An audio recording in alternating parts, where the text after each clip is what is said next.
1021 and AM 1450 KYNT Yankton.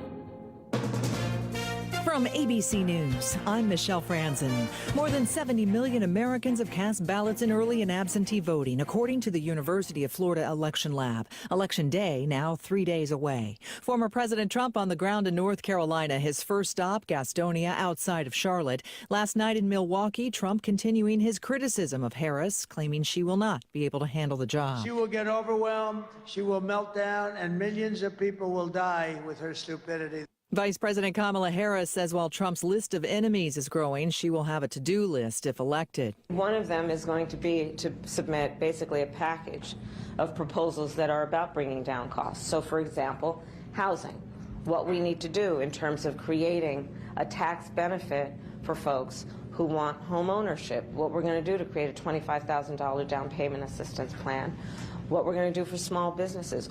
Harris in Georgia and North Carolina today. The economy, a top issue for voters. The final jobs report by the government out yesterday with just 12,000 positions added last month. The White House says 2 hurricanes and the Boeing strike is responsible for that drop. ABC's Alexis Christoforous with more. Traders are betting the weak jobs report will keep the Federal Reserve on track to cut interest rates by a 1/4 point at next week's meeting and give the Fed a little room to continue lowering borrowing costs.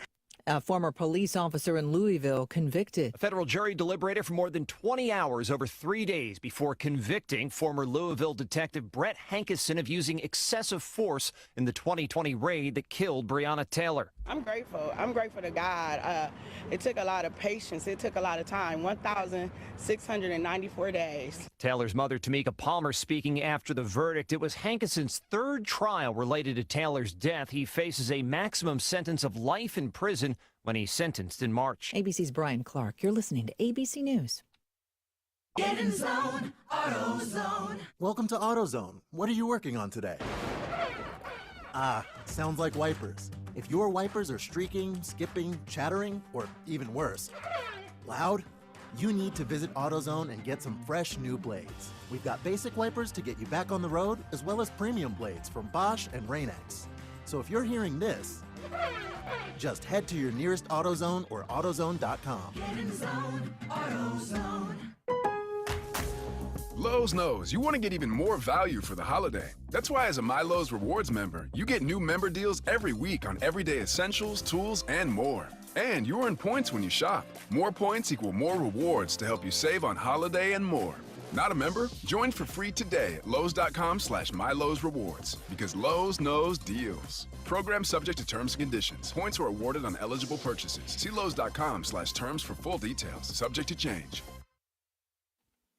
In Florida, still no motive after shootings on Halloween in Orlando. A gunman seen walking up to a victim, opening fire, sending thousands running for their lives downtown. Moments later, a second shooting right in front of police. Body camera video showing officers taking the suspect down. Get on the ground! A college student among the 2 people killed. Authorities charging a 17-year-old boy with 2 counts of first-degree murder and 6 counts of attempted murder. ABC's Victor Okendo. In New York City, the trial resumes Monday in the subway chokehold case involving Marine veteran Daniel Penny in the death of a subway performer and homeless man, Jordan Neely. On the first day of the trial yesterday, one of the officers who interviewed Penny after the death, and it included body cam footage that the public had not seen before, appearing to show Penny standing over the body of Jordan, who was acting erratically, he says, inside the train car last year. More from ABC's Aaron Katursky. The defense argued Neely was seething and psychotic and yelling with unhinged rage, so Penny stood up to protect thy neighbor. This case is about someone who stood up and tried to protect his fellow passengers who did the right thing and came to the aid of everyone on that subway car. Eyewitnesses are among the next to take the stand when court resumes. Penny has pleaded not guilty to manslaughter and negligent homicide charges. Penny faces 15 years if convicted. I'm Michelle Franzen, ABC News. Offer not valid in all states or where prohibited by law. Loans are subject to lender approval. See website for details. Honey, the credit card bill came, and we're maxed out. Maxed out cards, rent is due. We just need some extra cash to help us get by. Maybe we should go to 27cash.com. With our bad credit? 27cash.com is one of the largest personal loan networks. They can help people with any type of credit get up to $5,000, and cash can hit our bank account as soon as tomorrow. When you need extra cash, go to 27cash.com. That's 27cash.com. 27cash.com. Throws the ball downfield to Reichen. Caught it! He's at the 10, the 5, touchdown, Mount Marty! Oh my goodness gracious! The Lancers are on top! You are listening to Lancer Athletics on KYNT, Yankton's home team, and the flagship station for Mount Marty University Athletics. This broadcast is brought to you in part by Dakota Beverage, Lewis and Clark Ford, Fairfield Inn & Suites and Holiday Inn Express in Yankton, Dakota Mac, Foreman Tours, Sherco, Pizza Ranch, Parker Hannafin, Gerstner Oil, The Meat Lodge, Marlowe Woodward and Huff, Core Trust Bank, Aztec, Runza, Gerstner Oil, The Meat Lodge, Conkling Distributing, The Move Group, Avera. Now we go live to the action. It's Saturday afternoon. You know what that means. College football right here on KYNT. Along with Tehl Tanner, I'm Steve Thum. Great to have you here on a gorgeous early November afternoon. Partly cloudy skies, 54 degrees. Currently, we're expecting a high of 63.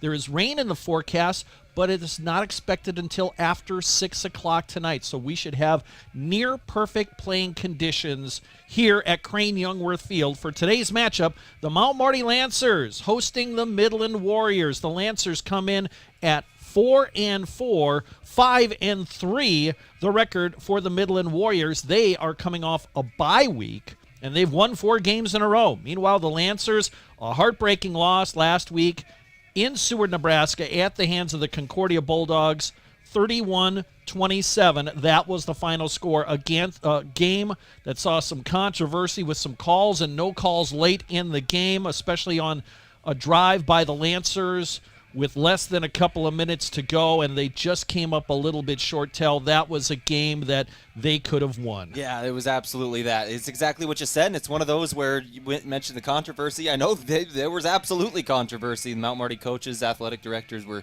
speaking with the commissioner this week. It was definitely a lot of stuff going on, but at the end of the day, Concordia gets the win. Their playoff hopes are still alive, but the Lancers, man, they played really, really well. And if they play like that again today, they've got a real chance of taking down another really, really good team in the Midland Warriors, a team that they did beat on the road last season. Yep. They came from a 21-0 deficit, scored 28 in a row.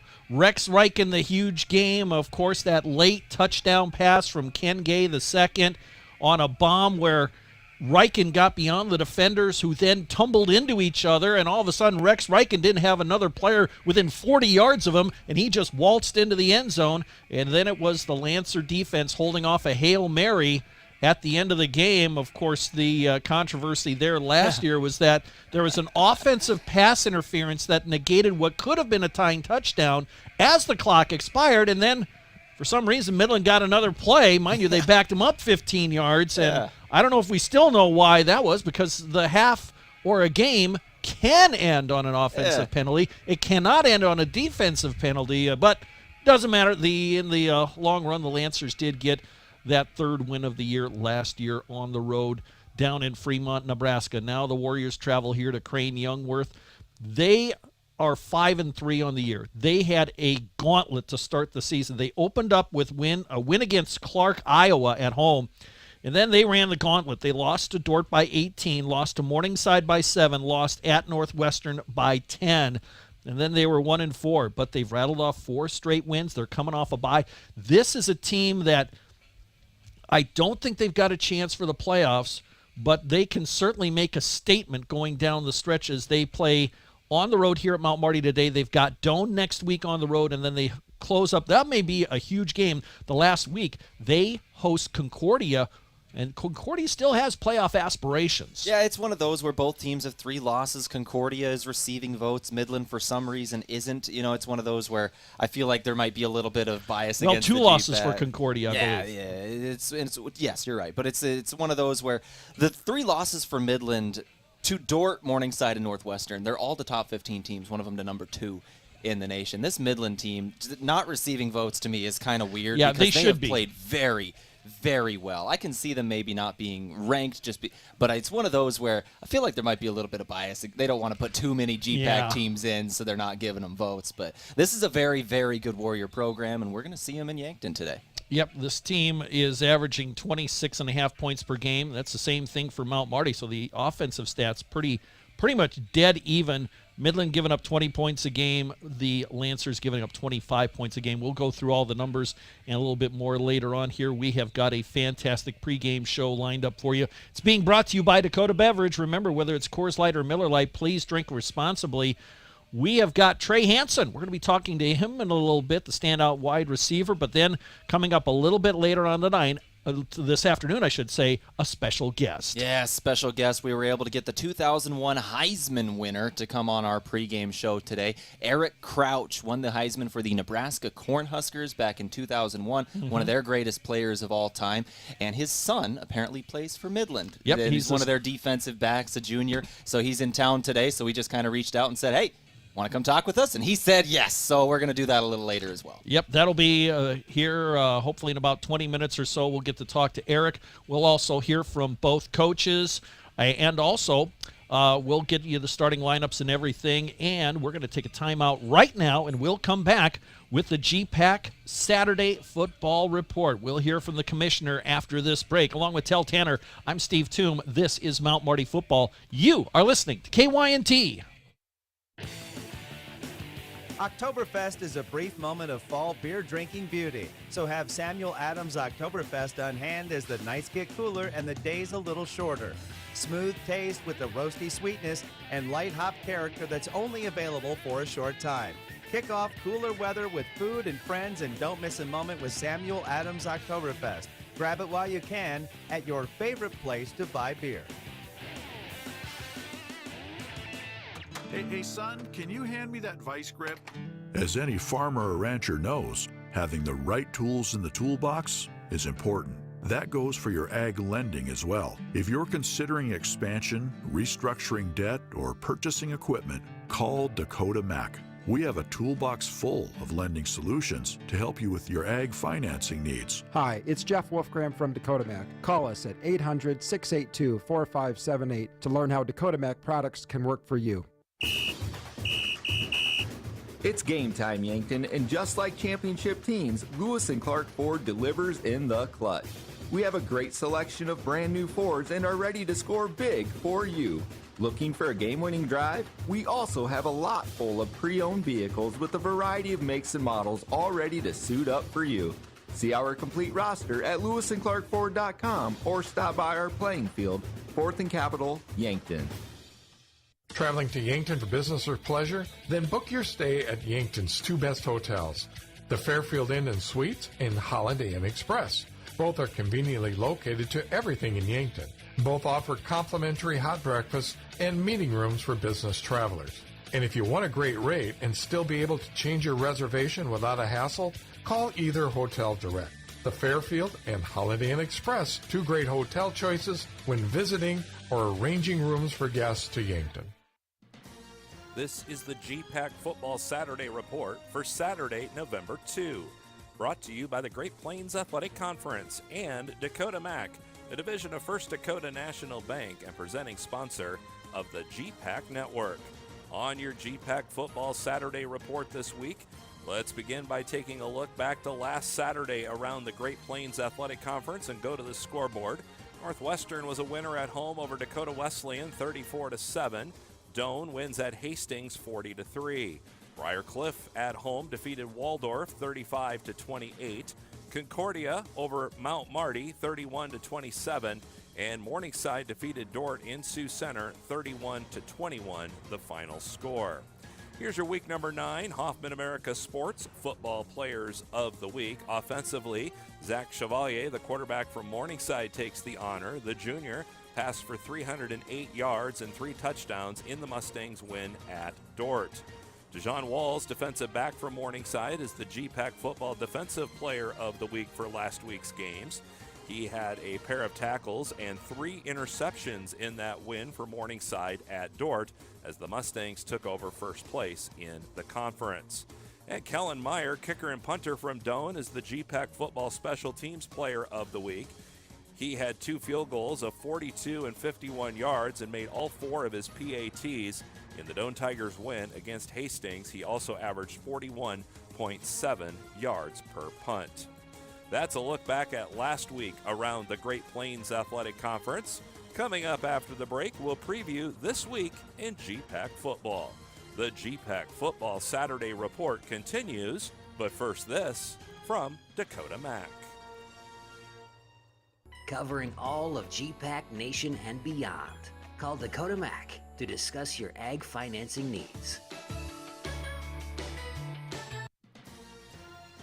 There are 3 football Saturdays remaining in the 2024 season within the Great Plains Athletic Conference, and that does include this Saturday, and it is a 5-game slate around the league. Let's jump into the matchups. Another key matchup on the top end of the standings is in Sioux City at Elwood Olson Stadium. That is where Morningside will host Northwestern in a 1 o'clock kickoff. Dort is in Sioux City as well. The Defenders will be at Briar Cliff to take on the Chargers at 1 p.m. at Memorial Field. Hastings travels to Seward to match up with the Concordia Bulldogs at Bulldog Stadium at 1.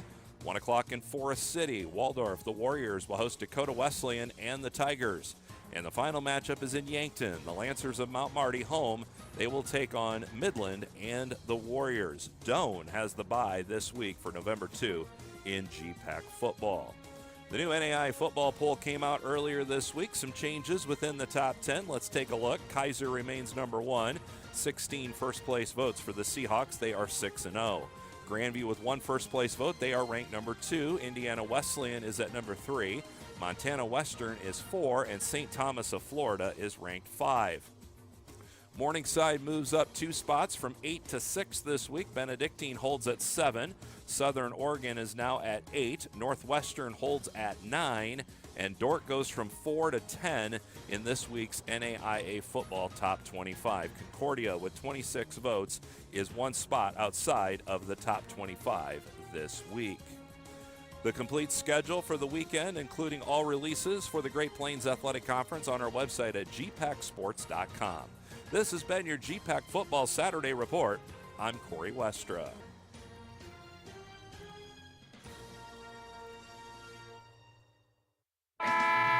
Looking for an easy way to travel? Let Foreman Charters do the driving for your next trip. Upcoming Christmas tours include Branson on November 17th to 22nd, features Christmas shows like the Grand Jubilee Buffet Dinner and Show, Showboat Branson Bell Dinner Cruise, and so much more. On December 6th to 8th, it's a musical Christmas in the Twin Cities area featuring the White Christmas and the Chanhassen Dinner Theater, and shopping at Mall of America. For more on Foreman Charter tours, go to foremanbus.com. Did you know Sherco offers more than egg tarps? As an industry leader in construction, waste, and flatbed tarping systems, Sherco offers manual and electric tarp systems for not only grain trailers and grain carts, but also side dumps, end dumps, belly dumps, roll-offs, flatbeds, and more. To learn more, give us a call at 1-800-474-8756 or find us at Sherco.com. Demand the best, demand Sherco. Pizza Ranch is all about the cookie. This is Mike from Yankton Pizza Ranch. Get ready for our famous family-sized chocolate chip cookie filled with chewy, gooey, chocolatey goodness. And right now, you can feed your group for just $20. Grab our online pizza deal, 2 single-topping medium pizzas, a small cheesy ranch sticks, and a small cactus bread, all for $20. Simply go to pizzaranch.com to order now. Whoa, that's good. Did you ever hear that cheese is the favorite food of all mice? Well, that's just a myth. Here's the fact. Mice love all food, often eating up to 8 pounds of it in their lifetime. Mice spread disease through urine, droppings, and dander, contaminating food and surfaces like counters and floors, and that's no myth. A pest professional is your best defense against the devastation rodents, termites, roaches, and ants can cause to your home and family. Olson Pest Technicians, 1-800-KIL-BUGS.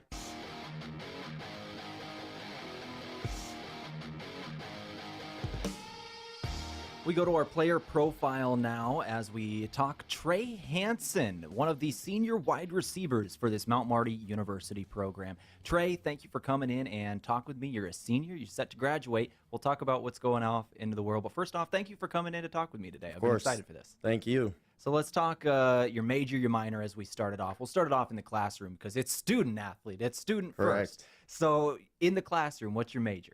I'm a business administration major. Business administration. So what are you trying to do after college? Graduation's just around the corner. Well, I think one of my goals, it's not too far-fetched, luckily, is to move out to Vegas. Both my brothers live out there, and then probably live with one of them for a little bit and then see what I can kind of land on. I've been looking at the UFC on the global partnership side, so I'm trying to secure an internship for the summer. What would you do with the UFC?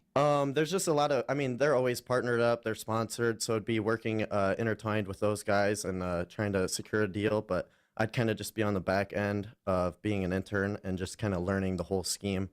They have 3 different business departments, I wish I could name them, but I'd kind of just fluctuate around each of them and then just learn as much as I can and hopefully come away with a job offer at the end of it. So you got family in Vegas. Tell me about that. My brother, so I have 2 older brothers. One's 35, one's 33. And the middle brother moved out to Vegas immediately after graduating from Iowa State, got an internship with Caesars Entertainment, and then he never left. He's been there almost 10 years. And then the other one ended up following 2 summers ago, moved out there. He lived in LA for a little bit. So now the whole family's kind of down there. I don't know if my parents will make it, but I want to make it down there just so I can be around those guys some more. I assume that's kind of a change of scenery thing you're wanting after college, because you grew up in Gilbert, Iowa. Where is that in Iowa? It's right dead center Iowa. It's just north of Ames, Iowa, so the home of the Cyclones, which I'm a big fan. So yeah, there you go. There you go. I got some friends in Ames. Oh yeah. Yeah, they'll tell you all about it. But so from Gilbert to Yankton and then maybe Vegas. So is that kind of the thing where you've been in the Midwest your whole life? You're trying to see something new? I'm a big fan of the Midwest. I wouldn't necessarily say that I'm trying to escape the Midwest by any means. Oh, I never said the word escape. True. New. Yeah. I don't know. I love it here too, man. The biggest thing that's pushing me towards Vegas is just kind of the opportunity, and then also just being around my brothers. With them being so much older, they were kind of in college by the time I was starting to grow up a little bit, so being able to live next to them and with them would be really cool. Tell me about the rest of your family. Are they still in Gilbert? Yep, my mom and dad, they're still in Gilbert. My dad works at Iowa State, and then my mom works for Remax, and they're just in the town of Ames. So let's talk about the move to Yankton itself. That's a few years ago now, so I need you to go back a ways. Coming to Yankton, you were recruited. You came here to Mount Marty. Tell me why it was Yankton and what the recruiting process looked like for you. So on the recruiting process side, Coach Woodley, Mike Woodley, he was actually a longtime friend of my dad. He was actually in my hospital room the day that I was born. Wow. He coached at Iowa State, and when Dan McCarney was the head coach there, so they've always had a connection. He texted me my sophomore year and said that he was coming up to Yankton. He was going to start a new program. I remembered his success at Grandview, so I thought, why not? I'm going to give it a look, go up there, came on a visit, took me to lunch, took me around, and it was just kind of those moments where I was sitting in the truck on the way home with my dad. We were kind of silent for about 5 minutes. I looked at him and I was like, yep, I think that's the one.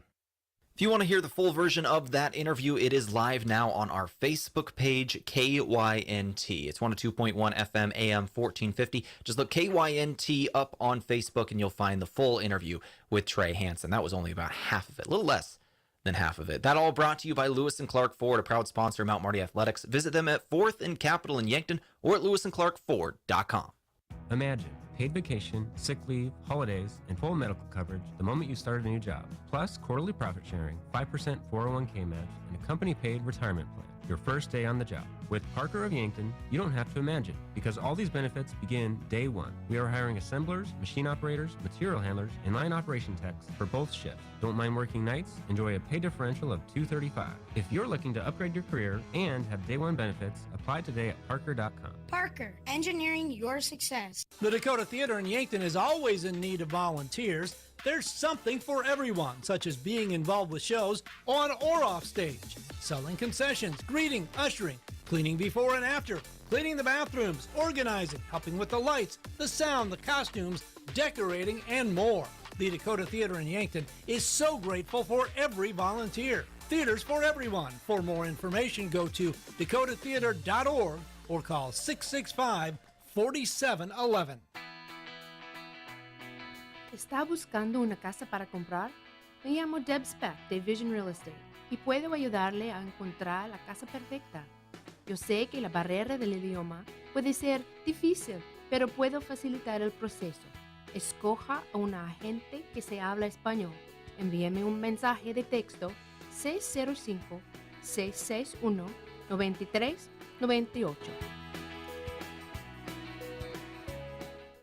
Sports injuries can be the result of competitive activities, but can also happen by just participating in leisure activities too. If you're experiencing pain as the result of your chosen activity, consider chiropractic care. I'm Dr. Mackenzie Erlinson with First Chiropractic Centers. We have experienced chiropractors that work with sports injuries every day. Our treatment options are aimed to minimize pain, reduce recovery time, and reduce risk of future injuries. Visit First Chiropractic Centers, making life better, one adjustment at a time. The Dakota Beverage pregame show rolls on here on KYNT along with Tehl Tanner. I'm Steve Thum. We're about 34 minutes or so away from kickoff of today's game between Midland and Mount Marty. Time for the starting lineups, brought to you by Foreman Charters. Let Foreman Charters do the driving for your next trip. See upcoming tours at foremanbus.com. With the starting lineups, here's Tehl Tanner. We'll go through them quick because we got three big interviews coming up. Both head coaches and the 2001 Heisman winner, Eric Crouch. We'll start it off with Mount Marty's offensive line. The senior left tackle, Patrick Perkins. The senior left guard, Anil Pastrana. The senior center, Cooper Sesdek. The senior right guard, Xavier Gable. The junior right tackle, Lionel Whittingham. Tight end today is a senior in Austin Vigance. Your wide receiver core for the Lancers, sophomore Rodney Broadnax, senior Nick Heath, senior Trevor Fitzgerald, and junior Malachi Hartz will be your starting running back, and the starting quarterback of the Mount Marty Lancers, a freshman out of Yankton, Rugby Riken. Expect a lot of playing time from Trey Hansen at a wide receiver and Kyle Hirsch at running back. The Lancers averaging 163 yards a game on the ground, 147 through the air, 310 total, 26.5 points per game. That's what they're scoring. Let's meet the Lancer defense. Up front, the senior left edge, it's Dalen Norman. On the right side, it's senior John Carlstead. Senior nose tackle, Tyrell Klein. The linebacker core, I'm told Cameron Middleton we might not see him today. Devon Williams might be starting in his place. He's a junior. Cameron Middleton, a senior if we do see him. Other side on the outside, a junior, David Wilson, outside linebacker. Middle linebackers, both seniors, Jacob Lambeth and Josh Pickthorn. For your corners, a senior, Amir Conley, and a junior, Asmara Muhammad. Your strong safety, a senior in Gabe Baptista, and your free safety, a junior in Arthur Oliver. Lancers giving up 144 yards a game on the ground, 205 through the air, 349 yards total. They're giving up 25 points per game, 17 sacks, 17 interceptions. Let's meet the Midland Warriors. The freshman left tackle, Trent Patesel. The left guard, junior, Victor Corrales. The fifth-year senior center, Christian Robledo. The right guard, junior, Carter Lurch. Right tackle, sophomore, Hunter Staley. And the tight end, Javon Fish. He's a senior. Wide receiver core, Kevin Adams Jr., he's a junior. Wide receiver is a junior, Tim Brown. And then the H-back, a junior, Tay Marks. Starting running back, a junior, Tyson Denkert. And the starting quarterback, a senior in Taryn Berry. The Warriors average 116.5 yards per game on the ground, 212.5 through the air. That's 329 total, 26.6 points per game. Let's meet the Warrior defense. Up front, a senior out of Kearney, it's Gabe Van Winkle. The nose tackle, freshman, Bert Otame. And the right edge, a senior in Dane Christensen. Your linebackers, Jay Ballard, a sophomore on the left side. The other outside, a senior out of Spokane, Washington, Trenna Davis Reed, he's a senior. Junior middle linebacker, Carter Wagner. Defensive backs, Zane Wilson, a junior. He's a safety. Strong safety, junior Carson Crouch. Junior Brandon Lance, the free safety. Your corners, Justin Gassaway, junior, and Samias Pickett, a sophomore. Yep, the Warriors run that 3-3-5 defense, averaging up only 110 yards per game on the ground, 184 through the air, 294 yards per game, and 20 points per game. Those are your starting lineups. They've been brought to you by Foreman Charters. We're going to have the rival report after this timeout. Head coach Jeff Jamrog of the Warriors. And that interview being brought to you by Fairfield by Marriott and the Holiday Express, or Holiday Inn Express, I should say. Get great rates and flexible reservation changes by calling the Fairfield by Marriott or Holiday Inn Express in Yankton Direct. Back with that interview after this break, right here on KYNT. Tired of fine print confusion? Vision Insurance Group will help you see your insurance coverage clearly without straining your budget, covering everything from life and home insurance to auto, business, and long-term care. Vision Insurance Group offers coverage for South Dakota, Iowa, and Nebraska residents. Visit VisionInsuranceGRP.com to get a personalized quote today. Vision Insurance Group, protecting your future so you can live in the vision. Beef, pork, seafood, poultry, and more. All at the Meat Lodge in Yankton. Get top quality meats at great prices. They have specialty items like lamb, brisket, mahi-mahi, crab legs, and lobster. They even have non-meat options like Dimmick cheese, pickled items, seasonings, and sauces. For your convenience, you can call and order curbside pickup or order online at meatlodge.com. The Meat Lodge in Yankton, on the way to the lake on Highway 52. Small businesses are the backbone of our community. CoreTrust helps your business thrive with checking, online bill pay, small business loans, credit card processing, local approval and support for government grants and loans, investments to grow your hard-earned assets, and insurance to protect them. All from CoreTrust, the community bank that's right down the street and everywhere you want us to be. Visit CoreTrustBank.com today. Member FDIC.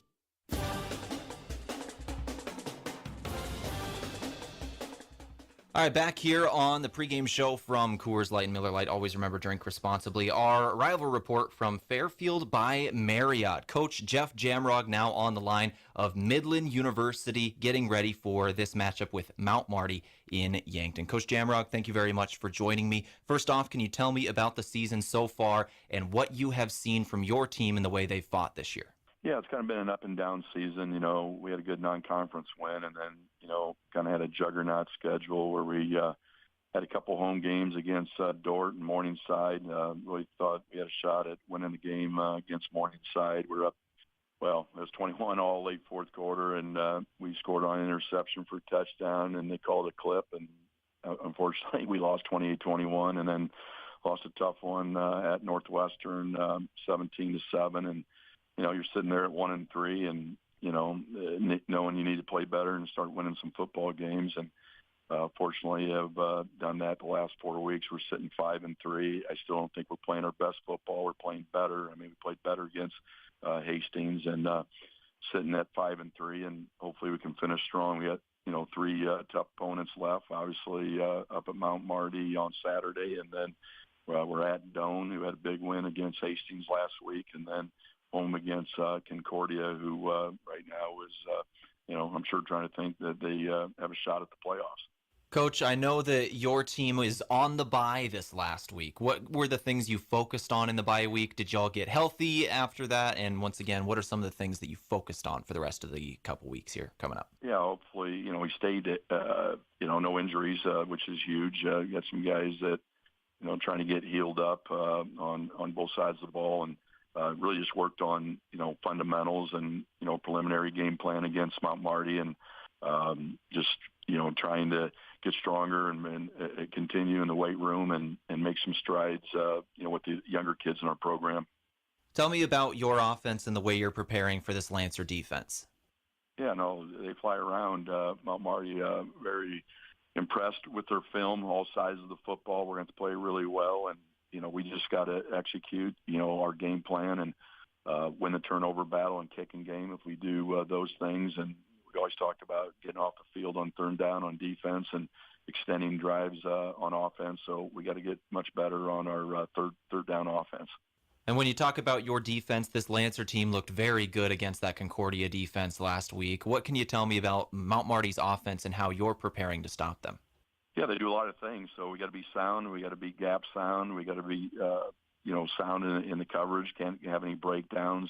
They do a really nice job with shifting and motion, and we just got to make sure, like I said, we're assignment sharp, and then just got to execute whatever job that our defensive players have to do, that we do it at a high level. Coach Jamrog, thank you very much for your time. Good luck up in Yankton on Saturday. All right, appreciate it. That interview brought to you by Fairfield by Marriott. Get great rates and flexible reservation changes by calling the Fairfield by Marriott or Holiday Inn Express in Yankton direct. Hungry for the best chicken wings in town? Then head to Checkers Sports Bar and Grill. Whether you're craving mild, hot, or something with the kick, they've got the wings that will keep you coming back for more. They'll have every NFL game on so you won't miss a moment of the action. Grab a cold one, cheer on your favorite team, and enjoy the ultimate game day atmosphere. Wings, football, friends, it's all at Checkers. Open daily for all of your wing cravings. Is it the competition that keeps bringing you back? The long-standing rivalries? Or is it seeing friends again and cheering on your favorite team? At First Dakota, we're here for it all. We appreciate the fans, the players, the coaches and officials, the concessions crew. The shared community experience is part of what makes life here great, and we're here for it. See you at the game. First Dakota National Bank, member FDIC. And welcome back to the Dakota Beverage pregame show. Remember, whether it's Coors Light or Miller Lite, please drink responsibly. We're less than 25 minutes away from the kickoff of today's matchup between Midland and Mount Marty. Joining me in the booth are a couple of special guests. I'm going to toss it over to Josh Bolter, who's going to set the stage for our guest. Yeah, so like you said, we have a special guest in here today, former Husker quarterback and 2001 Heisman winner Eric Crouch. Eric, thank you for joining us today. I'm happy to be here. Thanks for asking me. Yeah, and it was kind of crazy. We actually met down in Omaha a couple months ago during the Nebraska-Purdue game at a watch party, and we got to talking, and you told me your son plays for Midland, and I said, well, let's do this. Yeah, let's do it. Let's get together and let's do fun, it. Man. So let's go ahead and start by talking about your son. Your son Carson plays safety for Midland. I wanted to ask you, what does it mean to you to be able to go out and watch him play on Saturdays? What does that just mean to you to get to see him play?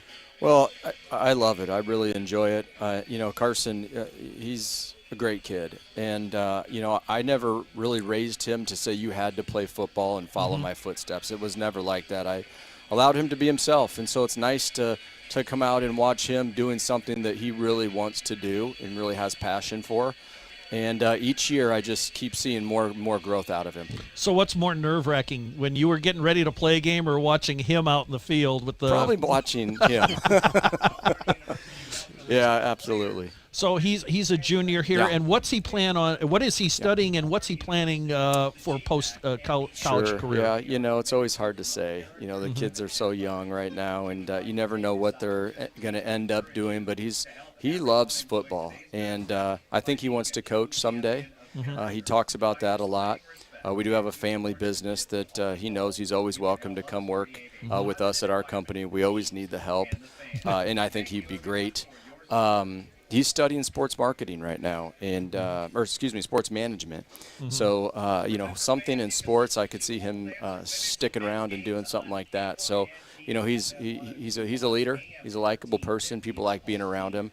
And I keep telling him that, continue to be the leader on this team that it needs. So we're starting to see some of that out of him here as junior year. And that's awesome. And like you said, junior year, so obviously has a year left, and looking forward to seeing what he does and seeing him play today. I wanted to shift to your playing career a little bit. One thing I wanted to always ask as a Husker fan myself, did you ever have maybe a favorite memory from when you were playing, or maybe something like that always just a memory that always sticks with you from your time playing with Huskers? It's a great question. I have so many awesome memories playing at Nebraska. Great coaches, great players, staff, trainers. I mean, everybody was, everybody in the program was just amazing, and it was such a great experience. I don't really pick out one play specifically that I say, man, this was just the greatest memory I could have. But it's really just a whole picture of the whole entire career, and being able to play as a freshman and a sophomore and a junior and senior. I played a lot of snaps, a lot of games at Nebraska, and I had a lot of special moments. And I have a lot of great friendships still to this day from those times. So it was very special. I wouldn't, give anything away for that. It was special for me, and I love looking back and talking about it because they are great memories in my life and so enjoyable times. Let's talk about your business. You Yeah. mentioned that there you got a sports equipment business, Yeah. if I remember. Tell us about that. Sure, yeah. So we're in our 20th year now. For 18 years, we covered South Dakota and Nebraska, and now we've kind of slipped in some other states, Iowa, Kansas, and Oklahoma. We sell playground equipment, splash pads, scoreboards, sports equipment, field turf. So we're kind of expanding into a lot of different areas, but we really enjoy what we do. We're making communities happier and healthier, and it's just great to watch some of these communities kind of gravitate towards the projects that we're putting out there, and there's a great need for it. So we feel pretty good about what we're doing. Yeah, and we were actually talking off air before we came in about how you've done some of the work on some parks Yeah. in Yankton. So that's Absolutely. really cool. So the air crouch touch here in Yankton making an impact. One thing I wanted to ask you, obviously, I've seen you on TV in the years past at the Heisman Trophy ceremony. They bring all the former Heisman Trophy winners onto the stage and things like that. Is there like a crazy story or memory you have from that, or maybe even when you go up there, a Heisman winner that every year you always got to see and go talk to when you go up there? Man, it's a special group of people, and I really enjoy my friendships with a lot of the Heisman winners. Danny Werfel and I are working on a project for the Heisman Trophy for the former winners of the Heisman Trophy to really be taken care of in terms of mental and physical needs. Very similar to what we've done with an organization called the Nebraska Greats Foundation that really helps emergency medical needs for athletes, male and female, in all the colleges in the state of Nebraska. But we want to take care of the Heisman winners as well if they're ever ailing or needing help.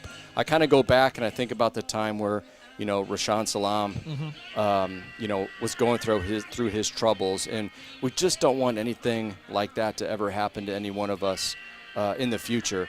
So we had to learn a lot from that. It's a special group. I think we need to work harder to become even stronger together. But I really enjoy going back to New York every year. And really, the year that I won it, it was so special because I had all those guys around me. So it's really important for me to be back, show my support for the winner, and welcome them into the Heisman Winner Club. And that race you won was one of the when you got the award, that was very close, one of the It closest was. of all Rex time. Grossman, Joey Harrington, Ken Dorsey, I'll never forget it. I really didn't go there expecting to win the Heisman Trophy. I just was enjoying my time, and I didn't think that they would give the trophy away to a running quarterback that ran option. I thought it'd go to a Florida or an Oregon, somebody that had a lot of passing stats. But it didn't work out that way, so everything happens for a reason. I'm glad to be part of that club and carry on the tradition. Let's talk about college football today. It has changed since your playing days. Just a little. Just a little. I've been following it since I was a teenager. I'm still heartbroken about the 1983 loss by Nebraska down in the Orange Bowl. So I've been watching this for a long time, and I just want to get your quick thoughts. NIL, transfer portal, mega conferences now with the Pac-12 going away. How do you see the college football landscape in 2024? Kind of, Steve, like we talked about just briefly, it's a mess. I mean, I just think there's so many things that have kind of gotten to be kind of the wild, wild west. It's a different way to manage a player in a team. Obviously, now money's involved. Yep. It always makes things a little more difficult. I still feel strong about the players still wanting that team camaraderie, the education that comes from being in college and playing football and athletics. I hope that the money doesn't ruin it. I really hope that it doesn't. I'm curious to see where this is going to go with the playoff system and bigger conferences now. And it's just an interesting landscape. It really is. It's like every day something changes with the rules and the regulations. And I don't know what it's going to look like tomorrow. It's different, but I think as a coach out there today, coaching their players, it should be, coaching their players to become, or athletes, young men and women in their communities that can contribute do great things, after sports are over. So I feel strongly about the human spirit is going to prevail. Yeah, absolutely. And, looking at it with current college football, if you had to suit up, if Coach down there today said you had to suit up, do you think you could still sling it? I might ask for a paycheck because I'm going to be hurting afterwards really bad. The money will go to some doctor somewhere in physical therapy. Buy me a ham sandwich or something. I don't care. A ham sandwich. I like it. Right. So Carson, he's participating in at Midland University. What was the deciding factor for him to attend Midland? I'll tell you what, Jeff Jamrog. He's a special man. I played. Jeff was a coach at Nebraska when I was there, and he became a friend afterwards. And I actually coached with Jeff Jamrog for a year back in 2019, and I coached his running backs and helped him with his special teams. But I just knew that Jeff was going to take Carson and take him under his wing, and like I said before, turn him into a great young man that can go out and be a contributor to the community. And be in a position where when he gets out, going through athletics teaches you a lot about yourself, how to work hard, how to overcome adversity, how to work with one another in a team atmosphere or with a group. And for me, that's real important. So I know Carson's going through that right now, and like I said, Jeff Jamrog is that reason that he's at Midland. Now, Mount Marty here, they're in their 4th year of existence. You've been watching GPAC football, obviously. What do you see developing here at Mount Marty in this very young program? Yeah, I mean, it's awesome. Right now, 500, 4-4. I can't recall the record for the last 3 years, but I can tell that they've become a program that people have to take serious when you're preparing for them. It's not like, hey, they're just a new program and we can walk all over them. They're coached well, and they come to win.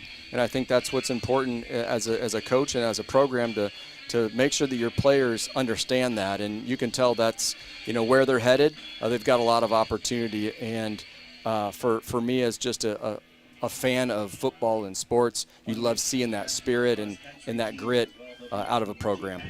And expanding on that, obviously you got a chance to travel around and watch Carson play some of these teams. Just the GPAC is a little comment on that and how strong it is. Yeah, it's a great conference. I mean, I'm happy coming to these games. I was just saying this before we came on the drive up today, is that we really have a lot of fun watching these games. They're competitive games. These kids work extremely hard. They spend so much time. I feel like they spend way more time with school and football today than I did. And it's a lot. So I take my hat off to them. I know that it's not easy. It's stressful. It takes a lot of hard work, and it's time consuming. But you know what? At the end of the day, these are the types of athletes that jobs, corporations, small businesses are looking for to hire. These are the types of people that can show and prove that, hey, this is what I did the last 4 years. And usually they're the ones selected to be, on those teams. So pretty cool. Eric, thanks for your time here today. Yeah. And one more thing I want to add about the GPAC conference stuff. Can't forget about the women's sports, because they are, I think the GPAC, top to bottom in so many sports, the best conference in the country, especially on the women's side with basketball and volleyball. They just dominate those standings here, and it's fun getting out and seeing those matchups. Yeah, I should probably get out and see a little bit more. I kind of get focused with our business and then come and watch Carson a little bit on the weekends. But you kind of got me fired up to go watch a little women's sports here in the GPAC, and maybe show up and spend a little time with Carson watching some volleyball or basketball or something. So I know that basketball, I kind of got into, with the basketball thing going with Caitlin Clark being such a popular figure in basketball, kind of got me interested to watch a lot more basketball, women's basketball, than I normally would this year. So for that, it's been pretty cool. So sports in general it's a great thing. I mean, like I said earlier, you learn so much from it. I know I did, and it really set the tone for me early in my career with the choices after college, work and family and things like that. So I learned a lot from it, and I think a lot of these young men and women are doing the same thing. Well, Eric, thanks for your time today. Josh, thanks for lining this up here. It's always a treat Steve. to Thank have you. a Thanks, Josh. Heisman Trophy winner and someone who's also doing great in the business world as well. We wish you all the best in that. Thank you so much, guys. I appreciate it. Yeah, thanks again. You bet. Glad to be here. This is the Dakota Beverage pregame show. We're going to take a timeout. We'll hear from the head coach for the Lancers, John Micheletti, after this timeout. You're listening to Mount Marty Football right here on KYNT. Before the Lancers play, After the game, or maybe even while watching it here. Enjoy authentic flavor at RV Grill House and Sports Bar. We're American themed and feature handcrafted dishes and daily specials with an amazing selection of beer and spirits. Enjoy burgers, steaks, wings, and ribs, sandwiches, salads, seafood, and plenty of HD TVs. authentic flavor, Family driven. and a memorable atmosphere. Join us at RV Grill House and Sports Bar next to River Rocks Event Center on Broadway in Yankton. Go Lancers! There's a new option for families in the Yankton area to memorialize their loved ones. This is Paul Wintz with the Wintz and Ray Funeral Home and Garden Memory Cemetery. This new and unique columbarium consists of both indoor glass front niches, where families can incorporate pictures and other special mementos, as well as outdoor granite niches personalized with a beautiful bronze nameplate. For more information, please give us a call or visit our columbarium page at wintzrayfuneralhome.com. Regular vehicle service keeps your vehicle running efficiently, can prevent costly repairs, and ensures your safety on the road. For all your car maintenance needs, rely on Northtown Service in Yankton. If it's new tires, brake pads, or an engine checkup, their skilled technicians are ready to keep your vehicle running smoothly. Serving the Yankton area, they handle routine maintenance and unexpected repairs with top-notch customer service. Schedule your appointment today. Northtown Service, North Highway 81 in Yankton. At Triple Time Rudy's, not only do you get top-notch fuel to keep you on the move, but it's a destination for delicious local treats. You'll find quality South Dakota products like Dimmock cheese and premium meats from the Kaler and Renner lockers. It's your community's pit stop for more than just fuel. Triple Time Rudy's supports schools and events and provides fuel discounts to Yankton's largest employers. For all your daily fill-ups and convenience needs, stop by Triple Time Rudy's at 17th and Broadway.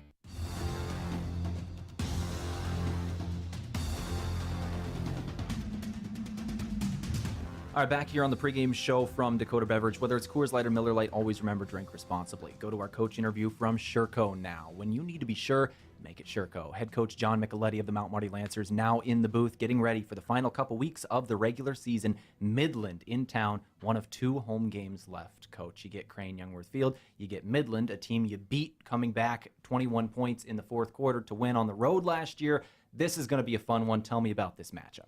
Yeah, very excited about this matchup, how it looks on paper.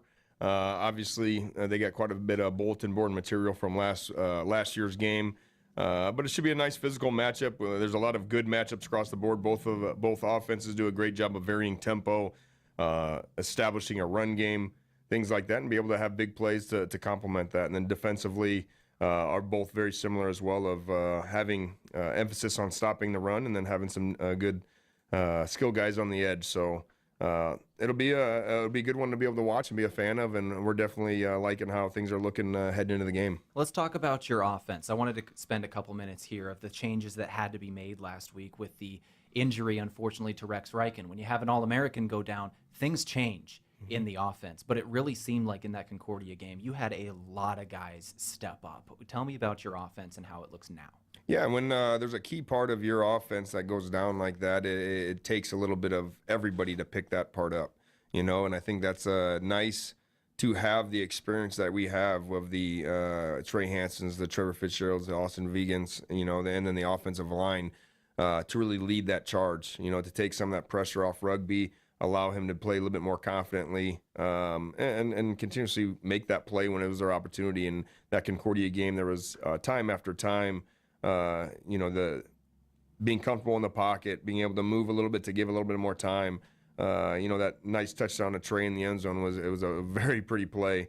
And then the answering back with the one to Vegans there, sneaking that ball in right around that linebacker. There was just guys all over the board there stepping up and into a role that needed to be filled there. And that's the whole next man up mentality, and that's the one thing that we preach with the depth that we're constantly trying to develop. You mentioned Trey Hansen. We had him on the pregame show a little earlier. Can you tell me about this guy? Oh, yeah. Got a lot of love for Trey.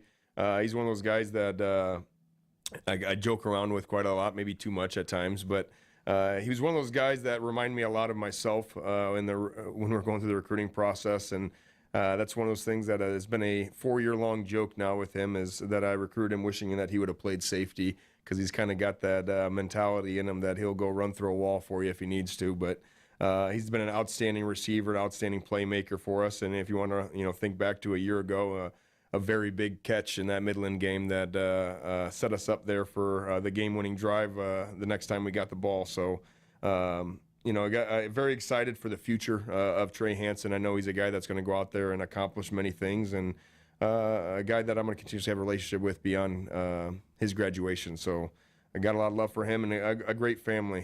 His family on our trip to Culver fed our whole team when we stopped in Gilbert, Iowa, made sure we had a place to practice, and probably had one of the better meals I've had this year, while we were there. So a lot of good family support. They come to every game, so things like that you like to see within our family of Lancer football. And finally, Midland defensively, how are you preparing for their attack? Yeah, they do quite a bit of trick plays, so I probably pulled a little bit more hair out this week than I usually do while watching film and things like that, but it's a good challenge for our guys, as I constantly preach football IQ to the defensive side, and having guys like Jacob Lambeth, John Carlstead, and Gabe Baptista back there bring a little bit more ease to me because of how invested they are to this defense and this team altogether. Coach, thank you very much for your time today. Good luck against Midland. Appreciate it. That brought to you by Sherco. When you need to be sure, make it Sherco. Let's take a couple minutes. We'll come back here with kickoff. Mount Marty Midland in Yankton up next. A couple days ago, a teacher came into the UPS store to print some worksheets for her classroom. As we were printing, she asked if we could help her design and print a custom banner for her school's upcoming event. Yes, we can. Hi, this is Doug at the UPS store in Yankton and Vermilion, where for over 8 years we've been serving educators, businesses, and community members with all kinds of printing solutions. Stop by today and let us assist with your next project, and be sure to ask about our shipping services or current print specials. Want to buy the best bike from the best team? Then shop Ace Bike and Fitness for your Trek bike needs. This is Ken, and every Trek bike we sell is built to give you a quality ride and is backed with a history of performance and durability. We stock the best selection of Trek recreation bikes, fitness bikes, mountain bikes for adults and kids. Shop in store, and one of our bike enthusiasts will match you with a perfect Trek bike. Visit Ace Bike and Fitness in Yankton today. Finding that missing shin guard, remembering whether it's a home or away game, getting the right kid to the right playing field on the right day. Why are simple things sometimes so complicated? Thankfully, with auto owners, insurance doesn't have to be one of them. We work with independent agents who keep insurance simple, so you can worry about more important things, like not being that fan. Oh, come on, ref! That's simple human sense. Don't gamble, insure with MT&RC Smith Insurance in Yankton, your independent agent for home, business, auto, life, and bonds. Visit mtrcsmithinsurance.com. Looking for the perfect pair of glasses? At Vision Care Associates, we've got you covered. Step into our showroom and discover our vast selection, from timeless classics to the latest trends. With several styles to choose from, you're sure to find the perfect match for your look. Experience personalized service and expert care. Whether you need help finding the right frame or adjusting your new glasses for the perfect fit. Vision Care Associates, where the health of your eyes comes first. All right, we're wrapping up the Dakota Beverage pregame show here. We're just about ready for the kickoff. Mount Marty and Midland. The Lancers won the coin toss. They've deferred to the second half. It will be Midland touching the football first. Our officials: referee Connor Singheisen, umpire Seth Salker, Aaron Christians is the head linesman. The line judge is Colin Boone. Jason Seitz, he's the side judge. The field judge, Zach Weavick. And the back judge, Maxwell Morris. Those your officials for today's contest. Cloudy skies, 58, not much wind to speak of. Rain in the forecast, but not until after 6 o'clock tonight. Final thoughts, Tehl, before we get this one kicked off between the Lancers and the Warriors. Yeah, this game I really got a feeling turnover. This is one of those games where these teams on paper look very even. You mentioned how the points per game are almost identical. Defensive points per game are within 4. These two teams on paper match up really, really well. In a game like this, turnovers are what wins it. You've got to play clean football, keep the penalties to a minimum, and you cannot turn over the ball. That goes for both teams today. Our first half being brought to you by Dakota Mac. Whether you're a farmer, rancher, an investor, or simply a Lancer fan, look to Dakota Mac for your ag financing needs. Visit dakotamac.com and learn more. Jack Finder has it teed up at the 35-yard line. Couple man back deep. D'Angelo Dowdy, Tyson Denkert. And Finder puts his toe to the football. We are underway. It's going into the end zone. Touchback. Midland starts at the 25. They're wearing the white uniforms with the orange numbers and letters. The white helmets, the black pants. Lancers in their home navy blue uniforms, the white numbers and letters, gold helmets, gold pants. Taryn Berry is the signal caller out of Redmond, Washington. He's thrown 15 touchdowns, 8 interceptions, 56% on the year. And he'll split out his passes. His main receiver is Tim Brown. Tay Marks and Kevin Adams have had very good seasons, and Tyson Denkert is their main running back. He'll stand to the left of his quarterback in the shotgun set from the left hash mark. First play, short pass, caught, and it's at the 30-yard line. Knocked out of bounds is Kevin Adams Jr. He has 5 receiving touchdowns. He's a junior out of Sacramento, California. That's 5 receiving touchdowns on only 16 catches this year. That makes 17, 224 yards. Their top 3 receivers in terms of yardage, all in the 200s. This is not a team that stretches out the field throwing the ball. They beat you in the trenches. They beat you running the rock. They're bigger, they're stronger, and they prove it every week. That's what they do. That's what they want to do today. And like I said, they spread the ball around to their various receivers, including Denkert, their running back. He is a receiving threat. Straight drop back out of the shotgun over the middle. Caught near the 45-yard line. That's Adams again. He's tumbled down at the 49-yard line. First down, Warriors. Wide open over the middle was Adams. Right near midfield already off 2 plays, both of them through the air for Midland. Denkert to the left, and he'll take the rock, run to his right. He is into Lancer territory across the 45 to the 43. Good gain on the play. The Warriors on the move. Mount Marty football brought to you in part by Dakota Beverage. Remember, whether it's Coors Light or Miller Lite, please drink responsibly. Pistol formation here on 2nd down and 2. Roll out to the right. Barry looking to throw. He's near the sideline. He's going to run and just get the first down and step out of bounds right at the 40-yard line.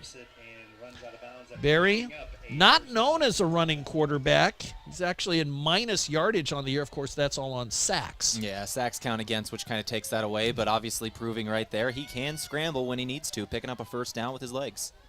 Just underway, 13-20 and counting. First quarter, no score. First possession of the game right now by Midland. They'll split out 2 men to the left.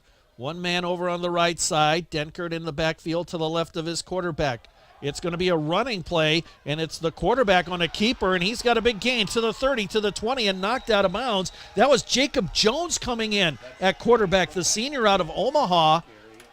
Ran the option and got a huge gain all the way down to the 17-yard line. First down, Warriors. That was only the 12th rushing attempt on the season for Jones. He had 48 yards before that one.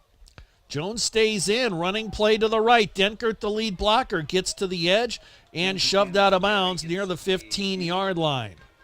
So a change of pace as Barry throws some passes.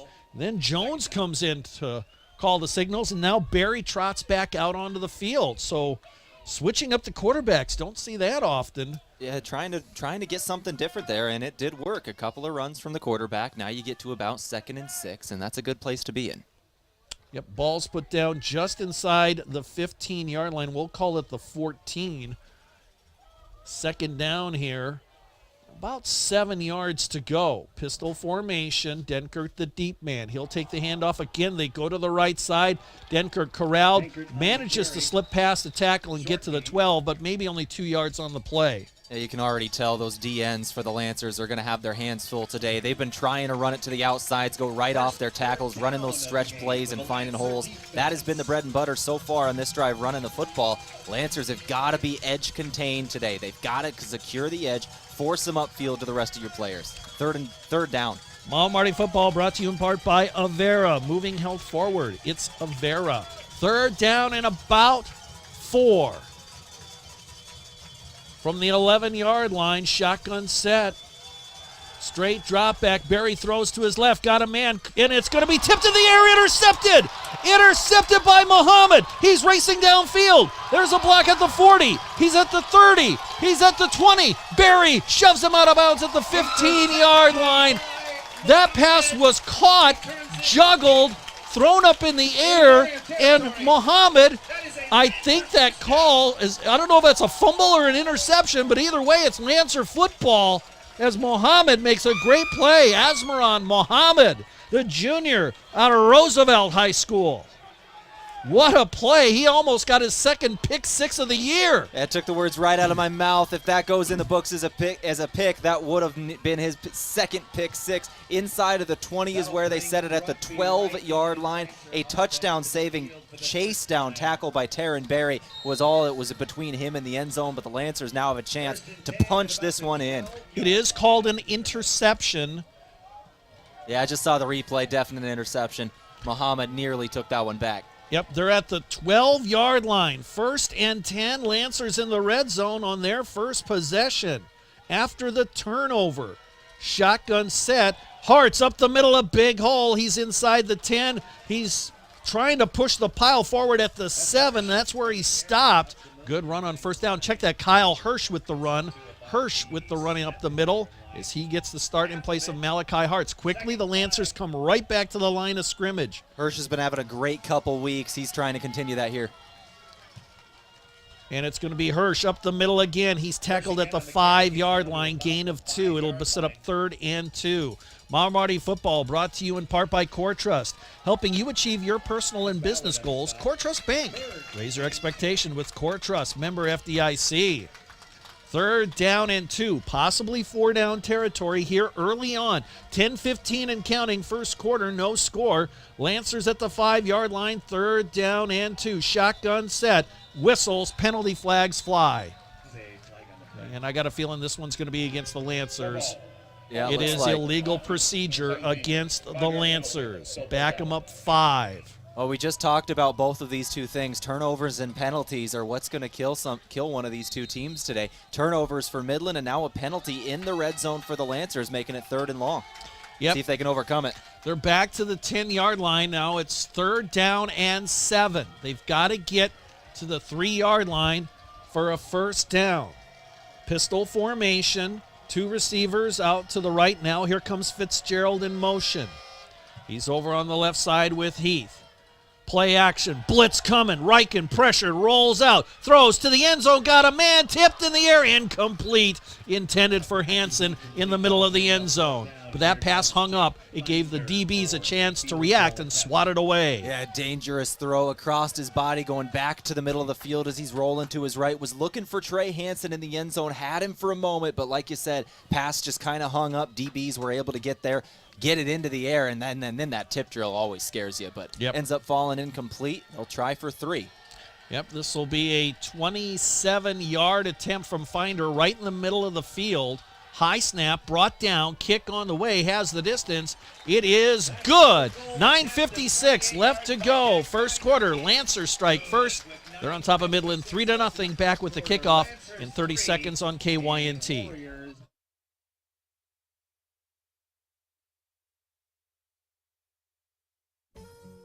At Elwood Family Dental Care, we treat our patients like family.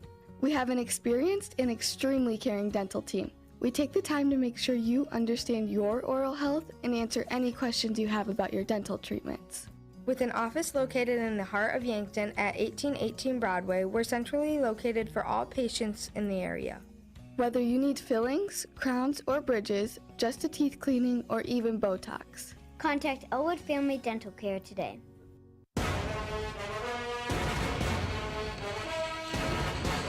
That last drive, 4 plays, just 2 yards total. Penalty hurt there, minute 6 off the clock. Finder credited with a 28-yard field goal. 3-0 Mount Marty on top of Midland with 9:56 left to go here in quarter number 1. Along with Tehl Tanner, I'm Steve Thum. Great to have you along for the ride on a great November afternoon. Temperature 58, expecting a high of 63, cloudy skies, but not thick clouds. Sun kind of peeking through here, and no wind to speak of here at Crane-Youngworth Field today. Finder's going to kick it off for the second time. Denkert and Dowdy back deep. High end-over-end kick to the middle of the field. It is going to be retrieved by actually a different return man, and that is going to be Tegan Lemkow, the sophomore wide receiver out of Grand Island, Nebraska. He replaced Dowdy back there, and he gets the ball out to the 20-yard line, and that's where Midland sets up 1st and 10. Now, Midland's drive obviously ended with that red zone interception, but they were cooking before that. They drove right down the field. They were throwing the ball effectively, a couple of very good runs in there. They actually went to the Wildcat for a moment, had a backup quarterback in. They were running the ball very effectively through the air as well. We'll see if they can get it going again after the interception.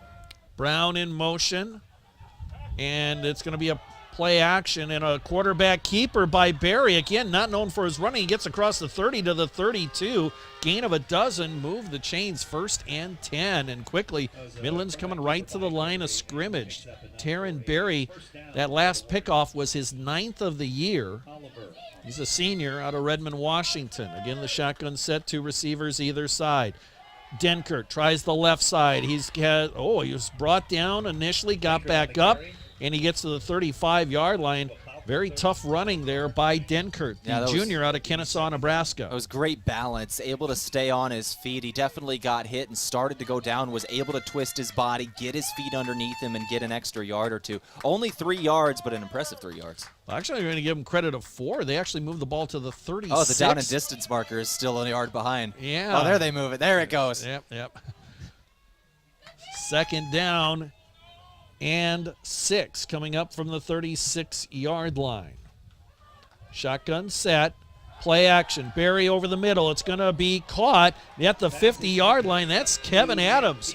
And boy, pushing and shoving after the play as he's brought down. And great concentration from Kevin Adams, because that ball was in and out of the hands of Gabe Baptista, the strong safety for the Lancers. He had that in his paws, and it popped up into the chest of Kevin Adams Jr. That completely destroyed the trajectory of the football, but he was able to keep his concentration, get the ball in, and get the catch. To the midfield stripe, 1st down Warriors. They're on the march again. 2 receivers to the left, 1 to the right. Play action. Pressured, Barry throws to the sideline. It's going to be juggled, and it's going to be caught. Are they going to give it to him? No, incomplete. Out of bounds, juggling the football was a backup wide receiver, and that was, I believe, Zane Wilson. No, check that. TJ Covington. That'd be the freshman out of Brooklyn, New York. Yep. That would be the freshman out of Brooklyn there. Just bobbled that one as he was going toward the near sideline. Able to bring it in, but a step too late. Yeah, Covington off the bench has 24 catches on the year. And he has been a weapon for him. 2nd down and 10. Straight drop back, looking for a bubble screen. They set it up. It is Brown. He lost the football, picked it back up, and he lost it again. And the Lancers fall on it at the 49-yard line. Another turnover for Midland as they tried the little bubble screen. Brown tried to run back to the middle of the field, lost the football. It popped back in his breadbasket. Then he lost it again. It was pounced on by Mount Marty. Ball security is just so important. Fumbling twice in that one run there, the Lancers able to hop on it the second time. I think it was Josiah Gaetani that ended up forcing that one the second time. First time, I think somebody might have just punched it out. Bounced back into his arms, but then comes out again. Lancers get another short field. You talked about turnovers in our pregame show. Right now, the ball bouncing the way of the Lancers. Let's see if that continues here with 7:54 left to go first quarter. 3-0 Mount Marty. Pistol formation. Screen pass. Hansen over on the left side. Tackled at the 40-yard line. Got about 8. They're going to give him forward progress, actually, to the 39. That's a gain of 9. 2nd down and 1 coming up. 2 receivers quickly out to the right-hand side, 2 men out to the left.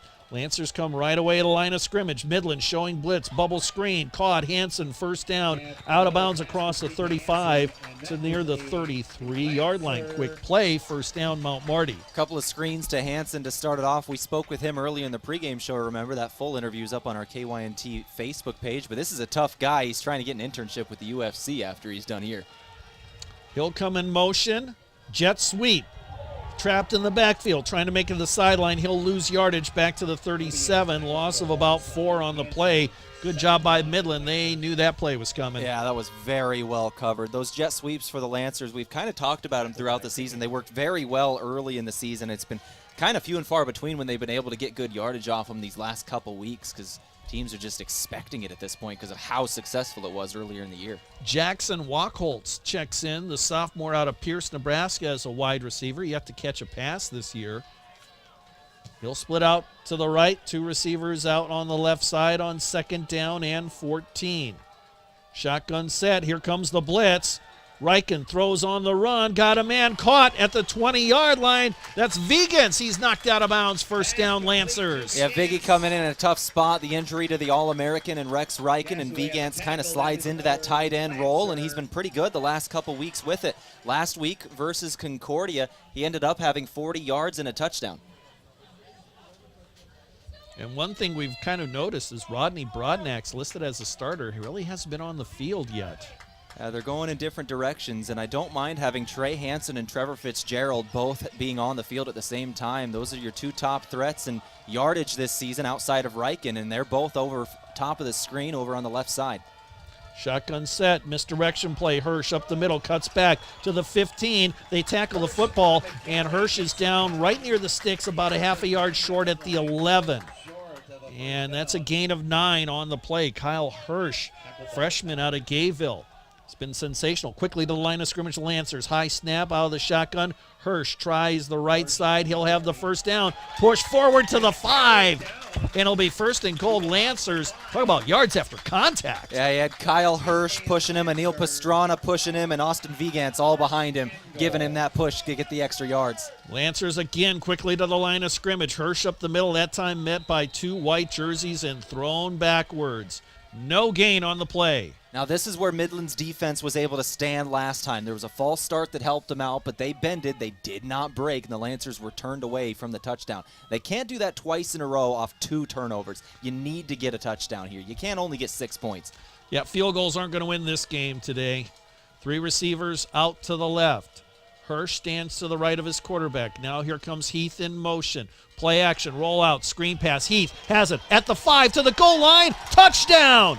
Touchdown, Lancers, on a little screen pass to Nick Heath, his first receiving touchdown of the season.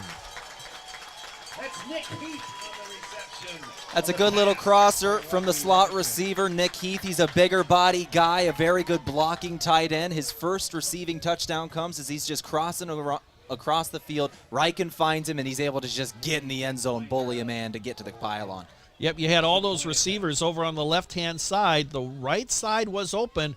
Midland tried to race to the football, tried to swarm to the football, but it was too late. With 4:30 left, Lancers are up by 2 scores, trying to add on the PAT. Low snap collected, kick on the way. It is good. 4:30 left to go, first quarter. Mount Marty 10, Midland nothing. Back with the kickoff in 30 seconds on KYNT. This is Jenny from Slumberland Furniture in Yankton. Looking for a refresh in your home? Want to change up your space? Take advantage of our free interior design service. We can help reimagine your room using new pieces that will work with what you currently have. At Slumberland, you'll find the best brand name furniture and quality mattresses with the best customer service possible. See us at 2401 Broadway in Yankton.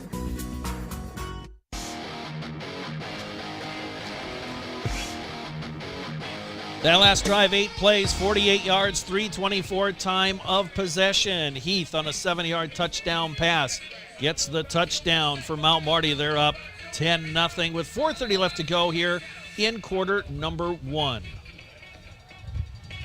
Lancers defense playing extremely well to start this one off. The offense putting up 10 points off those turnovers. The near pick six back into the red zone, and then the fumble right around midfield is how this Lancer defense has started off. Midland's got to stop turning over the football. And it'll be Denkert collecting the football at the goal line on the kickoff. He's got a hole up the middle. He's across the 20, the 25, and tackled near the 29-yard line. Boy, a lot of pushing and shoving going on. And you kind of wonder if these players, especially the Midland players, remember what happened last year. It was a tough upset, especially at their home stadium. Lancers 21 points in that fourth quarter, the 21-point comeback, able to, in Midland's own stadium. You know, when you talk about bulletin board material in a chippy game, this is exactly what you're looking for. 4:23 left, first quarter. Lancers 10, Warriors nothing. Midland operates from right to left on your radio dial. Empty backfield, penalty flags down. Looks like movement on the part of Midland. And it is. False start on the offense. I believe that's the first penalty against Midland today. Yeah, it would be. And that'll cost them 5 yards. Mount Marty football brought to you in part by Runza. Pick the perfect burger at Runza. Bacon cheeseburgers, Swiss mushrooms, spicy jack. It's made fresh. Topped the way you like it. It's Runza now in Yankton. 1st and 15. For the Warriors, 2 receivers either side. Now Denkert clears out of the backfield. Screen pass. Caught. Denkert fights through 1 tackle, and he can't get past Jacob Lambeth. Gain of about 3. Tackled at the 23. First man there was Pickthorne, able to keep him in the backfield for a moment. Lambeth finishes it off. Those are the 2 middle linebackers for the Lancers that have just had amazing seasons, combining for over 100 tackles together. Mount Marty football brought to you in part by Gerstner Oil. No matter what you drive, make sure you fuel up at Triple Time Rudy's. They're on Broadway in Yankton. Second down. Actually, no gain on that last play. 2nd and 15. Tight formation. And now the backup quarterback, Jones, will split out Barry as a wide receiver. Running play, quarterback keeper, pitch, Denkert at the 25 to the 30 and tackled at the 31-yard line. Boy, a misdirection option play there. And a bit of a hole opened up for Denkert, the junior running back, who was averaging 5.5 yards per carry. He got about 7 on that one, sets up 3rd and 8. Well, that was one of the things John Micheletti talked about in the pregame. They run a lot of those misdirection trick plays, trying to keep the defense unaware. He said he was probably pulling out some hair looking at their film, though.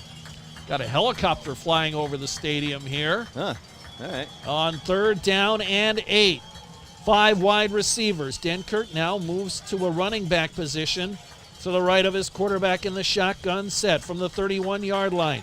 Looking left, Barry now over the middle, throws. It's going to be tipped, almost intercepted at the 40-yard line, incomplete, intended for Covington, and that was Lambeth who got his hands on the football to knock it away. Yeah, Lambeth making another play. These senior linebackers for this Lancer, this linebacker core, especially the 2 middles, 2 of the best in the conference, and they show it week in and week out. That drive especially. Tackle for loss and the pass defense by Lambeth. Well, Marty football brought to you in part by Aztec. Build your career with the group that's built to connect from rock to road. 4th down and 8. Punting unit on Zach Hodge, averaging 34 yards per punt. Ezekiel Robinson back deep, stands at his own 30. Here comes the rush, nearly blocked. High punt, fair catch called for. Robinson collects it, stumbles at the 35, but covers it up.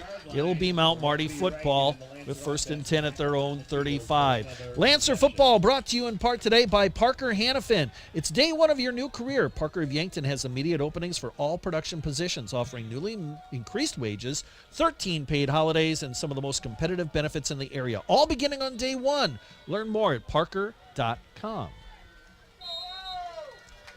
2 receivers to the right, 1 to the left. Reichen out of the shotgun. Movement on the line, no flags. Now they'll look over to the sideline. Hirsch remains in at running back. Hansen to the left. Vigans. Fitzgerald out to the right. Now it's the pistol formation. Here comes Fitzgerald in motion. Handoff, Hirsch up the middle. Stutter step through the line. Got to the linebacker core, gained 3, and that's all. Tackled near the 38-yard line. Well, Marty wants to establish that running game. They're up 10-0, 2.5 minutes left to go here in the first quarter. A couple of turnovers by Midland have helped the Lancer cause. 2nd and 7. Hansen out to the left. Fitzgerald out to the right. Midland showing blitz. Here comes Fitzgerald in motion. Handoff, Hirsch up the middle. Sidesteps a linebacker, gets across the 40 to the 41. Only a gain of about 2, maybe 3. And it's going to be 3rd down and about 4 coming up. Well, Marty Football brought to you in part by Sureco. When you need to be sure, make it Sureco. One receiver either side.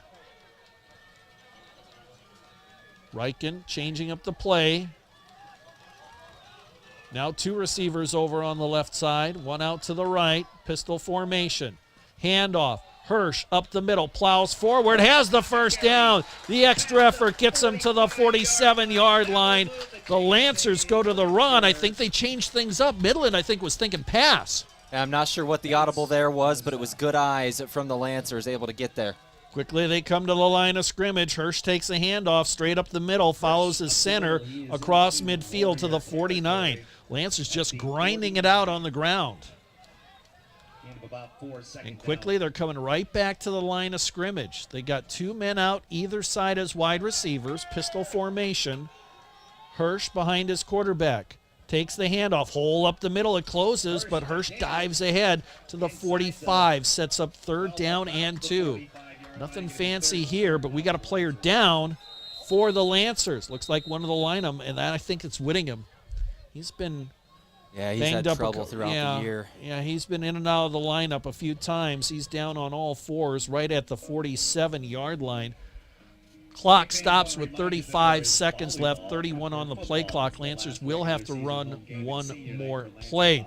Well, we got a moment. I'd like to remind you that Lancer Football brought to you in part by Dakota Mac. At Dakota Mac, we can help you do the heavy lifting when it comes to ag financing. Whether you're a farmer, investor, or beginning farmer, we work hard to find lending solutions to fit your needs. Learn more at dakotamac.com. Whittingham walking off the field under his own power. It looks like Jonas Kelp is going to go out there to replace him, the big senior out of Hamburg, Germany, 6'7", 343 pounds.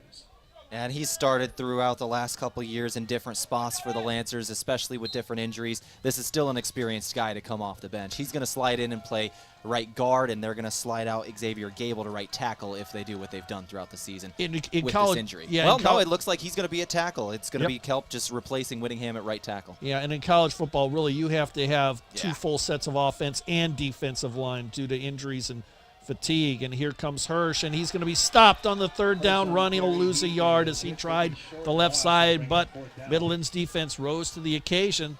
Let's see if the punting unit is going to come out. Well, we're going to have the quarter come to an end. Quarter number 1 in the books. Mount Marty 10, Midland nothing. Back with quarter number 2 in 1 minute right here on KYNT. They say tomorrow is always coming, but never arrives. It's always just beyond today. Not true when it comes to internet. Tomorrow's technology is already here. We'll need solutions that are even faster, smarter, and more secure. So let's go. Let's go to a place where Midco Internet connects you to all the possibilities of tomorrow. That's where we're going today. Midco. Let's go beyond. Have a large group or event that you'd like to offer clothing for? JJ Benji's can make you look good. Instead of you taking orders, collecting money, and then delivering the clothing, let JJ Benji's handle it all. JJ Benji's will create an online store with the merchandise you want to offer. People order, pay, and then JJ Benji's will ship it. You just provide a link or QR code to the online store, and that's it. Contact JJ Benji's in Yankton for more information. Quarter number 2 getting set to start. Mount Marty on top of Midland, 10-0. Along with Tehl Tanner, I'm Steve Thum. Punting unit coming out for the Lancers. Jack Finder averaging 35 yards per punt. And that is going to be Denkert, their all-purpose running back. He's standing near his own 10 line to receive the punt. High snap, collected, nearly blocked, but the kick is away. Denkert's going to let it land at the 15. He collects it at the 5, and he swarmed under right away. He thought it was going to bounce inside the 5 and maybe touch down near the 1 or 2. There were some Lancer players there. Denkirk on an odd bounce picks it up and tried to make something out of nothing, but there were 3 dark jerseys right there. Yeah, it was probably smart of him to grab that one because there was a Lancer behind him ready to down it at the 1-yard line. Him grabbing that one out of the air saved about 3 yards of leeway. They're going to be at about the 4 instead of the 1, so that's actually a decent heads-up play. Yeah, that was a tough play for Denkirk either way. I think he probably made the 100%. the best of a bad situation. From the 5-yard line, first down and 10. Denkirk with the handoff up the middle. He'll get to the 10, to the 15, still on his feet, down near the 18-yard line. That's going to be a first down for Midland. Well, if you run like that, it doesn't matter where you are on the field. If you're just breaking tackles, bouncing off of different guys and running for first downs, it doesn't matter where you're at. Denkirk, he is a junior, 5'10", 200 pounds. Out of Kennesaw, Nebraska. Got a lot of playing time last year. He's a full-time starter this year. He's been really their number 1 running back. They haven't gone to too many other guys when it comes to running the football. First and 10. Handoff. Denkirk up the middle. Has a hole. Submarine tackle. And it'll trip him up at the 23. Second down coming up. About 5, maybe 6 yards to go, depending on the spot. Marty Football today brought to you in part by Mason Schramm. Are you buying or selling? Well, move with Mason and the Move Group. We'll credit the running back with a gain of 5, second and 5. Midland operating left to right on your radio dial. 2 men out to the left, 1 out to the right. Oh, fumbled snap. Denkirk's going to pick it up. He's got a hole. He's at the 30, the 35, leaps him in at the 40, and out of bounds there, the 46, and there's your Sports Center highlight.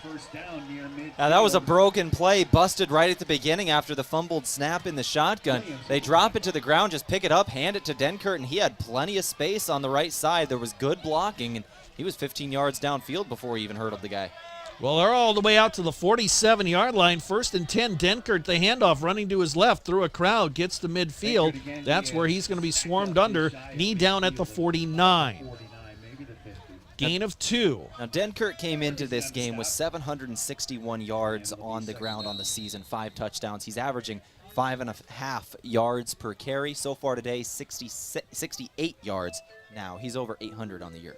And we have a Lancer player down right near the midfield stripe, trying to pick up who that is. And, of course, when you get into November, those injuries, especially in a physical ball game, can really start to pile up.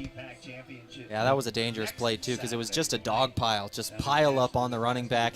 Everybody was in there trying to get hits up, and difficult things can happen at the bottom of those dog piles sometimes. Yeah, can't see who it is. Player's lying flat on his back. Now he gets up. Going to be helped off to the sideline. That's Gabe Baptista. Safety. Yeah, they're starting strong safety out of Hawaii. That's a big loss. Yep, and for those listening or watching out in Hawaii, aloha. We know we've got a crowd of people out there in Hawaii that listen. Early morning for them that listen to us, too. We welcome you no matter where you may be listening or watching online from. Time is it? It's 8:30 out there. In the morning. Good morning. Second down coming up, about 7 yards to go for Midland. Play resumes with the Warriors right at the midfield stripe. 12:40 and counting here in quarter number 2. Lancers up 10-0. 2 receivers out to the right. It's going to be Jones. Dropping back, wants to throw the long ball down the middle of the field into coverage. Intercepted by Gaetani. Penalty flag is down. Gaetani racing at the 30, crosses field to the 35, to midfield. And he's going to be tackled at the 40-yard line, but a penalty flag is down at the 10-yard line, and this interception may be nullified. Yeah, I think it's going to be Caden Phillips. I think they're going to get him with DPI here right back at the spot of the interception. He's not the one who intercepted it. He was the guy in coverage, and I think he was pushing the receiver away. But hold the phone. We have another penalty flag thrown midfield. So now that's big. It could offset all of a sudden. Which in case the interception still gets wiped out, we got to replay the down. Yeah. So 2 penalty flags down, one near the 13-yard line of Lancer territory, the other one near midfield. And Midland, well, their offense is back out on the field, and Lancers' defense is on the field with 12:16 left to go here, quarter number 2. Now, one thing that could happen is that second penalty could also be on the Lancers on the return of the interception. They might have had a block in the back or some sort of holding, because that was thrown a little late. That would be a double difficult. whammy. Yeah, it'd be difficult for the Lancers. Obviously, the pass interference yardage would be enough, but Connor we'll see. Singheisen is our referee. He will make the announcement here momentarily. There's only one foul on the play. One penalty, pass interference on the defense. Yep, and that is 15 yards from the previous spot. going to be tagged to Caden Phillips. And what really stinks is that he didn't need to do it. That pass was well underthrown, and that cost the Lancers an interception and what would have been the 3rd turnover of the day for Midland, but it gets wiped out on a penalty. Midland keeps the football, 1st and 10 at the Lancer 35-yard line. And like you said, it just wasn't necessary. That ball was well underthrown. It was not going to be catchable, and Lancers had a pick.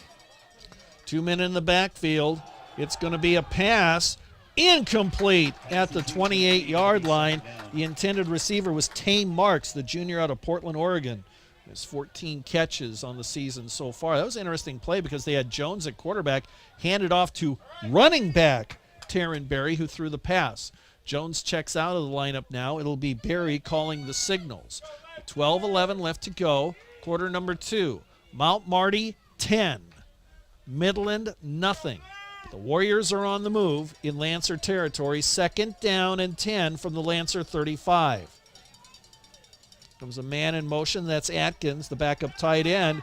Movement on the line. Procedure against the Warriors. Ball start. Offense, number 72. And they're going to tag the center, Christian Robledo. He's out of Indio, California, 5th-year senior. And that'll make it 2nd and 15. Big chance here for the Lancer defense. Mentioned the secondary's been banged up a little bit. Caden Phillips out there now. Receivers either side. Barry claps his hands. Handoff. Denkert up the middle. He'll get the penalty yardage back and a little bit more all the way to the 32-yard line. Gain of 8. Still sets up 3rd and long. Marty football today brought to you by the Meat Lodge. You want top quality meat at great prices? Well, head to the Meat Lodge in Yankton. They're on the way to the lake on Highway 52. 3rd down for the Lancers, chance to get off the field, but you got to wonder if maybe if they get a couple yards here, they're in 4-down territory. They're just at the 33-yard line. They can run too. Yeah, I wouldn't be surprised if this is 4-down territory for the Warriors, depending on what happens on this play. 2 receivers to the right, to the left. It's going to be Jones on a keeper. He's going to be tripped up. He'll be close to the 1st down. He's right at the 35-yard line. Jones, the running quarterback, came in, went student body right, and I think they're going to give him the yardage. Depends on the spot. And let's take a look here. Referees are conferring. They haven't moved the chain gang yet. Oh, but we got holding against Midland. Wipe out the gain. That's going to back up the Warriors about 10 yards. A penalty was thrown right at the line of scrimmage. Yeah, that's a tough one. Spot foul, go back, and now they replay 3rd down. We'll give you an update on Gabe Baptista here for the Lancers. I can see him on the near sideline. He had his shoulder pads off, and they were checking him out. Now he's putting them back on, and the trainers are helping him put his shoulder pads back on. Hopefully that means he's going to come back here in a couple minutes. Well, we got 3rd and about 18 for Midland, all the way back to the 43-yard line. Lancers showing blitz, and here they come. Lambeth hit, quarterback ball in the air, incomplete. And boy, did Lambeth just nail Taryn Berry from the blind side. Berry slow to get up as the blitz paid off. Yeah, blind side, just massive hit there for the Lancers. Jacob Lambeth off the edge, their middle linebacker, puts a massive hit on the quarterback. Call it the blind side for a reason. He just did not see him coming and took a shot. That one hurt. Almost the sack, but the incomplete, well, we'll take it. 10:55 left. I don't know if that clock is right. It was 10:21 a while ago. It was 12:11 a little while ago. Here comes Hodge on the punt. Towards the coffin corner. It's going to roll into the end zone as Gaetani let it go over his head. 10:48 left to go until halftime. 10-0 Lancers on top. Mount Marty football today brought to you in part by Conklin Distributing. Packed with essential vitamins and nutrients, Rise Fuel gives you the power to push harder, go faster, and perform better. Fuel your ambition and unleash your potential with Rise Fuel. From the 20-yard line, 1st and 10 Lancers. They operate from right to left on your radio dial.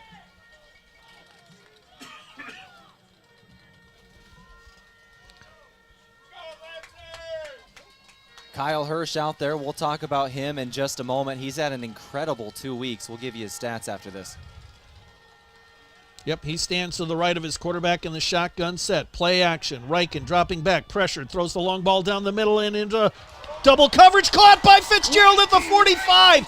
Took it away from 2 defenders. He's tackled at the 40. What a catch. Never mind who needs to run the football. Let's talk about Rugby Reichen. Placement on that one, the most accurate game we've seen from him last week. Threading the needle into tight windows in double and triple coverage. Completed passes and a good one there. Pass over the head of Hansen. Screen pass to the right side. Incomplete. Reichen kind of double clutched that because the defender read the play. Yeah, it was going to be a pick if he threw it originally. Had to pump fake that one. Hansen went down the field. He threw it to him about 3 yards downfield and just went off his hands out of bounds.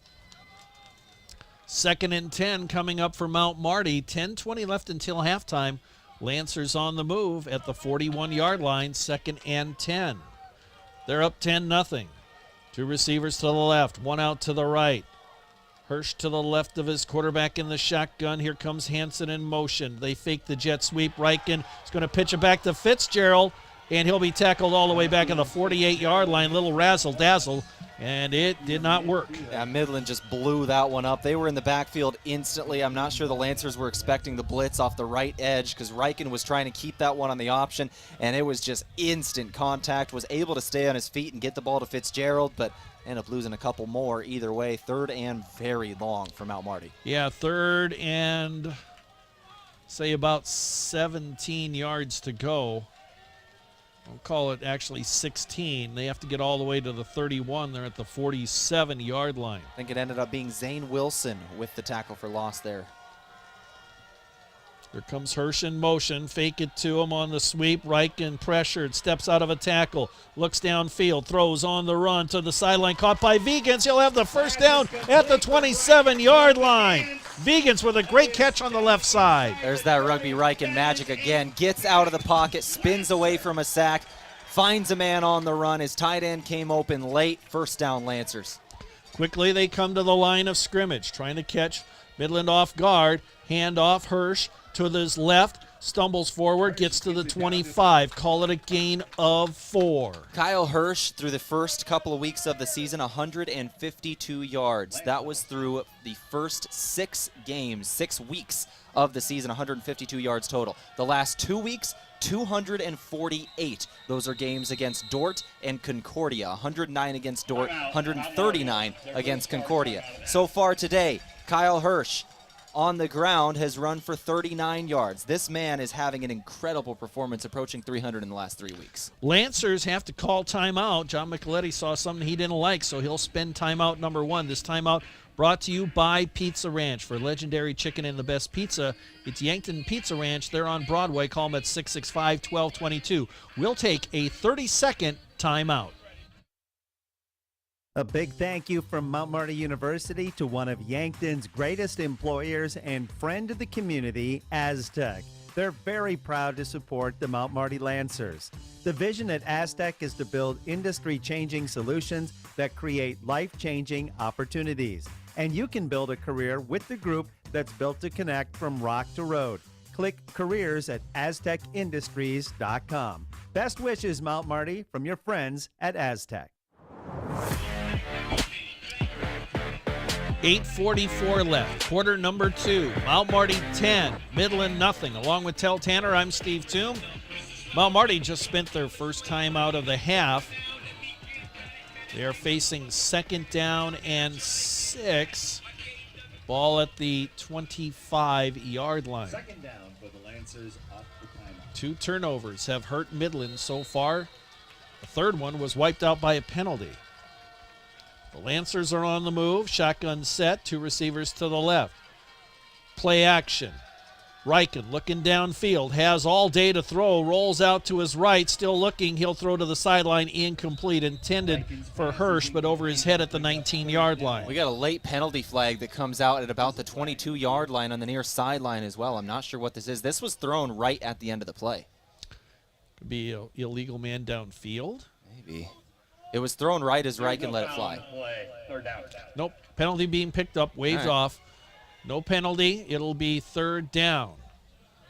Clock stops with 8:36. Could this be 4-down territory for Mount Marty? Probably a little bit beyond the range of Jack Finder at the moment. Is long on the year, 35. Reichen will split out 2 men either side. He'll have Hirsch to the right. In the shotgun set. Here comes Heath in motion from left to right. Pass to the left side. Caught. Hansen at the 15-yard line. Will that be enough for a 1st down? Yes, it will. Lancers converting a couple of 3rd downs on this drive, just keeping it rolling. Just a couple weeks ago, they were one of the most efficient teams in the GPAC. Had a tough couple weeks on 3rd down, but playing well today. Quickly, they come to the line of scrimmage. Fitzgerald comes in motion from left to right. Hirsch to the left of his quarterback. It's going to be a handoff sweep. Fitzgerald inside the 15 down to near the 12-yard line. Not much of a gain on the play. 2nd down coming up. See, they're actually, well, they'll give them decent progress of almost 5 yards. Ball was at the 18, now it was at the 13. 7:40 and counting. Lancers up 10-0 here in the 2nd quarter. Heath moves over to the right side as a receiver. Hirsch to the right of his quarterback in the shotgun set. Straight drop back. Throw to the corner of the end zone. Too tall for Vigans in the left corner. Incomplete. It had a chance at him just over his head. Vigans had a step on his defender. We'll go to 3rd down again. Lancers are 3 of 5 on 3rd down so far today. They've converted 2 on this drive. They are within Finder's range. They are. But you want to get 6. Now, the thing is, if they get a gain that's close to the sticks, they may go for it. You got to get yards on 3rd down first. 3rd down and about 5. Shotgun set. 2 receivers to the left. Now the empty backfield. Reichen pressured. Rolls out. Scrambling. In trouble. Buys time from the 30-yard line. Throws to the corner of the end zone. It is incomplete over the head of Hansen in the left corner. Great job by Reichen to keep that play alive, and out comes the field goal unit. I had a chance on it. He was running backwards there for a moment. I was just sitting here thinking, throw it away, don't take a long sack. He was able to avoid the sack and throw it into the end zone. Incomplete, but they still got a chance to settle for 3 here. Here's Finder. Noah McDermott is the holder from the left hash mark. This will be a 30-yard attempt for a right-footed kicker. Snap on target. Kick on the way. It is good. 7:11 left to go. Quarter number 2. Lancers 13, Midland nothing. Back with the kickoff in just 30 seconds right here on KYNT. Marcus is giving a holiday gift to himself? Yeah, I was a really good boy this year. Oh, good for you. I got $50 of Runza gift cards to give to my friends and got a $10 gift card for myself. Well, sometimes it's better to give and receive. Right? I made a list, checked it twice. And the list said Marcus? List said Marcus. 'Tis the season. Buy $50 of Runza gift cards and get a $10 gift card free. Because from the way we make it to the way it makes you feel, Runza makes it all better. With 7:11 left to go here in the 2nd quarter, Jack Finder connects on his 2nd field goal of the day, this one from 30 yards out. And it's Mount Marty 13, Midland nothing. I'm Steve Thum. He's Tehl Tanner. Mount Marty's playing a very, very good football game here today. The defense kind of in bend but don't break mode at the moment. Yeah, no, they're playing very, very well. With multiple turnovers, Lancers have kind of lived on their side of the field. They've had to settle twice. High kickoff. Denkert handles it at the 10-yard line. Running straight up the middle of the field. Has a hole. He's into the open. Just Finder to beat. And he's off to the races. He's at the 30, the 20, the 10, the 5. Just like that, Midland's right back into this game on a 90-plus yard kickoff return by Tyson Denkert, his longest of the year, his first kickoff return for a touchdown. That's the way to do it. That's the way to get back into games. When your offense and your defense are struggling, do it on special teams. We got a one-possession game just like that. Yep, special teams, that X factor in any ball game. And Denkert just made this a whole different ball game with 6:57 left to go. Cameron Spicer, 27 of 28 on extra points. Carson Crouch is the holder, and the kick is good. 13-7, Lancers on top, 6:57 left to go until halftime, and we will take a 30-second break and come back with the kickoff right here on KYNT. Here in the Midwest, fall means harvest, hunting, and Friday nights under the lights. Whether you're toasting into a day in the fields, celebrating a hunt well done, or kicking back after the big game, Alaskan Amber is a perfect companion. Brewed with glacier-fed water and a smooth malty flavor, it's the perfect way to unwind after a day spent exploring the great outdoors. Alaskan Amber, crafted for those who work hard, play hard, and savor every moment. Tyson Denkert on the kickoff return of 93 yards. And point after kick is good, 13-7. Mount Marty on top. They were really in the driver's seat, but just like that, it's a whole new ball game. This has turned into a beautiful day, though. I tell you what, we're sitting at about 60 degrees. Sunny skies overhead, very little wind. It is just beautiful. I'm starting to sweat here. It's November. Yeah, It's you don't great. expect this kind of weather in November, but it has been a very, very warm fall so far this year. And here's the kickoff from Spicer. Short end-over-end kickoff collected at the 7-yard line. That is Hansen, and he's going to be cut down at about the 16-yard line. And I tell you what, Midland on special teams right now, they are fired up. Like I said, if you can't do it on offense and defense, they're both struggling so far. Do it on special teams. The special teams making back-to-back plays. Mount Marty football brought to you in part by Foreman Charters. Let Foreman Charters do the driving for your next trip. See upcoming tours at foremanbus.com. That momentum can transfer all over the field now. We'll see what this Midland defense has got in store now that they've got a little bit of juice. From the 17-yard line, first down and 10. Here comes Fitzgerald in motion from right to left. High snap. Hirsch running to his right, stumbles a bit. Will move the pile forward a bit. Gain of 3 to the 20-yard line. Kyle Hirsch has been going all the way at running back so far. We haven't seen Malachi Hartz yet. We started off the season red hot, but he struggled here the last couple of weeks. And part of that is that we haven't seen him is also just the emergence of Kyle Hirsch, how good he's been. Once again, in the last 2 weeks against Dort and Concordia, two of the best teams in the conference, 248 yards in the ground combined in those 2 games. There's a reason he's kind of being featured so heavily in this one. He's hot.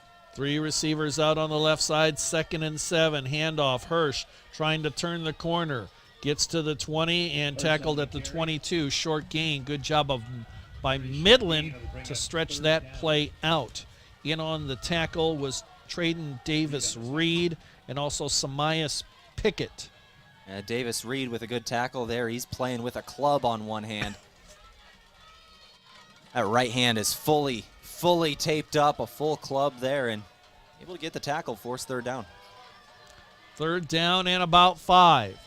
Lancers need to pick up a first down. They can't afford to go 3 and out here. 2 receivers either side. Straight drop back, quick pass, incomplete, out in front of Hansen at the 30-yard line.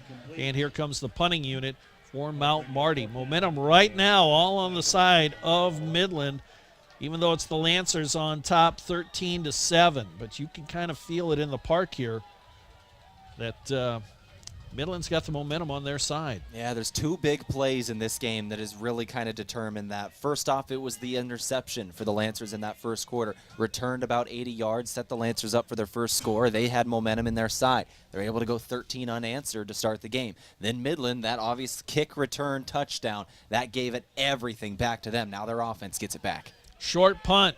Holds up in the air, bounces at about the 45-yard line. Bounces out of bounds at the 48-yard line. Not a good punt by Finder. And tell you what, Midland is in business right now. Yeah, they're starting in Lancer territory with a chance to go either tie up the ball game or take the lead if they're able to get the end zone. Yep, 5:20 left to go until halftime.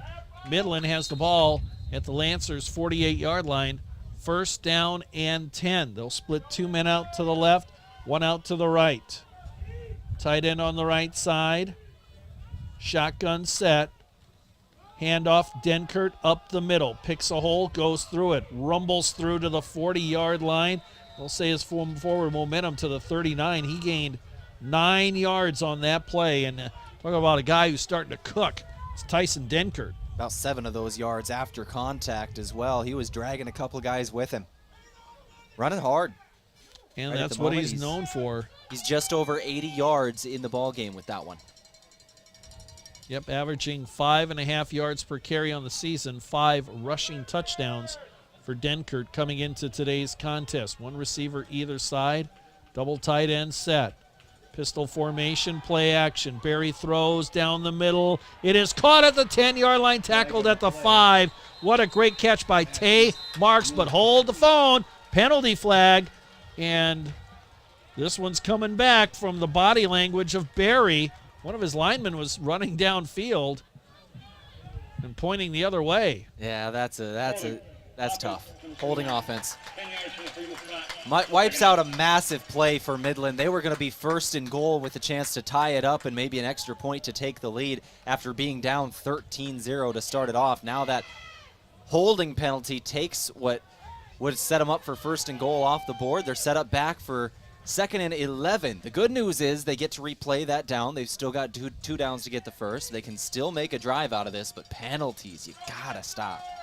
Yep, that one is a costly penalty. Sometimes it's not how many you get, it's when you get them. And that wiped out a huge play. 2nd down and 11. Back at the 49-yard line. Denkert up the middle. Has a hole. He'll stumble ahead and get to the 45-yard line. Gain of 4. Mount Marty football brought to you today in part by Pizza Ranch. For legendary chicken and the best pizza, it's Pizza Ranch on Broadway. Call them at 665-1222. Well, they had to take a long time to get everybody off the pile there. A couple of substitutions for the Warriors here as well, getting everybody in on 3rd down. 4 minutes left to go until halftime. 3rd down and 7 for Midland from the Lancer 45. Fans making some noise. 3 receivers to the left, 1 to the right. Shotgun set, Denkert to the right of his quarterback. Mount Marty rushes just 4. Pass to the right side. Man open, caught. 31-yard line, 1st down. On the catch, Kevin Adams Jr. And that one silences the Lancers crowd. That was a well-thrown ball and just a little down and out pattern. Now the Lancers were making some noise on 3rd down. They've got the new cowbells this year the Lancer club sold. They've been able to make noise all season, but Midland handling it well. They're converting on 3rd down and driving. 3rd down efficiency. That was only the 2nd 3rd down conversion of the ball game there. I believe 2 of 6 now. From the 32-yard line, 1st and 10, Warriors. They'll put a man in motion. That's Atkins. He's over on the right side. Now he'll go back to the left side. Play action. Barry rolls out to his left, throws onto the run to the sideline, caught at the 20-yard line, and that is where the tackle is made, and that is Tim Brown, the junior out of Miami, Florida. Actually, excuse me, that was the first 3rd down conversion of the game for Midland. They're 1 of 5 on 3rd down. Seemed like they're better than that today. Oh, they haven't had a lot of 3rd downs. Yeah.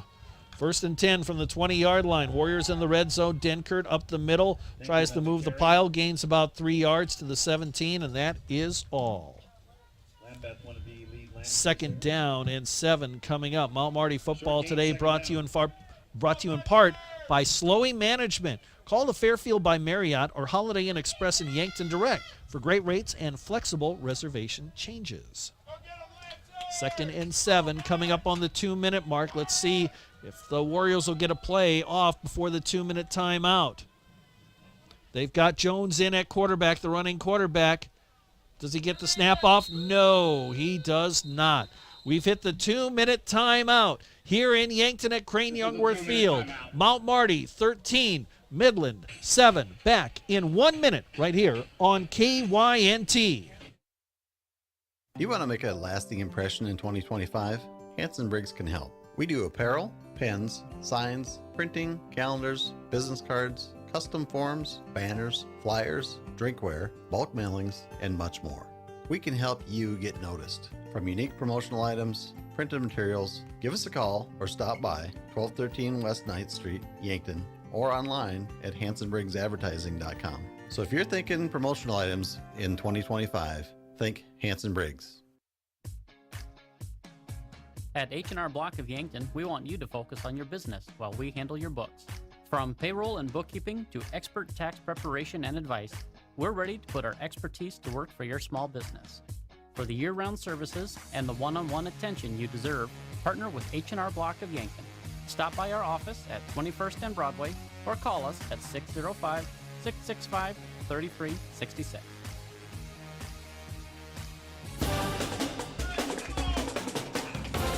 Two minutes to go until halftime. Lancers up 13-7 over Midland, but the Warriors are in the red zone on the move. They have all 3 timeouts left. They're looking at 2nd down and 7. Jacob Jones, the backup, in at quarterback. He'll move a tight end. Atkins over to the right side. Keeps it himself. Tries to run to the right. He'll hit near the line of scrimmage, and he'll gain nothing on that play. And we've got a Lancer down. That's Dalen Norman at the 20-yard line. Boy, another Lancer defender on the ground. Yeah, a couple of injuries here today. Baptiste obviously went down earlier. He has returned. Dalen Norman now down. We had Lionel Whittingham go out earlier. I can see him sitting on the bench in the near sideline. We'll give you an update on him when they march out the offense next time. But Dalen Norman's a big loss. He's one of their captains, their left edge on that defensive line. He's got 4 tackles for loss and 26 tackles, a good run stopper, and once again, one of their captains. Update on the Gerstner Oil scoreboard near halftime. Morningside leads Northwestern 10-0. Concordia ahead of Hastings about 5 minutes ago until halftime, 14-6. And it's Dort out in front of Briar Cliff, 21-0. About 5.5 minutes left to go in that particular contest. And it is Dakota Wesleyan out in front of Waldorf near halftime, 21-0. Here it's 13-7. Lancers on top of the Warriors. 3rd down and 9. Loss of 2 on that last running play by the quarterback, Jacob Jones, who is out of the game. And now Taryn Berry is in there. He'll have 2 men in the backfield. 2 receivers to the left. Lancers showing blitz. Man clears out of the backfield. They're looking for the screen pass. They throw it. Hold the phone. Penalty flag will blow this play dead. Got to figure it's got to be movement. Yeah, might even back them up farther here, blowing it dead right at the beginning. And they're motioning false start. Double. Yep. False start. Offense, number 85. 5-yard penalty. Still 3rd down. Isaiah Tucker was the wide receiver in there. Backup. He's a senior out of Omaha, Nebraska. Now Marty has declined the option for a 10-second runoff. They declined the option for the 10-second runoff as well. But they do take the yardage. 3rd down and 14. Ball back at the 24-yard line. They need to get down near the 10. Lancers showing blitz again out of the shotgun. Here comes Lambeth up the middle. Pass to the sideline is going to be caught for a 1st down, and that is Adams. He's tackled at the 3 as he pulled the ball away from Mohammed. What a catch by Kevin Adams Jr. And Midland keeps the drive alive. They're inside the red zone, inside the 5 at the 3-yard line, coming up on the 1-minute mark. They have a lot of options at their disposal. You got to figure Denkert will be running the football, but hold the phone. Jones, the running quarterback, is in there. They like running him to the right. They're on the left hash mark. Atkins in motion.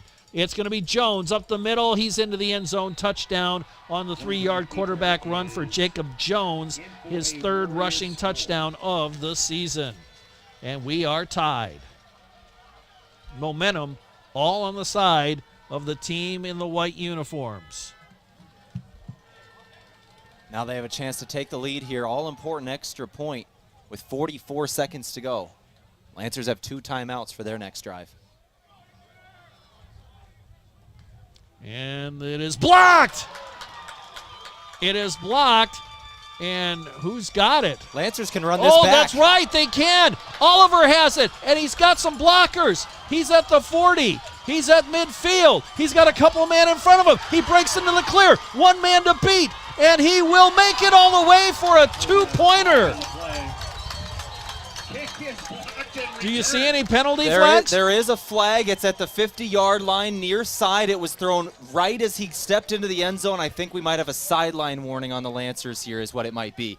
I think they stepped in, and they're motioning to the Lancers to step back right now. That should... It won't negate it. I think it's just a warning. Ooh. The coaching staff for the Lancers is fired up, talking to their players here to get back. Boy, if that, we got a Lancer injured near the 15-yard line. Yeah, there's a lot to figure out here. Boy, now a blocked point after kick can be returned.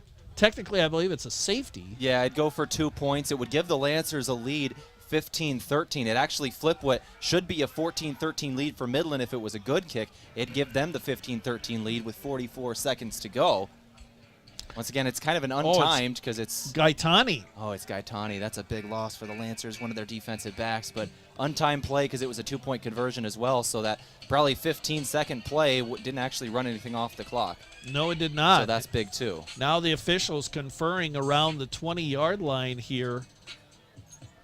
Now, boy, you would hate to see a sideline infraction take 2 points off the board. Well, once again, I watched the flag fly. It was thrown right about as he stepped into the end zone. So that'd be late to take it off because it was thrown at midfield. Connor Singheisen is our official. And let's see what he will say here. By rule, the kick was grounded in the end zone. Grounded. Making the try over.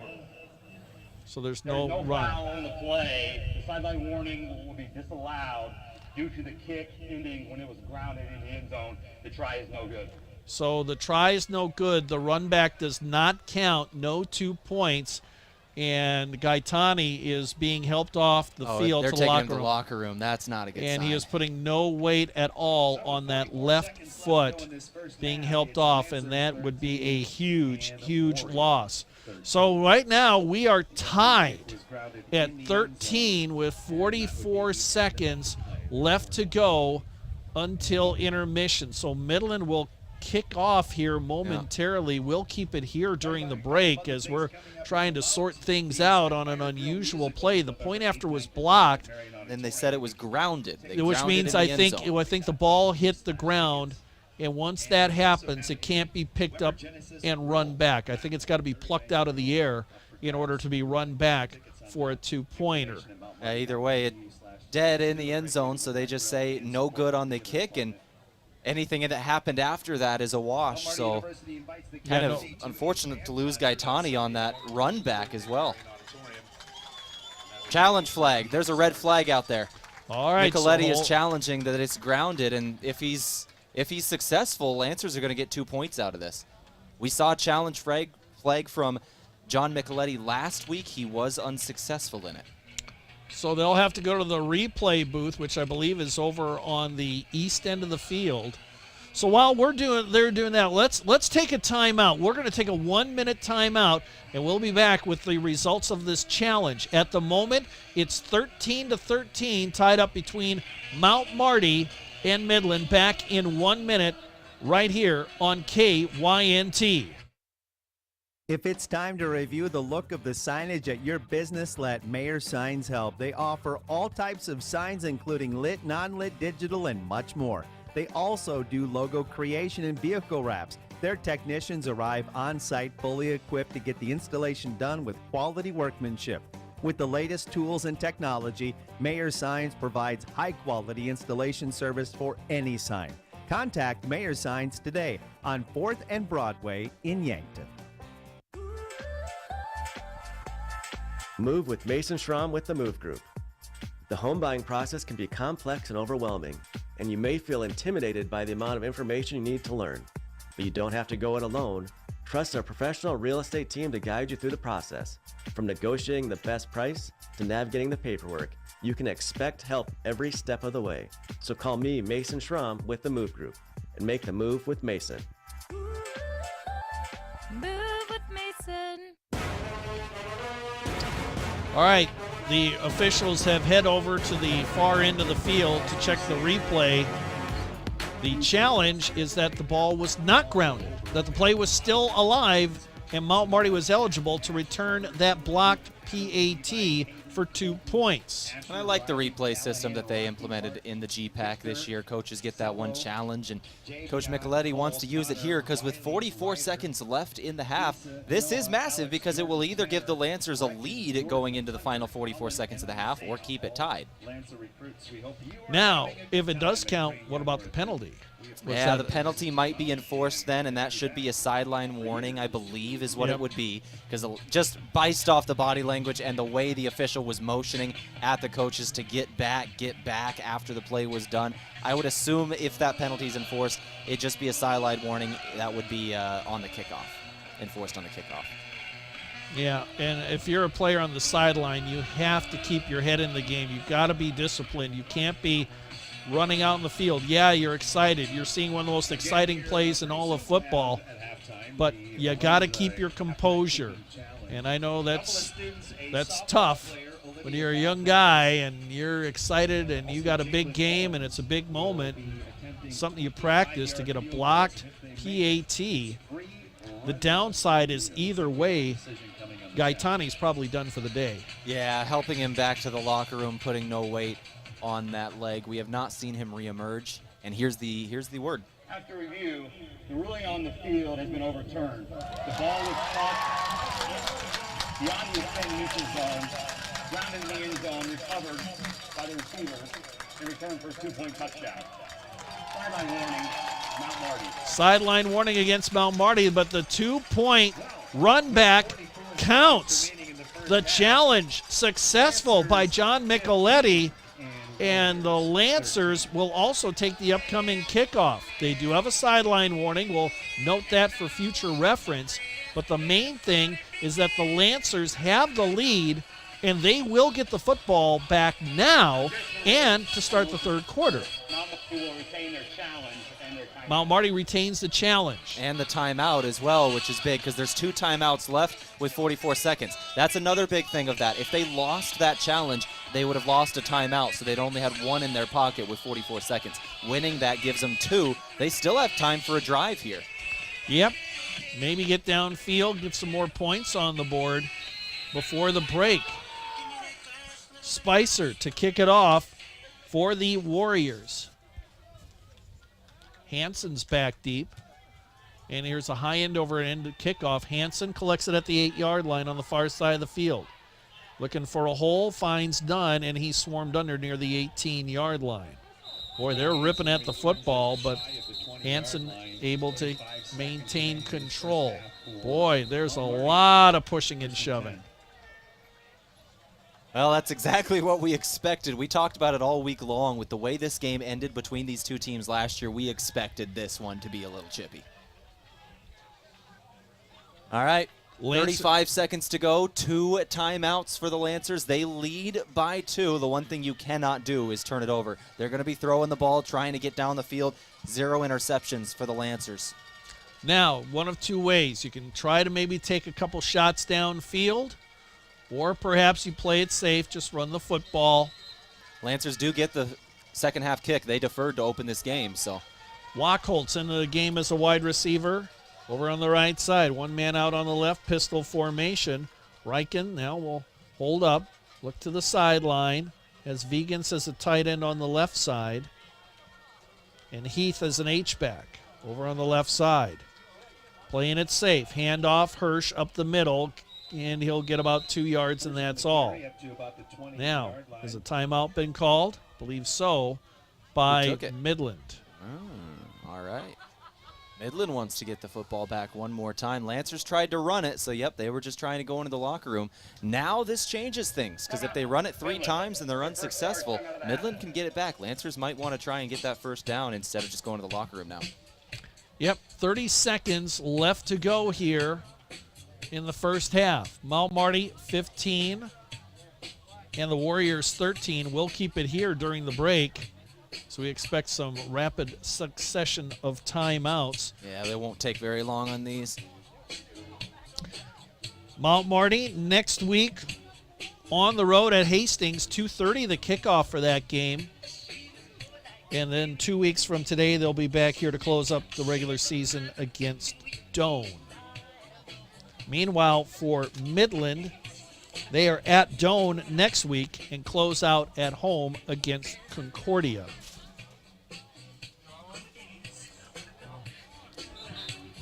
So 30 seconds left.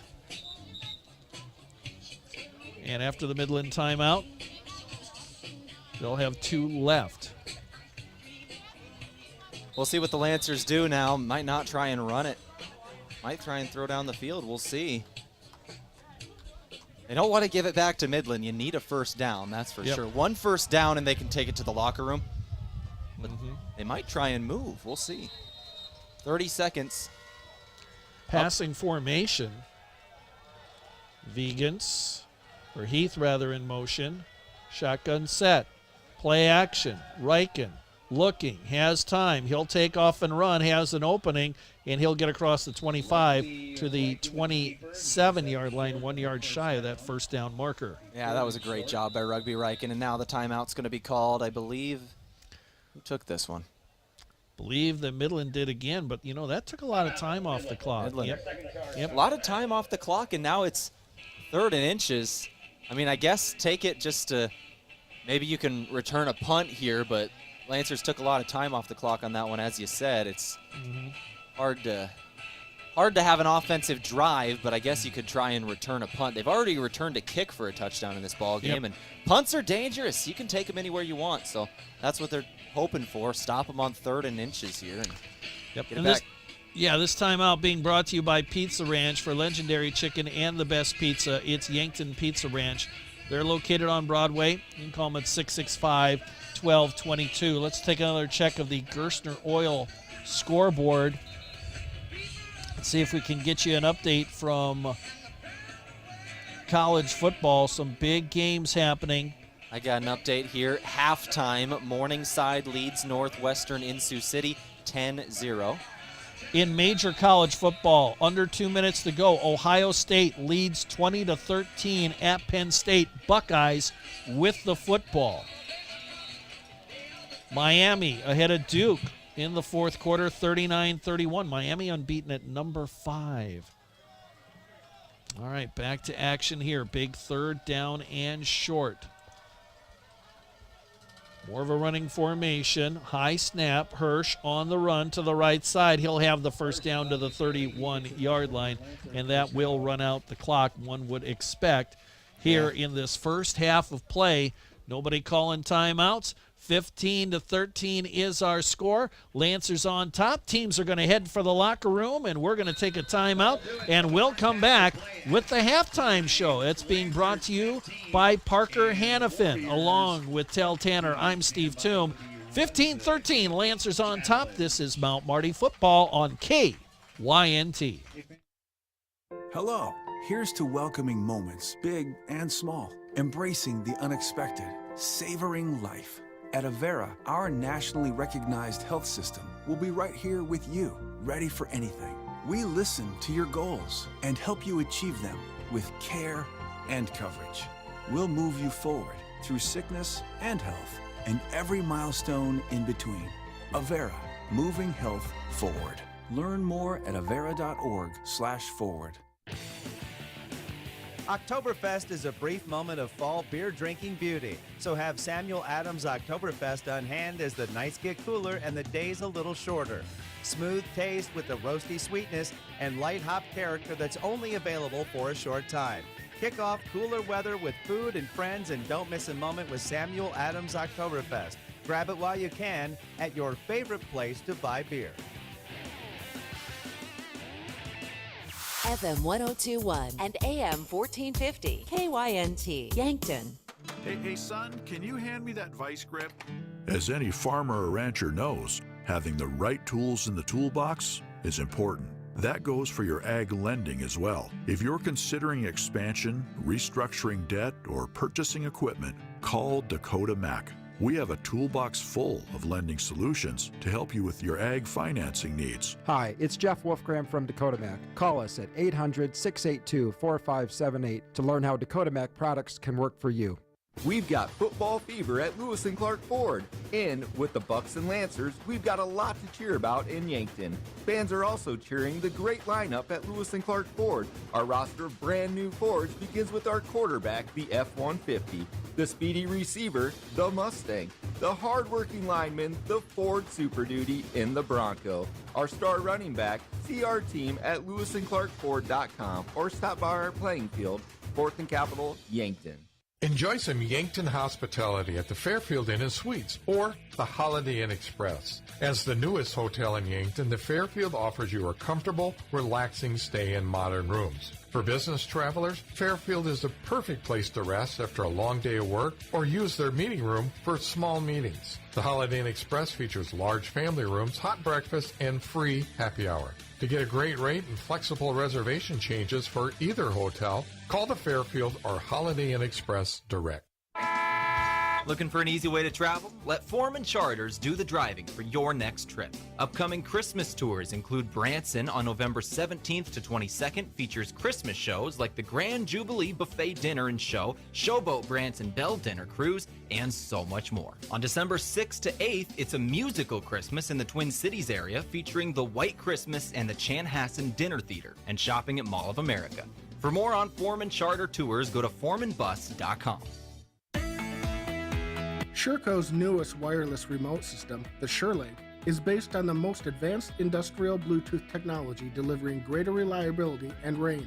The Sherco Pro offers Sherco's best-in-class express operation for simple, single-touch operation.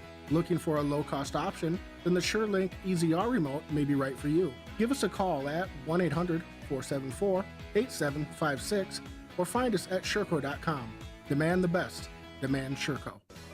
At Pizza Ranch, your favorite pizza is just a request away. This is Mike with Yankton Pizza Ranch, and every day you can enjoy the buffet your way. Step 1, ask for your favorite pizza at the counter, and we'll bake it fresh just for you. Step 2, get the first slice hot out of the oven. Step 3, rejoice and repeat. It's everyone's favorite buffet, Monday through Friday, 11 to 1:30 and 5 to 8, Saturday and Sunday, 11 to 8.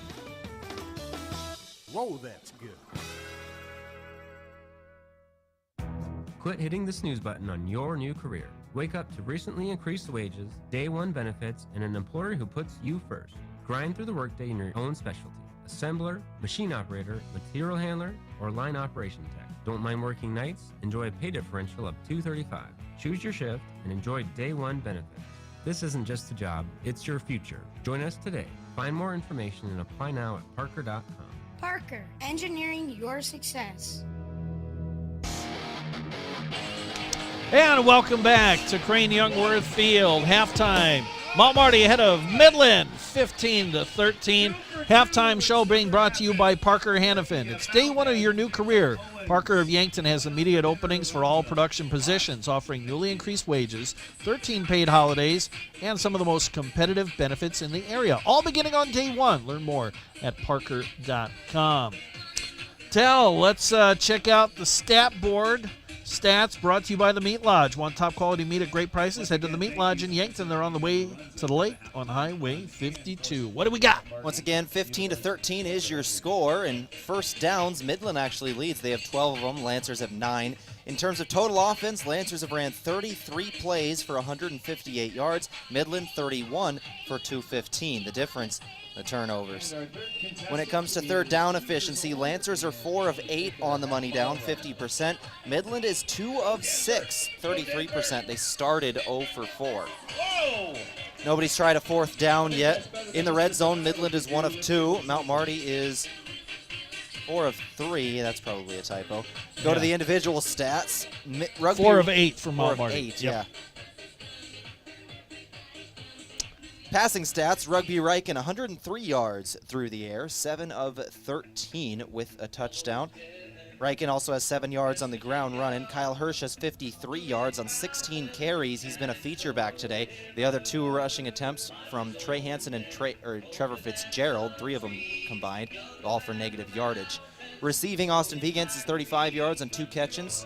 Trey Hansen is 22 on 3. Trevor Fitzgerald has a 39-yard catch, and Nick Heath has a 7-yard catch that went for a touchdown.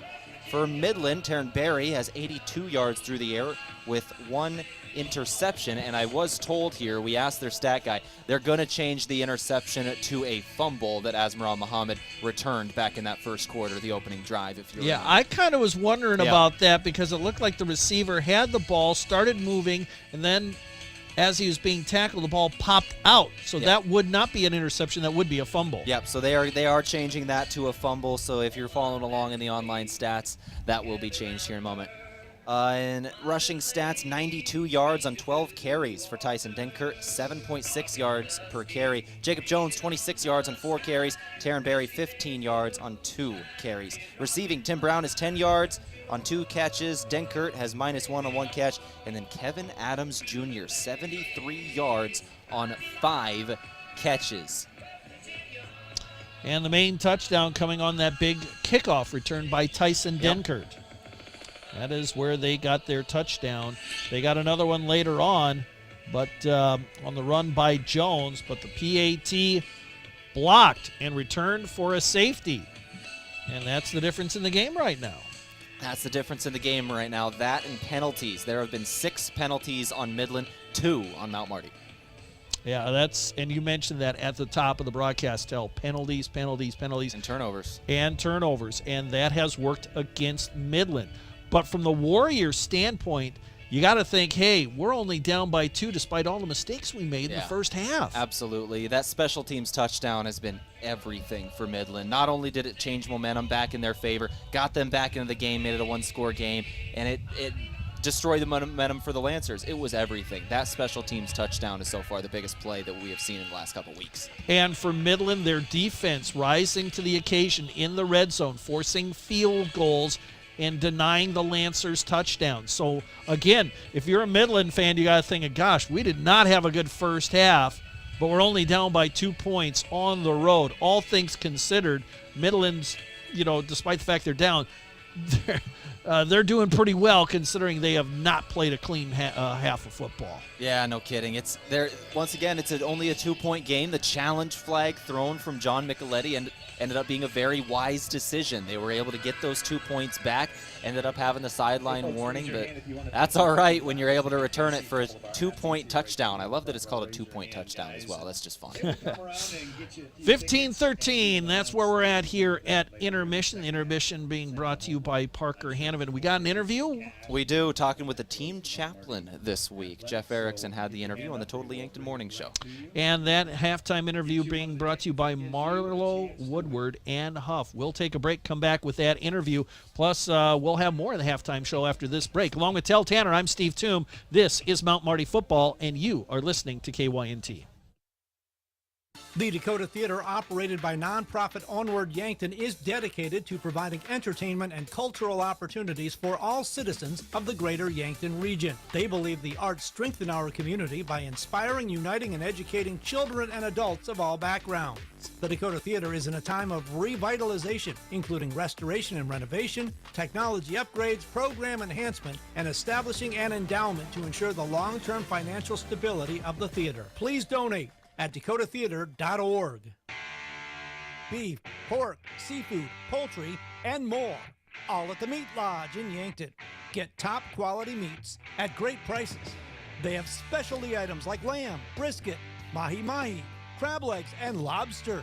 They even have non-meat options like Dimmick cheese, pickled items, seasonings, and sauces. For your convenience, you can call and order curbside pickup or order online at meatlodge.com.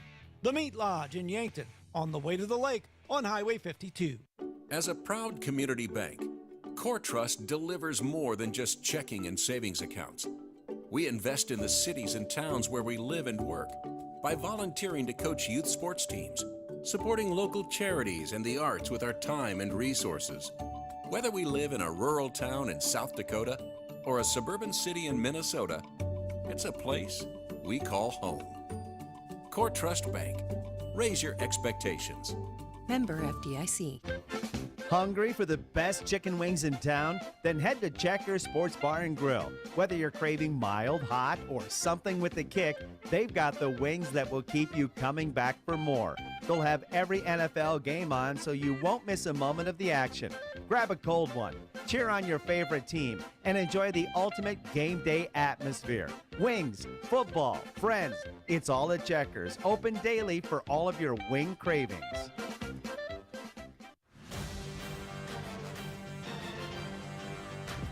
All right, back here on our halftime show from Parker Hannafin, we go now to our halftime interview from Marlowe, Woodward, and Huff attorneys at law. This week, our own Jeff Erickson on the Totally Yankton Morning Show spoke with Dr. Terry Lafferty, the assistant professor of theology and philosophy and the MMU football team chaplain. Let's go ahead and get to know them a little bit more. Here's Jeff with that interview. Well, it's a pleasure to have you in here today, and you are just a wonderful part of Mount Marty University, but I know that we're supposed to talk about Kuchenauer, and I don't have any idea what that's about. So Kuchen is the German word for cake, but it's a special kind of cake. Think of it as a cheesecake with a soft, cakey bottom, and usually some varying kind of fruit on top. And Kuchenauer at Mount Marty began because a group of us in May and June went to Germany for a Benedictine monastic experience. Was that the trip with Dr. Long? That's the one. Yeah, I talked to him about that, and that sounded like incredible. Oh, it was wonderful. And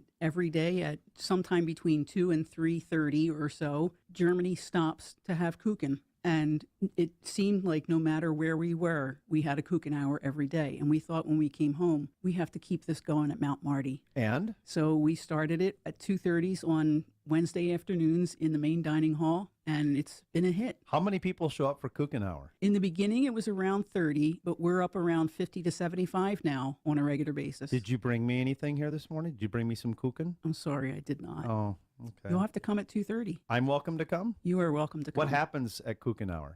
We stop working. The offices are allowed to close, and people can come and have Kuchen in the main dining hall, sit and have coffee and cake, and just visit. Do you think it's going to last, or will it fizzle out? I think it will last. It's growing each week. So, and we've only been doing it for, I think, a month now. So if somebody calls Mount Marty at 2:30 and the phone just rings and rings and rings, that might be the reason. That might be it. Are you making new friends? And I suppose a lot of networking happens, and yes, all good things, really. People from all over campus are coming in, students, staff, faculty, and sometimes somebody will bring, it's the middle of a class period from 2 to 2:50, but sometimes somebody will end class early and bring the class to Kuchenauer. So it's pretty neat. That is very neat. Who makes it? One of the cooks that's in our service. Well, I think this is a nice tradition, and it got started after the trip? After the trip, yes. Good. Yeah, we all came home and we said, we got to keep this one going. And I know another thing that kind of lights you up is Mount Marty football, because you are the team chaplain, so I see you down there on the sidelines, Yes. and I know you're really close with those athletes, but you've done such a good job, it's going to expand to men's basketball now? Yes, the men's basketball team didn't have a chaplain and asked me if I would be willing to pray for them. So every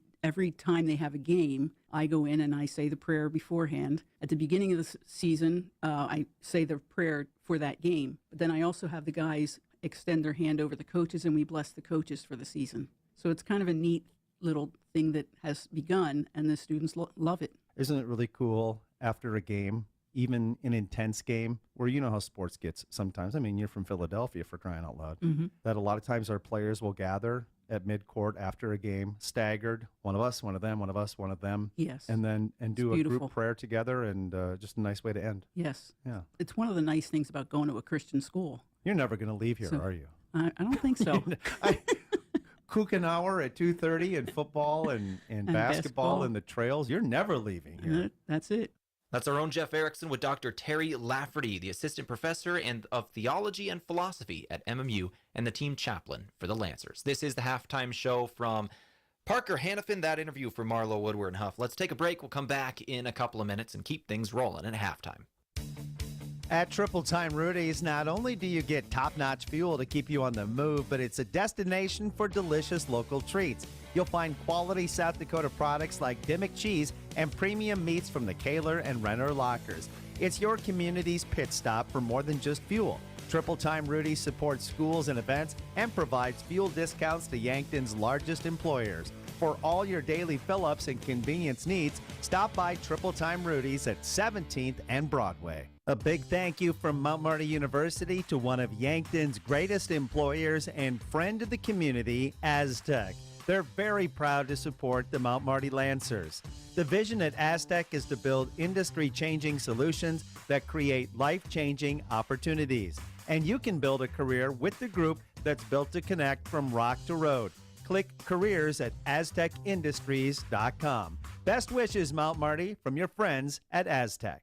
Check out Runza's Spicy Barbecue Bacon Burger and Runza Sandwich. Whew, that's a tongue twister. Say that 5 times fast. Spicy Barbecue Bacon Burger and Runza Sandwich. Spicy Barbecue Bacon Burger and Runza Sandwich. No, I didn't actually. Spicy Barbecue Bacon Burger and Runza Sandwich. Try Runza's Spicy Barbecue Bacon Burger and Runza Sandwich with barbecue sauce, jalapenos, bacon, pepper jack cheese, and crispy onion strips.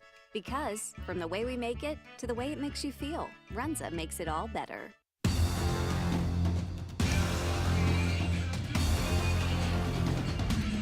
15-13 here at the break. Mount Marty ahead of Midland. This is the Parker Hannafin halftime show. Let's check the scoreboard, brought to you by Gerstner Oil. No matter what you drive, make sure you fill up at Triple Time Rudy's. They're on Broadway in Yankton. Tehl, what do you got? Let's start it off with the Great Plains Athletic Conference. Dordt over Briar Cliff at halftime, 21-0. The big one, Northwestern at Morningside, 10-0 halftime. Morningside on top of Northwestern.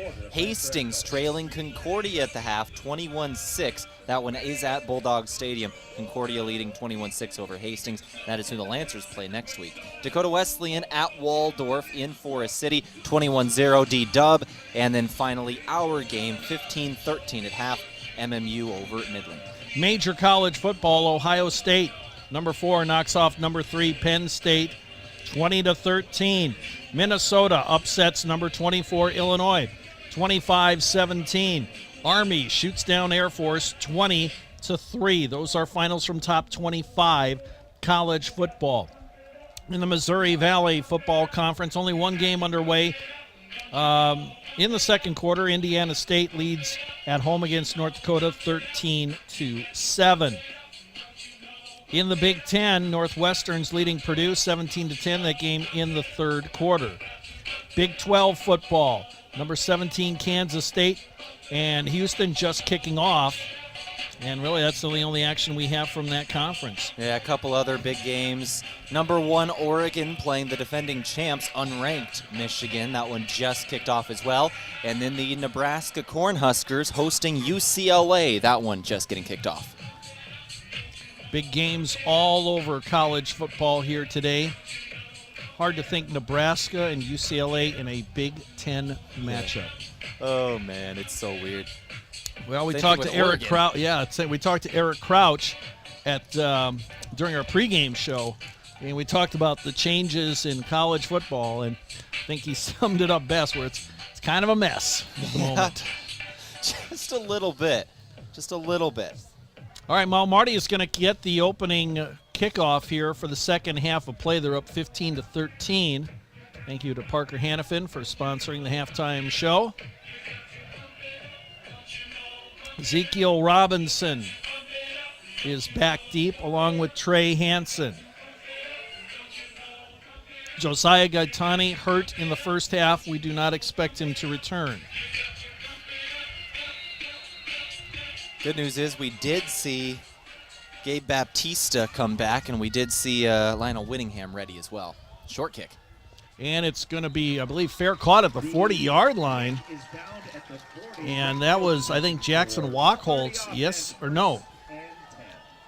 Check who that was. Oh, that was Noah McDermott, I believe.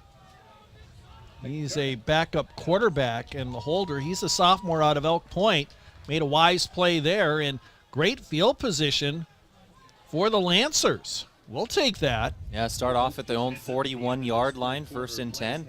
Lancers deferred to start off this game. They score right before halftime on the 2-point touchdown, and they got a lead to start it off. Here comes Fitzgerald in motion from left to right. Shotgun set. Misdirection running play. Hirsch has a hole, steps around a blocker, but runs into a defender and gets to the 45-yard line, gain of 4. Second half of football being brought to you by Core Trust Bank. Raise your expectations with Core Trust, member FDIC. They'll come quickly back to the line of scrimmage. 2nd down and 6. 2 receivers either side. Pistol formation. Hirsch up the middle, puts his head down. He'll get to midfield, 1 yard shy of the marker. 3rd and short, first 3rd down the Lancers facing in the second half. Once again, they went 4 of 8 in the first half, 50%. Quickly to the line of scrimmage, and it's a handoff to Hirsch, and he gets the first down. Gain of 3. Hard running by Kyle Hirsch, the freshman out of Gayville. And once again, 248 yards in the last 2 weeks combined. He's over 50 yards in the first half today. But surprisingly, no rushing touchdowns. Not on the season, not one. But that is surprising. Yeah, actually, but he has 2 receiving touchdowns. Those came early on. Quick screen pass, low, incomplete, intended for Hansen at the 42-yard line. Quick pass off the mark. Just underway, 3rd quarter, Lancers on top of Midland, 15-13. And not just early on, it was game 1 against Culver Stockton, those 2 receiving touchdowns for him, the first 2 of Reichen's career. Handoff, Hirsch up the middle, has a hole to the 40, spins to the 39, 2 yards shy of the marker on the 8-yard gain. And quickly, the Lancers coming right to the line of scrimmage. Pistol formation, and it's Hirsch to the left side. Boy, he's going to be maybe half a yard shy of the marker. Yeah, not a very generous spot by the officials, though. They're saying it's going to be over a yard. 4th and just over a yard. This should be inches. We actually have a really good angle at this. We are staring right. We sit right on the 43, 42-yard line. Well, Lancers are going to go for it. 2 receivers to the right, 1 to the left. Pistol formation. Reichen going to change up the play as Midland was showing blitz. On the outside, who's directing traffic? That's Zane Wilson.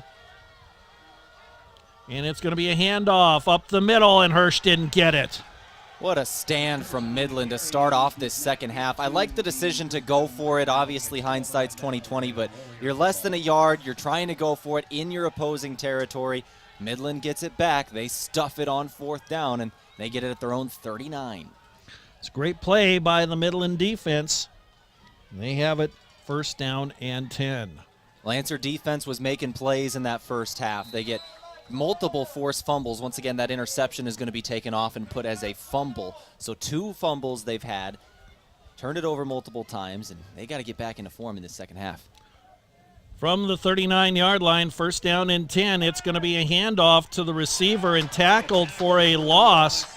That was a run by Covington, who's kind of hiding behind his offensive lineman, and that was blown up. They were doing that old hiding play. They get a guy in there, and they run all the offensive linemen up at the same time, trying to lose him in the confusion, and he just kneels down, crouches down behind the big offensive lineman, and they try and hand it to him sneakily, and he'll just run away from everybody. But I think it was Josh Pickthorne who was reading it the whole way. He was ready for it. He's been studying film. Yep, 2nd down and 12. Play action, screen pass, caught. Adams over on the left side, tackled right away, 2-yard gain. Great job by the Mount Marty defense. Yeah, that's DJ Wilson once again. That junior out of Chicago has been massive all season long. Yeah, he's had a great campaign defensively for the Mount Marty Lancers. Brings up 3rd down and 11. Midland will huddle up. They, too, have run that hurry-up offense at times throughout the day. Cloudy skies, temperature about 62 degrees. No wind to speak of here at Crane-Youngworth. 3 receivers to the right, 2 out to the left. Empty backfield. 3 men come rushing. Barry has time, throws, screen pass incomplete, intended for Denkert, right near the line of scrimmage. 2 defenders in the area, and he was moving to the sideline. It would have taken an incredible play by Denkert to pick up a first down. And Midland's defense forces that turnover on downs and then 3 and out for the offense. They're punting it back to Mount Marty. Lancer football brought to you in part by Lewis and Clark Ford. They're a proud sponsor of Mount Marty Athletics. Visit them at 4th and Capitol in Yankton. Go online at lewisandclarkford.com. And here's the punt from Hodge. He gets it away high, not very far. It's going to bounce near the 40, but take a Midland bounce. Everyone backs away and tap down at the 38-yard line. Well, that one just hung up in midair. Yeah, it did. There is no penalty. No, there's no. And I was looking at the wind here. The flags are not moving. The flag on the Midland sideline has been moving a little bit from time to time, but really not much of a wind. We hear a little bit in our crowd mic here, but it's not nothing to speak of. Once you get up there a little ways, I wonder if that ended up affecting that. It got up so high, but it just kind of went up and came right back down. It just was too high, not very long. Good field position again for the Lancers. All right, here come the Lancers, and Reichen's going to, or check that, Hirsch is going to get crushed in the backfield after the handoff. That play was just blown up. Jay Ballard, 4.5 tackles for loss coming into today. He is a sophomore with 1.5 sacks. Give him an interception and 28 tackles as well. Blew that play up. Loss of 5, 2nd and 15. Reichen, play action. Wants to load up, throws the long ball down the middle of the field. Beyond Fitzgerald, incomplete at the 30-yard line. There was 3 defenders there. He's just trying to find his senior wide receiver down the field. A little long. Brings up 3rd and 15 for Mount Marty. Heath will check out. Wachholtz in, the backup wide receiver out of Pierce, Nebraska. 10:45 left to go. 3rd quarter, 15-13. Lancers on top of Midland. Big 3rd and 15 here. See if Midland, they'll bring the heat. Rollout, Reichen steps up, wants to throw, has to do it over the middle of the field. Incomplete, dangerous pass at the 45-yard line was nearly intercepted. It was short of the mark. Closest player to it was a defender for the Warriors, and that was Zach Charlton, the junior out of San Francisco. Yeah, Reichen just kind of had to get rid of that football because Trent Davis-Reed was breathing down his neck and put a hit on the quarterback as he got rid of it. He was just trying to get it out of his hands. Well, Finder stands at his own 18-yard line to kick it away. 2 men back deep for the Warriors. Let's see if they set up the return. They will. High punt, angles towards the sideline. Denkert lets it bounce. Mount Marty bounce at the 35, all the way down inside the 20. Keeps rolling right to the 15-yard line. A great punt by Finder. And the Warriors are backed up. Denkert really had no play on that football. No, it wasn't very long punt, just an incredible roll of about 15 yards.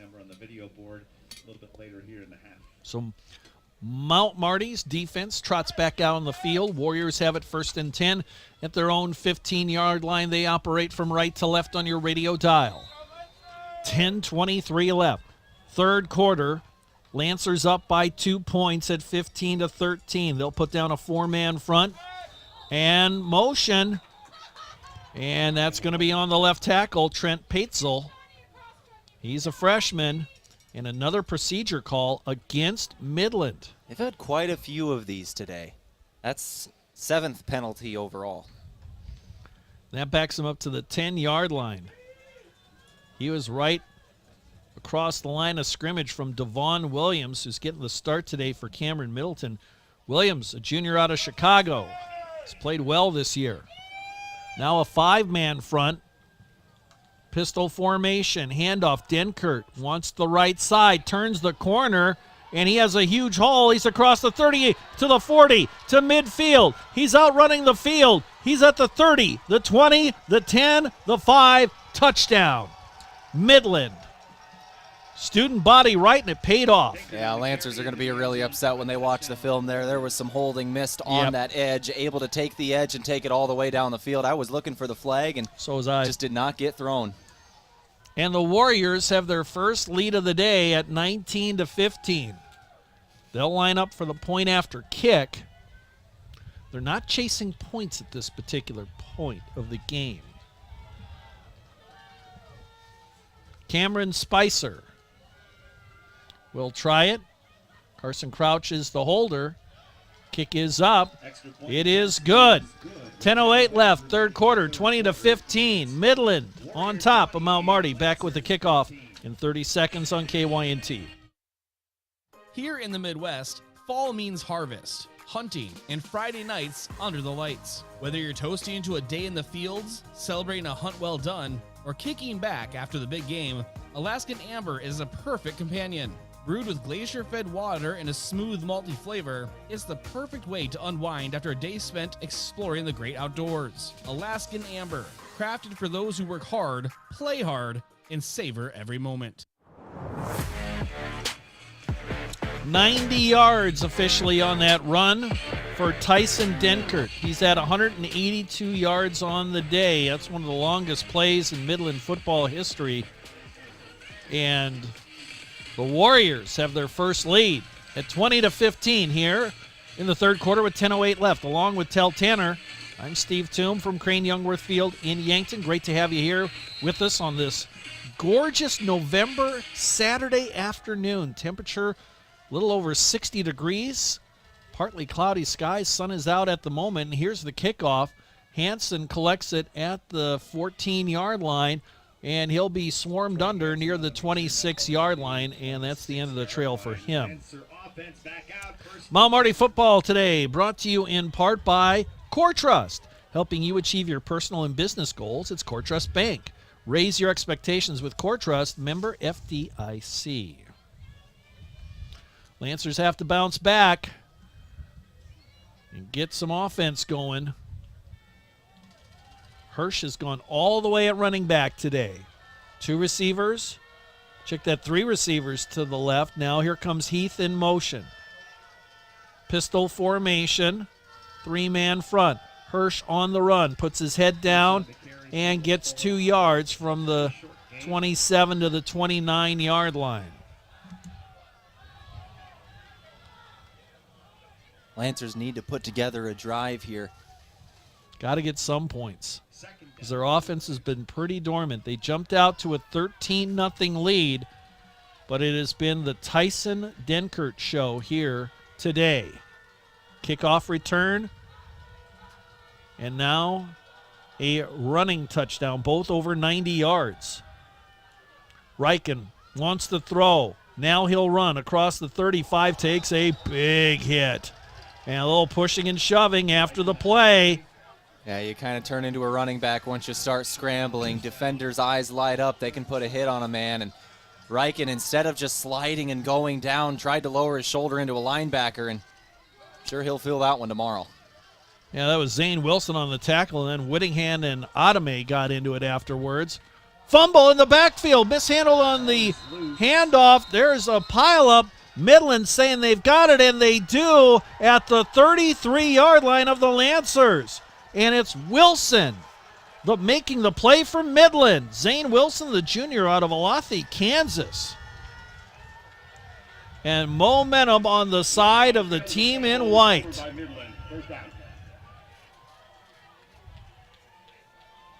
Just heartbreaking for the Lancers on that one.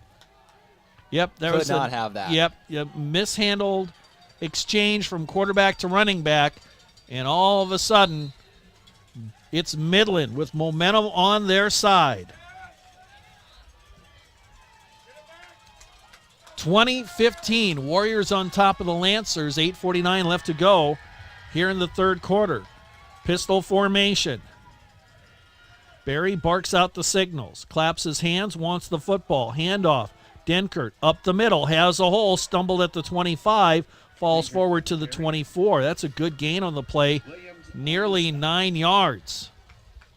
After the mishandled exchange, the fumble return, by Midland. They get it inside of the 35-yard line, a good 9-yard run. They're approaching the red zone already. They're sitting at the 24-yard line of Mount Marty. Short field. They have a chance to cash in and go up 2 possessions here midway through the third quarter. 2nd and 1. A lot of options here for Midland. Let's see if they take a shot to the end zone. 2 receivers to the left, tight end on the right side. Play action. Barry's looking to the end zone. Rolls out to his right, has an empty field in front of him. He'll throw short. Caught by Atkins, the backup tight end, out of bounds near the 12-yard line. Thought Barry was going to run, but he spotted his backup tight end, Glenn Atkins III. He's out of Huntington Beach, California. And that'll move the chains. It's a first down to the 12-yard line of the Lancers. Midland on the move. They'll break the huddle. Send 2 men out to the left, 1 out to the right. Denkert to the right of his quarterback. That's Jacobs in there at quarterback. The running quarterback, he'll keep it. Fake the handoff, run to the right. He'll get inside the 10 and bulldog down near the 7-yard line. David Wilson on the tackle. Bringing in that running quarterback. Boy, that is a big change of pace. Here comes, I think, Barry back into the game at quarterback. 2nd down and 5. Gain of 5 on that last play. Under 7 minutes left to go, third quarter. Midland up by 5, trying to add on to their lead. They got the power running formation. Now they're going Wildcat here. No quarterback in the game. He's actually split out. Denkert will keep it himself up the middle, has a hole. He's to the 3, dives forward. Did he make it to the goal line? Yes. Touchdown, Midland. Boy, throwing a lot of different looks are the Warriors, and it pays off for them. Yeah, they like to run a little bit of trick plays here. We've seen it. We've seen it a couple of times. John Micheletti told us in the pregame they change things up. They change the way things look, trying to catch the defense unawares, and they do it there. Gabe Baptista shaking up on the play. Trainers come out to help him, and he's walking off the field under his own power, but favoring that left arm. Yeah, if I'm remembering right, earlier in the season we had him playing with a club and was able to take it off, but now he's hurting again. 6:36 left. Leads 11 now. Spicer trying to make it 12. Snap, good. Kick on the way. Point is good. 6:36 left to go, third quarter. Midland 27. Mount Marty 15. Back with the kickoff in 30 seconds after this break and station identification. This is Lancer Football on KYNT. Make the move with Mason and the Move Group. The home buying process can be complex and overwhelming, and you may feel intimidated by the amount of information you need to learn. But you don't have to go it alone. Trust our professional real estate team to guide you through the process. From negotiating the best price to navigating the paperwork, you can expect help every step of the way. So call me, Mason Schramm, with the Move Group, and make the move with Mason.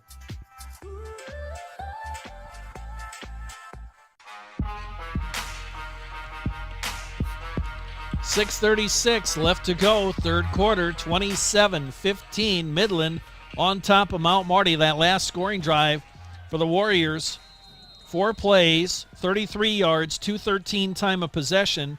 Denkert with an 8-yard touchdown run, his third touchdown of the day. Short kickoff, and it is a fair catch called for by Trey Hansen. Well, the Lancers need to get something rolling here on offense. They had 10 points in the first quarter off turnovers by Midland. You had the 2 fumbles, one set them up in the red zone, the other right at midfield. They're able to turn it into 10 points. In that second quarter, they kick 1 field goal, and then they had that 2-point touchdown on special teams as well. But since that first quarter, they've not really been able to do much offensively. They were held scoreless throughout this third quarter so far, and the majority of that second offensively. Got to get something rolling. Yeah, from the 25-yard line, first down and 10, Mount Marty. Fitzgerald in motion from left to right, circles around in the backfield. They'll stick with the run, and Kyle Hirsch tries the left side, not much, 2 yards.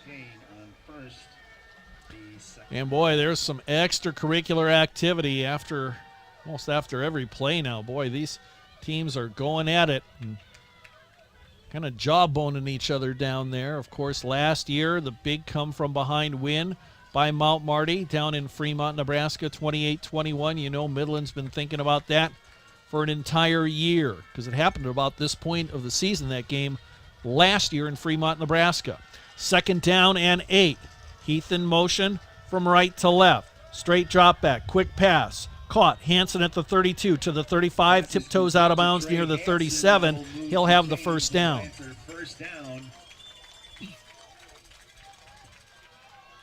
Move the chains for Mount Marty. They're going to come right to the line of scrimmage. 2 receivers to the left, 1 to the right. Pistol formation, a handoff. Hirsch trapped in the backfield, slips away. I don't even know if he made it back to the line of scrimmage. I think they're going to give him forward progress to the line of scrimmage. No gain on the play. And Midland's defense is just playing really, really well right now. Midland, they're good defense. They hold opponents just 110 yards running per contest. And you figure in that stats line are Morningside, Dort, and Northwestern. Movement on the line of scrimmage. This one I think is going to be against the Lancers, and it will. Boy, the offense has just been misfiring. Procedure the call against the Lancers. Back them up 5, 2nd and 15. And the thing about it is, at this stage of the game, a field goal helpful, but you need touchdowns. You're down by a dozen. You got to think 7, not 3. Got to get out of 2nd and long first. Backing up again due to penalties. 2 receivers either side. Hirsch to the right of his quarterback in the shotgun set. Midland will rush 3. Drop 8. Reichen rolls out, throws on the run. Caught at the 45-yard line, ahead to the 47. That is caught by Vegans. Got not the first down, but it'll be 3rd and about 1.5 yards coming up. Gain of 14 on the last play. Let's see if Hirsch gets the handoff. He has gone the whole way at running back. He stands deep in the pistol formation. Fitzgerald circles around as he comes in motion. Handoff, Hirsch up the middle, pushes the pile forward. He'll have the first down. Yeah, right on it. They move the chains. 1st and 10 Lancers. Right near midfield is where we're sitting. 4 minutes to go in the 3rd quarter. Yeah, you don't have to necessarily be in panic mode. There's still plenty of time left in this game. And do we have a challenge flag being thrown? Ooh, they're moving the chains back. Hold on. They Jeff Jamrog over the far sideline. I think he might challenge the spot. I'm trying to see if there's a red flag. I don't see a red flag out on the field. The officials are looking at it again. Well, they moved him back. Well, to move the chain gang back, you can ask for a measurement. That's not a coach's challenge. Yeah. And I think they're going to bring the chain gang out. 6:05 in the pot, so well, we're either going to have 1st and 10 or 4th and very short, less than the length of the football, if this is in fact short. It looks right on it from our angle, but we are not right on it. Mount Marty football today brought to you in part by Dakota Beverage. Remember, whether it's Coors Light or Miller Lite, please drink responsibly. I haven't had the chain gang come out too many times. I think they've kind of de-emphasized that really at all levels of football. It slows down the game, and they want to keep things going, and especially offenses that want to keep things going quickly. Right. But it's very close. Jeff Jamrog standing right there on the far side of the field. As the chain gang comes out with 3:53 left to go in the 3rd quarter, 27-15 is our score. Midland on top of Mount Marty. They'll stretch it out. Short by about 5 inches. Half the length of the football, and it's going to be 4th and very short. We'll see what the Lancers want to do. After the measurement, is the runner was short of the line to gain. 4th down. It is 4th and inches. Mount Marty, their offense trots back out onto the field. Got to go for it here. Yeah, you do. It's 4th and less than a yard. You've got to convert here. On the other end, there's 4 minutes left about here in the third quarter. If you punt it here, you're kind of going into the fourth with thinking you can get a couple of defensive stops. But if you don't get this and Midland gets a short field, you could go down 3 possessions as you start the fourth quarter. This is a massive down. Yep, this is huge. And Rugby Riken is going to operate out of the shotgun. Hirsch will clear out of the backfield. Quarterback keeper, and Riken is going to be close. I think he got it. Yeah, he's got that. 1st and 10 for the Lancers. He got to the 49. Did it himself. That's a gutsy call to go empty backfield because you know it's going to be a quarterback keeper. They will move the chains. Gain of 1. Almost 2 on the play to the 49-yard line. Mount Marty has it 1st and 10. They operate left to right on your radio dial here in quarter number 3. Blitz being showed. Here it comes. Quick pass. Caught. Hansen at the 45-yard line. Tackled at the 42 in Midland territory. Short of the 40-yard line. Short passes have been the story of the day. They've taken a couple of shots downfield. Fitzgerald had that one great catch, but so far the long passing game hasn't been there. Rollout. Riken loads up, throws the home run ball down the middle of the field. Incomplete. Triple coverage at the 10-yard line. Fitzgerald took a big pop. Yeah, as he said, the long passing game just hasn't been there. Anytime the Lancers send one person deep, they're double, triple covered downfield. They haven't been able to find anything. 3rd and short. And they really don't have that speed burner receiver like they had last year with Miyazawa. And, of course, Rex Riken out. At a tight end, he was a deep threat, but his season is over. Yeah, injured tough loss against there, Dordt. losing the All-American. Yep. 3rd down and inches. Handoff. Hirsch to the right side. He'll get to the 40-yard line, move the chains. 1st down, Mount Marty. The drive keeps moving. They convert on 3rd down. They just had to convert on 4th. They get it. Now they go on 3rd. They're still moving in Midland territory. Now you're at the 40-yard line with just over 2 minutes to play. You got to cash in on this drive. Mount Marty football brought to you today in part by Aztec. Build your career with the group that's built to connect from rock to road. And they can afford to take their time and huddle up here. Yes. We're still in the third quarter with 2 minutes left to go. 12-point lead for Midland at 27-15. Riken drops back, pressured. Escapes, rolls to his left, throws on the run, tipped incomplete at the 30-yard line. No penalty flag thrown. No, there it is. That's thrown. Cummins in late. Who was the intended receiver? Can't tell if it was Hansen. Yeah, that's Trey Hansen. At the 40-yard or the 30-yard line, and there was contact before the ball got there. Heavy contact. He took a shot. He was full focused on getting it. He was kind of extended, and he got hit from behind hard. Pass interference called against Midland. They will attack Lydell Hudson, the junior out of Denver, Colorado. Move the chains. 1st down, Lancers. They'll move the football all the way to the 28-yard line of Midland. Important that the Lancers get something, anything on this drive. And really, from this spot, you're in 4-down territory, I think, if you are Mount Marty. Yeah. Shotgun set, 2 receivers to the right. Riken drops back, throws over the middle. Caught, sliding catch at the 21-yard line. That's Hirsch. I believe that's his first catch of the day. Yeah, from the running back position it would be. Yep. They haven't been checking down too much. The passing game, 10 completed passes for Riken today, 137 yards. He's 10 of 20 for 50%. Does have that 1 touchdown from the first quarter. Pistol formation, Hirsch on the run up the middle, has a hole to the 15, tackled near the 13-yard line. Move the chains. Lancers have a 1st down with 1:15 and counting here in the third quarter. Hirsch has been a workhorse today. Yeah, he's got 29 attempts on the ground, 29. High snap, roll out to the right, throw on the run, incomplete, intended for Hansen at the 5-yard line. It was over his head and out of bounds near the right sideline. Samias Pickett on the coverage. He's a sophomore out of Springfield, Missouri. 2nd down and 10. Clock stops with 1:04 left here in the third quarter of play. Midland up 27-15. to 15 on Mount Marty. Mount Marty deploys 2 receivers to the right, 2 out to the left.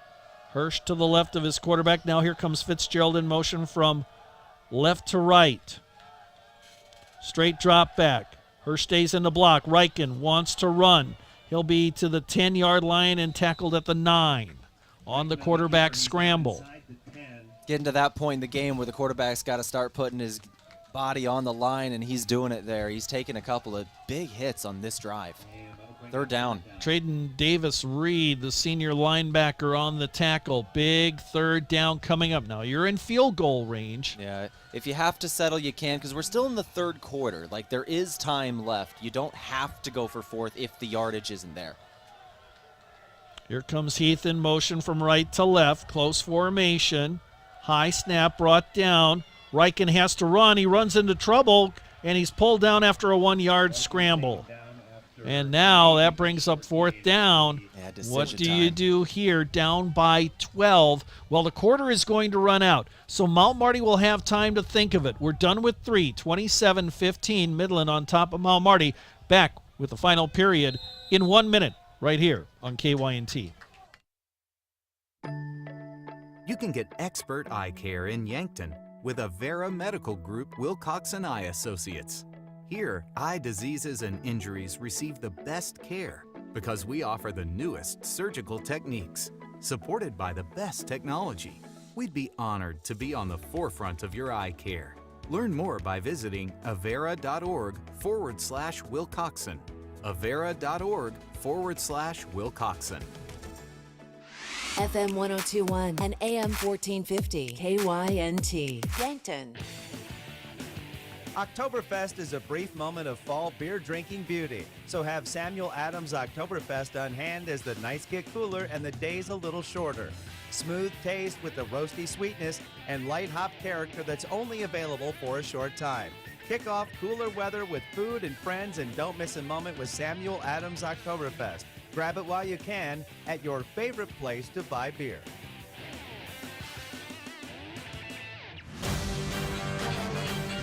Getting ready for the 4th quarter. Decision time for Mount Marty. It's 27-15, Midland on top.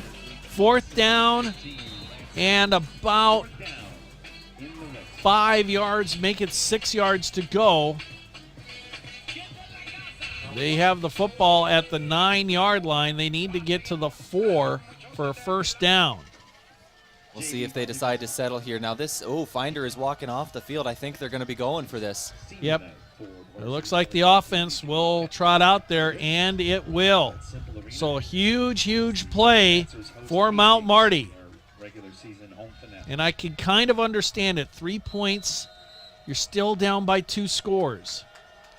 They're going to go to try to keep the drive alive. Pistol formation, receivers either side, double tight end set.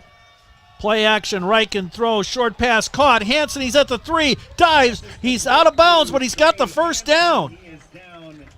I think he's got the 1st down. Yes, he does. Yep. 1st and 10 Lancers. They gamble and it pays off. Now you got to cash in. Get it in the end zone. They're at the 2-yard line. They needed to get to the 3, so they've got that 1st and goal to go situation. And you got to figure this is Kyle Hirsch time here. And he'll take the handoff, and he runs into trouble right away. 2 blitzing linebackers tackle him at the 5. That's a 3-yard loss. Yeah, that's really tough. Kyle Hirsch has once again been the bell cow. That was his 30th carry today, but he's got 80 yards on the ground. He's averaging just under 2.8 yards per carry. Meanwhile, Tyson Denkirk has 15 carries and 199 yards. The long one on that 90-yard touchdown. Yep. 2nd and goal from the 5. Heath in motion from right to left. Hirsch on the handoff up the middle. No gain on the play. No gain. 3rd down. 3rd and goal from the 5. Midland really fired up on the defensive side of the ball. Get that play action rolling. Get Reichen on his feet and moving either way. That's when he is really special, this young quarterback. So see if somebody comes open late. 3rd and goal from the 5. Just underway, 4th quarter. Midland up 27-15. Lancers in the red zone, but they're at the 5-yard line. The 3rd and goal. Two receivers either side. Reichen steps, throws to the end zone. Receiver knocked down, penalty flag, incomplete. This is going to be a fresh set of downs. Vigans, the intended receiver. Yeah, can't do that in the end zone. I'm not sure if it'll be holding or pass interference, but Lancers are going to get some yards. Well, either way, it's a first down. Yep. Cannot do that in the end zone on the defensive side. Holding on the defense. Half the distance. Automatic first down. That's massive. As a big, big break for Mount Marty, as they'll have 4 opportunities to punch it in. And it has been Kyle Hirsch all the way today at running back. He has been out there for literally every single play. He'll stand to the left of his quarterback in the shotgun set. He'll take the handoff, slips as he went up the middle, gain half a yard, and that's all. Making the tackle is Davis Reed. He is fired up. No gain really on that play. Second down and goal coming up. Well, they've bottled Hirsch up the last few times. Yeah, they're not winning the battle in the trenches right now. And on the goal line, that's how you get in. You have to win the battle on the trenches. Midland is winning right now. Here comes the man in motion. That's Fitzgerald. He'll take the jet sweep to the right side, and he can't turn the corner and knocked out of bounds at the 3. He went backwards a yard. Boy, just nothing working offensively right now for Mount Marty. Now they're trying to run the ball, trying to get it in. They might have to go to the air here because, once again, Midland's just getting a great push right on the offensive line there. They're getting in the backfield, getting a hold of ball carriers and taking them to the ground. They're going to have to go to the air. 12-20 and counting. Fourth quarter. Midland up by a dozen. Reichen gets the play. 8 on the play clock. Hirsch to his right. Shotgun set. Here comes the blitz. Quick pass. Hirsch catches it. Tries to get to the goal line. He's cut down at the 1. What a great open field tackle by Midland. And that's Brandon Lance, the junior. 4th and 1. Got to go for it here. Yeah, you do, and you need to get it in. Midland trying to stand here. This is the 6th play in this goal-to-go situation after the fresh downs. Midland number 6, let's leave the field for one play. Helmet on. Helmet came off of a one Midland of the defender. That's Braxton Bates, the backup middle linebacker. He's got to come off for a play. Yep, he's a senior out of Salt Lake City, Utah. So I know it's a long way to go. 11:49 left, but this could be the game right here. 4th and goal from the 1. Empty backfield. 3 receivers to the right, 2 to the left. It's going to be Reichen pressured, and he is going to escape. Roll out. Escape at the 20-yard line. He's looking for blockers. To the 15, to the 5, throws the end zone. Caught, touchdown. Kyle Hirsch. Penalty flag. Penalty flag down. We're going to have to check the flag. The Lancers' body language looks like this might be coming back. They might have to just settle for 3 here if this does. Midland celebrating. Could it be offensive pass interference? Referees are conferring at about the 10-yard line. What an escape job by Rugby Reichen. Looked like he was going to be sacked, but escaped 3 defenders that were closing in on him. But what's the call? Pass interference on the offense. And they're going to catch Fitzgerald. And we could see the field goal unit come out here. Yep. At this point, when you're going to go back 10 yards, 4th down, yep. like I'd march him out. I know it's a 12-point game and it would only make it 9, but then it's a 2-possession game here. You could still kick a field goal and a touchdown to win it. Well, the offense is staying out there. They're going to roll the dice and distance. Actually, they're 15 yards. They're going to be all the way back to the 16-yard line. Yeah, that's tough going for it there. 4th and goal from the 16 for the Lancers. They're going to forego the field goal opportunity. And they got to get to the end zone. Let's see what Midland dials up defensively. 3-man rush. Reichen steps up, looking, pressured, rolls out to his left, looking to the end zone. makes a man miss once, twice. Still, penalty flag down. Riken looking, throwing to the end zone. It is out of the back of the end zone, incomplete, but it doesn't matter. I think there was holding. Boy, Rugby Riken did everything he could to keep that football alive, but the Lancers are going to come up empty here, I believe. What a stand by the Midland defense. Personal foul on the Lancers. And I tell you what, the play of the game may have been on that reception by, I think it was Hirsch, by Brandon Lance, who tackled Hirsch at the 1-yard line. Yep. He's out of Rosenberg, Texas. He's a junior. That was the key play, and the Lancers come away with nothing at 11:09 here in the fourth quarter, down by a dozen. That offensive pass interference took a touchdown off the board, and maybe a win away from the Lancers. Still got a long ways to go. Play action. Barry wants to throw a long ball down the right side. Got a man wide open. Incomplete at midfield. He was open. The wide receiver, that was Tay Marks, the junior out of Portland.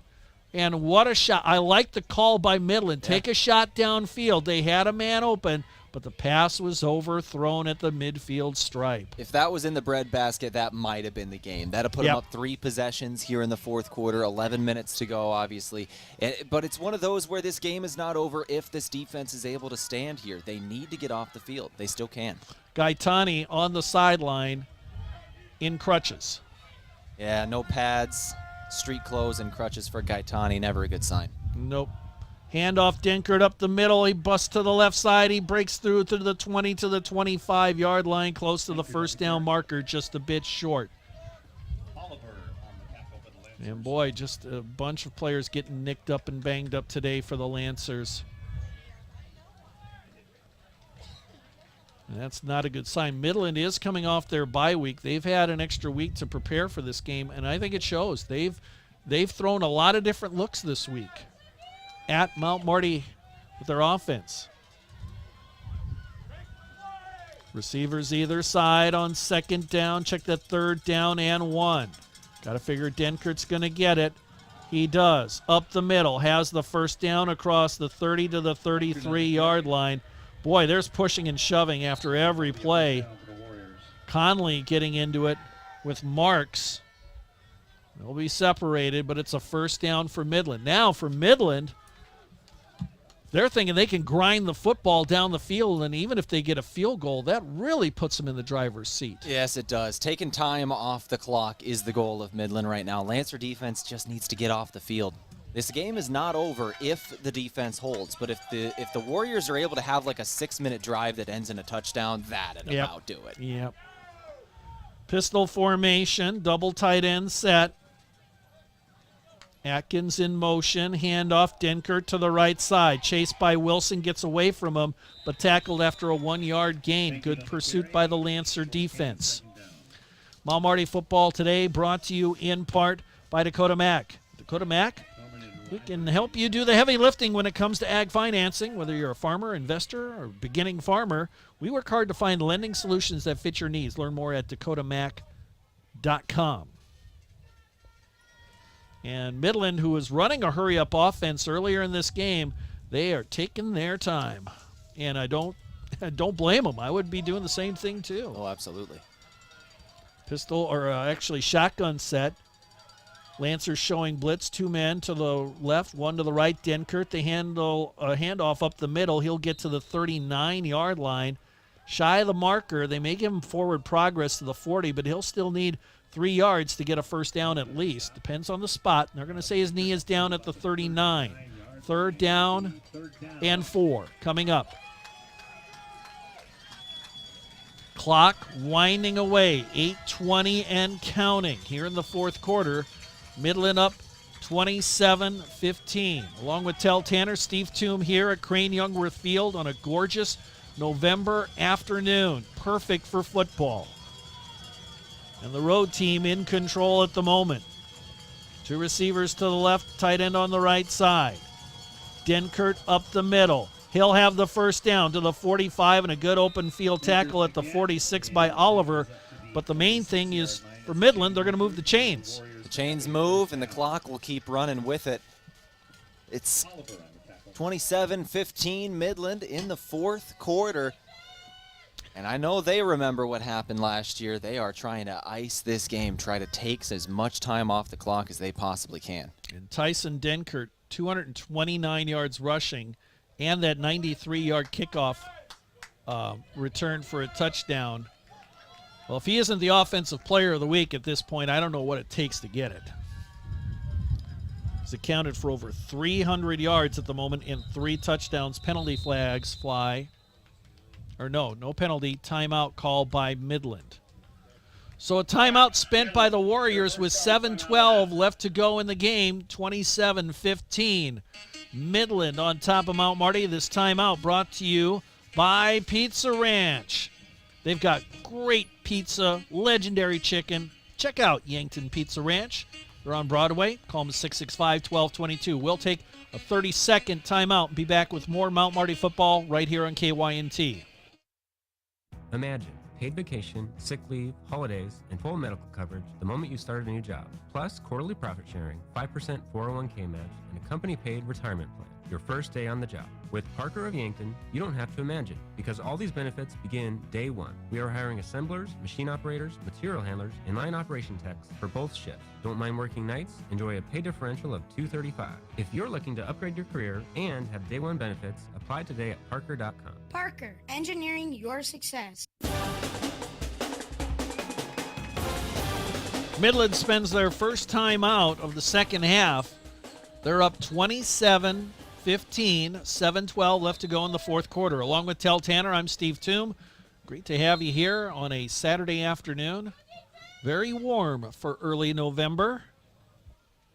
Midland, 1st and 10 from their own 46-yard line. They operate left to right on your radio dial. They'll put Atkins in motion from left to right. Now goes back to the left side. Denkert up the middle, has a hole to midfield, tripped up there, and he'll fall forward to the 48-yard line. It'll be second down coming up. And, boy, there's a lot of extracurricular activity after the plays. Yeah, there is. This Lancer program is new. You knew they were going to have some teams as they start going over that they're going to have that rivalry with. Obviously, they have it with some of the closer teams like Briarcliff and Dakota Wesleyan. But now this one's kind of one with a little bit of a road team, and it's starting to turn into these teams not liking each other. This might be a fun rivalry to watch year after year. Certainly developing into that one. Second down and about 6. Out of the shotgun, Denkert with the handoff. He'll just try to keep moving forward, and Oliver shoves him back after about a 2-yard gain. Flags fly late. Flag on the play. Oliver in on the tackle. We'll see what it is here. I think this one's going to be against Midland. We're talking to Coach Micheletti on the sideline. Oh, somebody lost a shoe. Somebody lost a shoe and then was ran away without it. Denkert, I think. Hey, you can't take a guy's shoe. Why did he run away without it? he was standing back out at midfield with one shoe. It was on the sideline. Wait, did one of the Lancers pick it up and take it? I wonder what this penalty flag is. Wait, you know how much those shoes cost? I have no idea how much those shoes cost. I would think a pretty penny. I know basketball shoes cost a lot. They're discussing it right now, trying to figure out what's going on. After the play, Unsportsmanlike conduct against Mount Marty. Conley. 15 yards from the end of the play, automatic first down for Midland. Oh, wow. I actually just watched the replay, and yeah, I think it was on when he was taken down, one of the Lancers got his shoe off and just threw it to the sideline. Just threw the shoe to the sideline, took his shoe. That's one way to stop a guy. Maybe he should have tried tying them together. I don't know. That's costly. A bizarre play. It's costly. Moves the ball to the Lancer 31-yard line. Automatic first down for Midland. They'll split 2 men out to the left, pistol formation. Barry at quarterback. Calling out the play, milking that play clock for all it's worth. Well, Marty showing blitz. Handoff right side. Denkert cuts back against the grain. He's inside the 30, penalty flag down. So is Denkert after he got to the 28. And boy, they're shoving him all the way back to the 40-yard line. But the Lancers wisely just let him up. But the penalty flag, let's see what this one is. I think Midland's starting to walk backwards. Holding against the Warriors. Right from the line of scrimmage, so that'll be a 10-yard walk-off back to the 41-yard line. It'll be first down and 20. Man, I tell you what, this has just been a weird game, and the penalties just keep flying. That's the 10th on Midland. And yet they're in the lead by a dozen. Yeah, with losing the turnover battle as well. But their defense has risen to the occasion. Well, Marty got off to that great start. We're up 13-0, and since then it's been 27-2 scoring in favor of Midland. They have it first down and 20 at the 41-yard line. And it's going to be a direct snap. It goes to Denkert, and he'll be tackled after a 2-yard gain. Wilson on the tackle.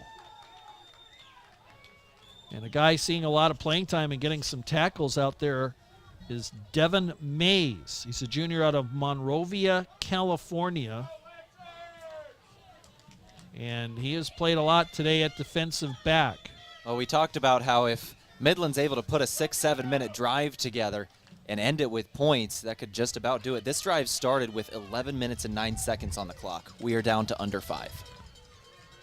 Even if they don't get points, it's kind of mission accomplished. This is a beautiful drive from Midland. It's exactly what you want late fourth quarter with the lead. Handoff, Denkert again up the middle, has a hole, steps through a tackle across the 35 to the 32-yard line. Gets back to near the original line of scrimmage, but it'll still be third down and 11. Yeah, penalties. They had to go backwards with the penalty. Third and 12 now. 12 now. Yeah, they're going to say his knees down at the 33-yard line. Lancers can get off the field, and they just about have to. Another first down 2 possessions. Once again, if they get points at this point, that's ball game. Yeah, that is ball game. Three possessions with 4 minutes to go would do it. They have to get off the field here. There is still time for the Lancers to make a comeback, but has to start right now. Spicer's longest field goal, 47 yards this year. Pistol formation. Let's see if Barry will go to the air. No, they play it safe. Run Denkert to the left side. Jumps through a tackle inside the 30 to the 28. That's all. And boy, there's a lot of pushing and shoving after the play. But now, does Mount Marty call a timeout? 3:40 and counting. Yeah, hard to say because you got to score twice. Penalty. Oh, my goodness gracious. Oh, man.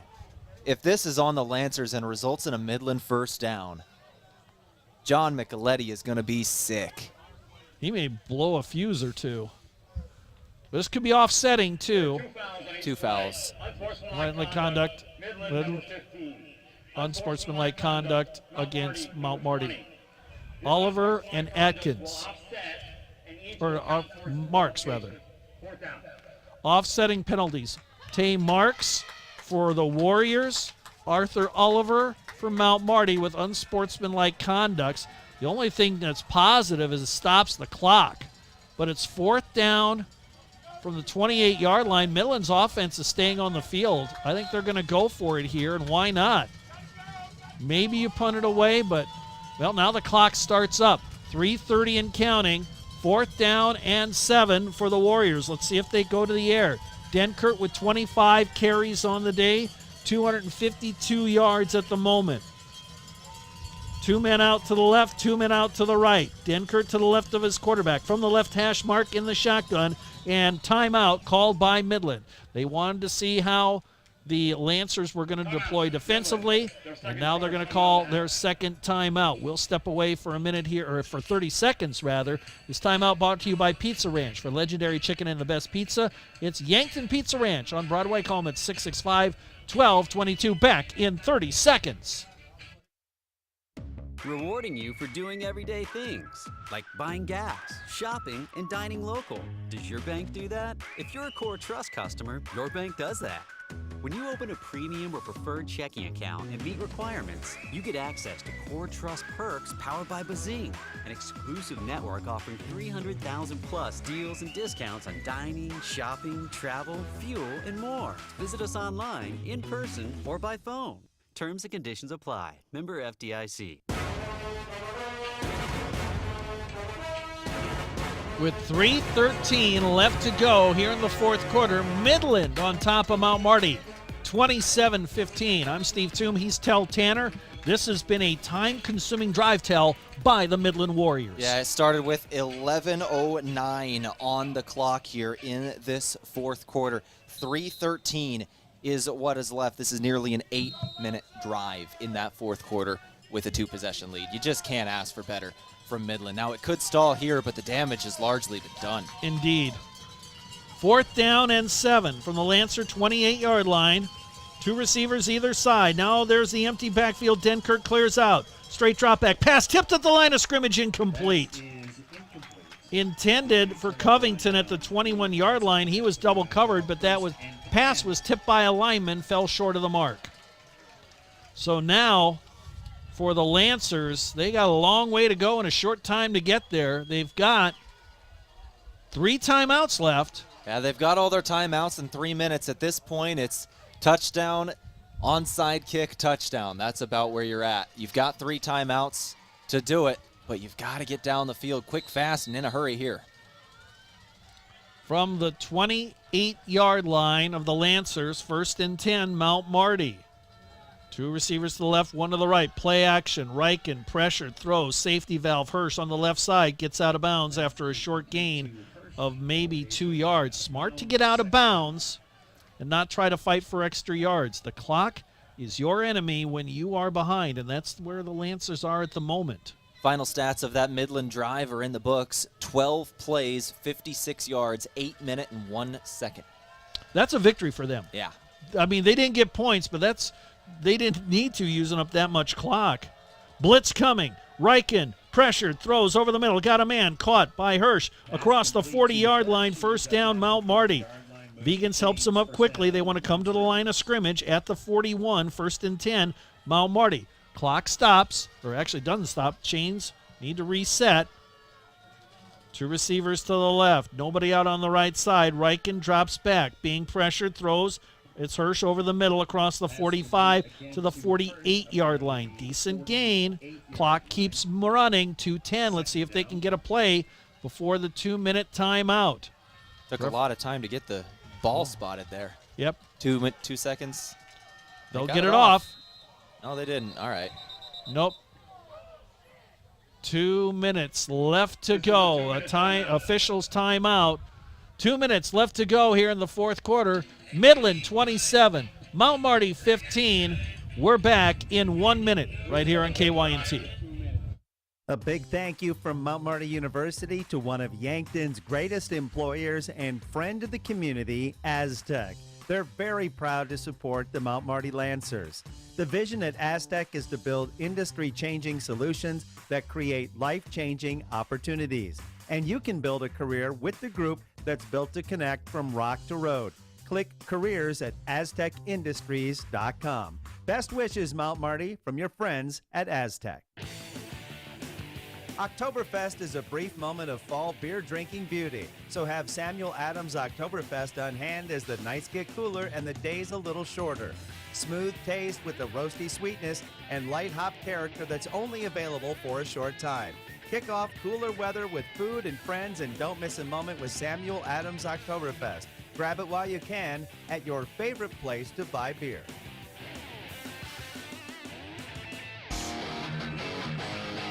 Well, 2 minutes left to go in this game, and it's Midland on top of Mount Marty 27-15. Along with Tehl Tanner, I'm Steve Thum.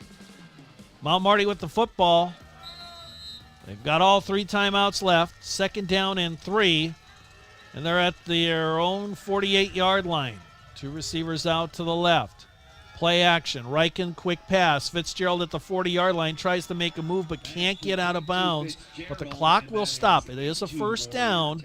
Chains need to reset at the 37-yard line. No, they're going to make it a 38. So once the chains are back, and they'll snap the football. Reichen looking to his left.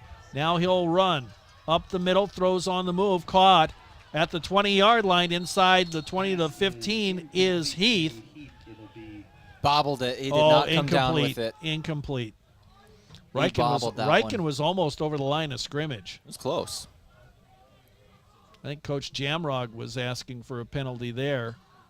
Ball at the 38-yard line, second down and 10. Clock stops, a minute 43 left. Gives the Lancers time to regroup. Reichen at the moment, 17 of 30 passing. Drops back from the left hash mark. Has time, pressured, and he steps out of a sack attempt. Runs to his right, across the line of scrimmage to the 30 and steps out of bounds near the 25-yard line. That'll be enough for a first down. Rugby Reichen has pulled several Houdiniacs today, escaping what looked like would be surefire sacks. Oh, that man's a straight wizard. And he gets a first down. He's going to Hogwarts when we're done here. That's what he's doing. Minute 31. Now the clock has started. Even though he ran out of bounds. Reichen taking his time, and now the officials stop. And why is the clock running? That's what he I think they're stepped out of stopping bounds. About. That's what Coach they're talking about here. Micheletti is furious. They got to reset it to a minute 31. There was like 13 seconds that ran off. Yeah, that's what they're doing here. We just got to – Micheletti had a word with the official real quick, and he turned and looked at his coach's staff and gave the thumbs up. They're going to reset it. Will the game clock operator please reset the game clock to 1 minute, 31 seconds? And that's what they will do, 1:31. Why are you starting up the clock when the guy runs out of bounds? Inside the 2-minute timeout.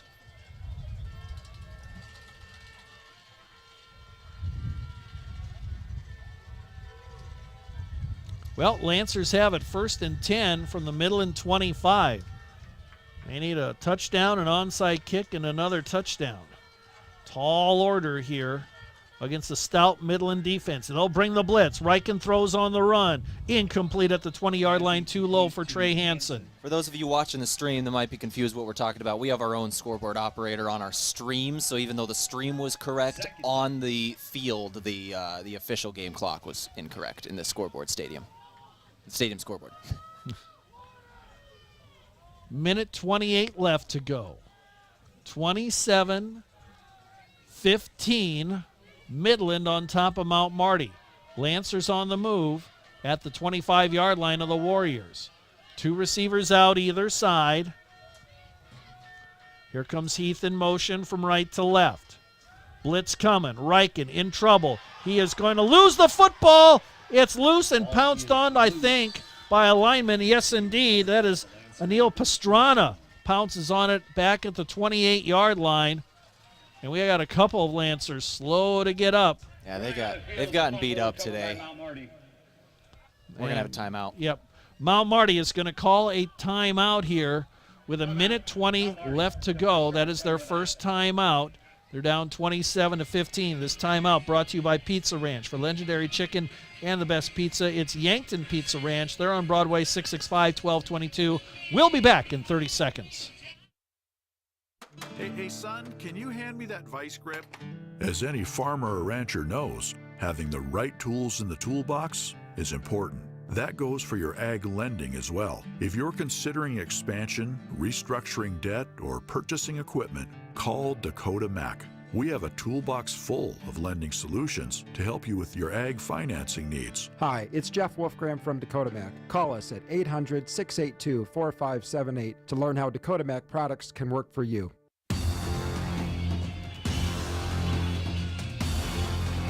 Back here at Crane-Youngworth Field, it's been a gorgeous day for football. Lancers got off to a good start, but it's been all Midland here in the second half. 27-15. Warriors on top of the Lancers. Lancers have not scored in the second half. They got down to the 1-yard line, but were turned away by a penalty and an incomplete pass. Riken out of the gun after the sack, throws down the sideline, caught by Hansen. He's near the 10-yard line. It's a catch. They're going to give it to him at the 7-yard line. What a great pattern, and a catch by Trey Hansen. And that'll be his longest of the day. He's just over, I believe, 70 yards in the ball game. That should get him north of 20 there. First and goal for the Lancers with 1:16 to go. Yep, they're around the 7-yard line. First down and goal. They've got to get a touchdown. Riken rolls out to his right, looks, being pressured, continues, throws, caught in the end zone. Fitzgerald, touchdown. He had to go down to the turf and pick it up, but he got it.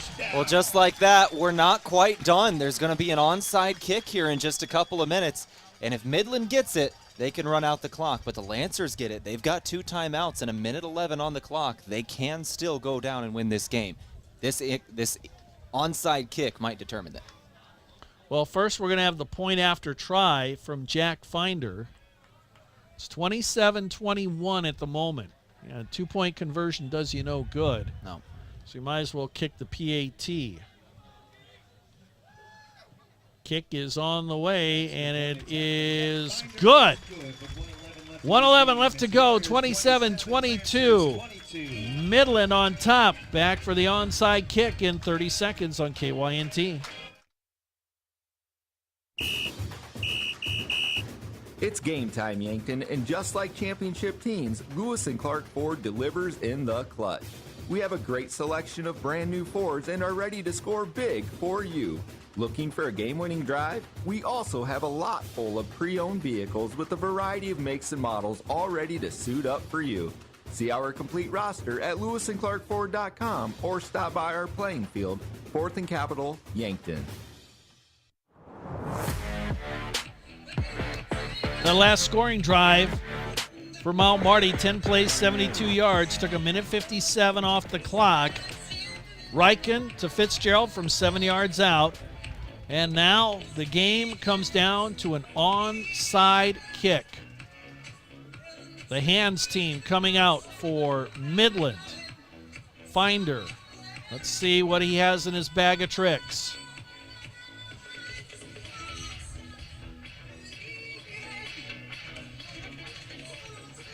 Minute 11 left. 2 timeouts left for Mount Marty.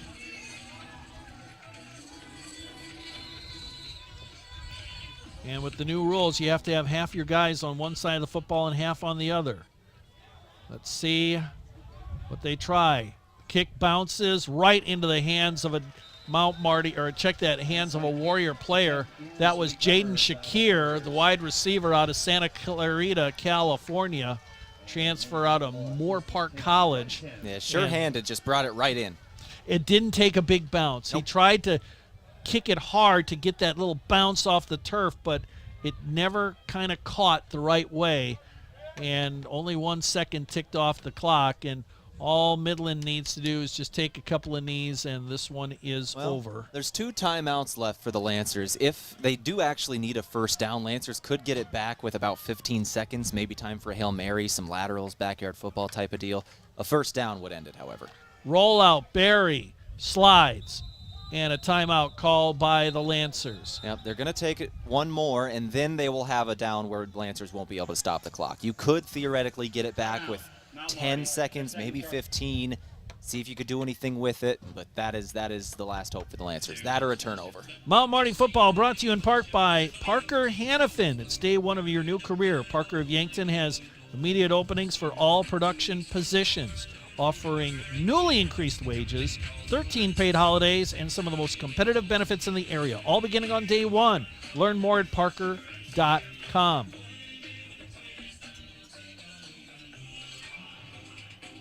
So the Lancers, well, we've seen them down in this situation before at Dakota Wesleyan, where they stripped the football, got it back, and forced overtime. Well, overtime, not a situation here, down by 5, and boy, that field goal they could have had earlier, boy, that really rings large right now.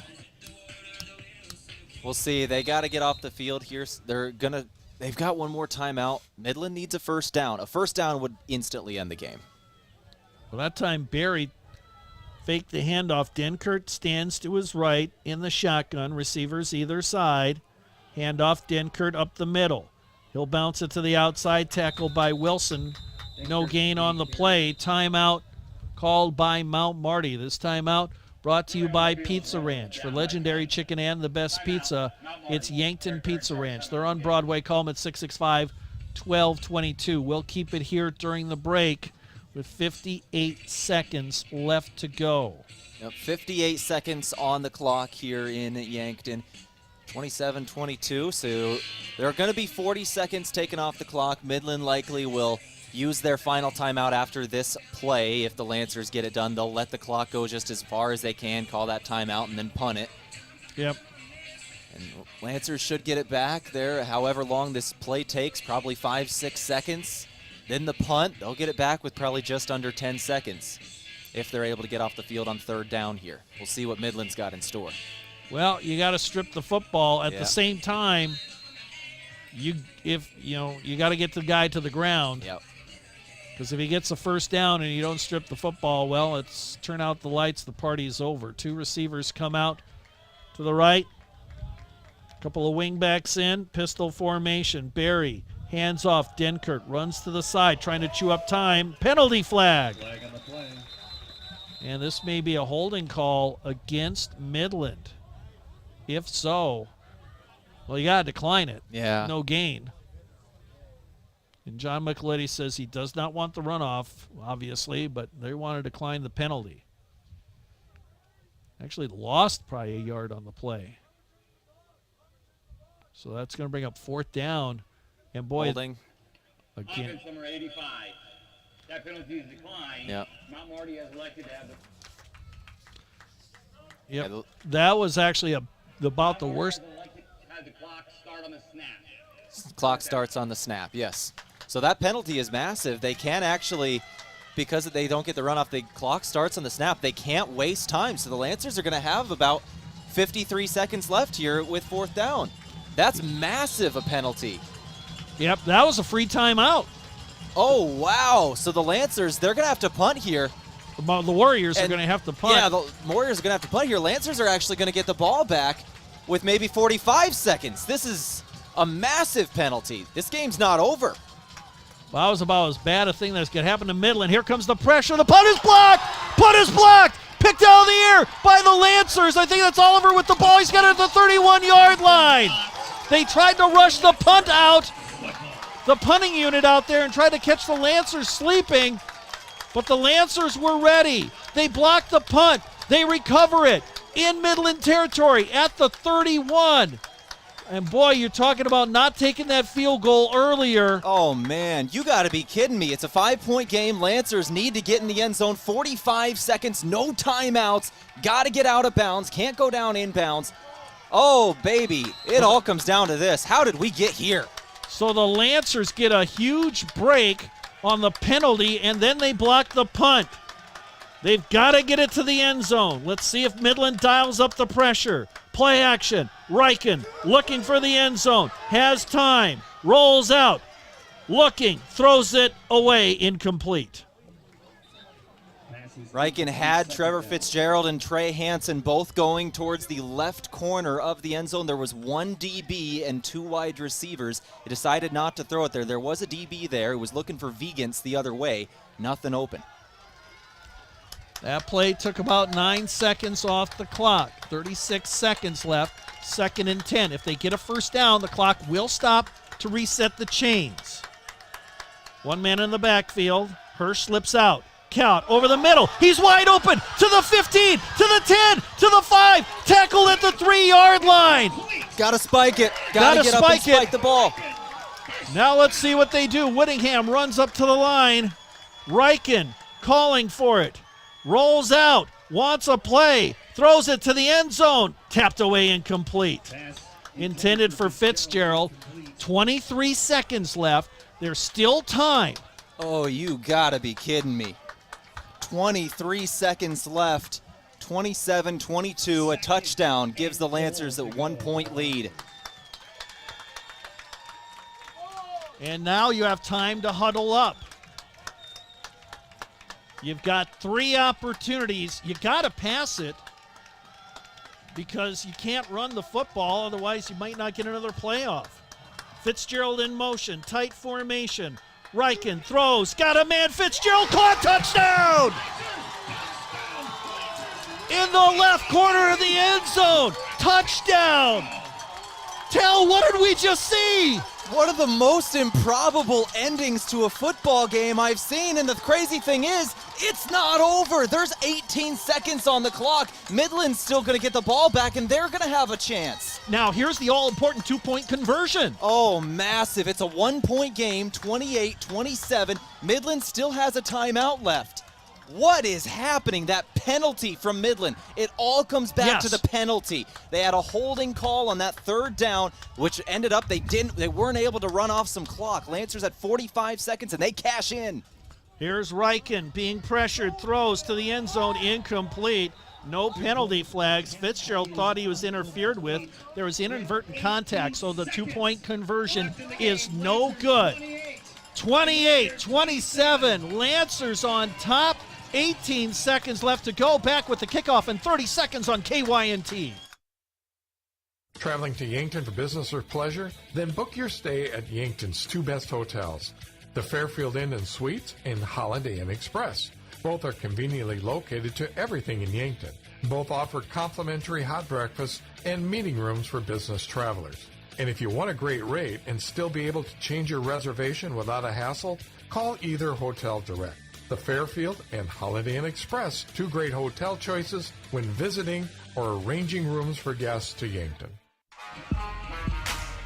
28-27, 18 seconds left to go in this one. Mount Marty on top of Midland. If you remember last year, this was a 28-21 final. Lancers get the last-second touchdown with 23 seconds on the clock. It was Ken Gay to Rex Riken, 23 seconds. This year, 18 seconds on the clock. Lancers get it into the end zone. There were 3 scores in the final 7 minutes and 3 seconds last year. Lancers get 2 scores in this 4th quarter to go up by 1 point. Midland has a chance here. There's 18 seconds. Finder to kick it. I would not kick it to Denkert. They've already returned one.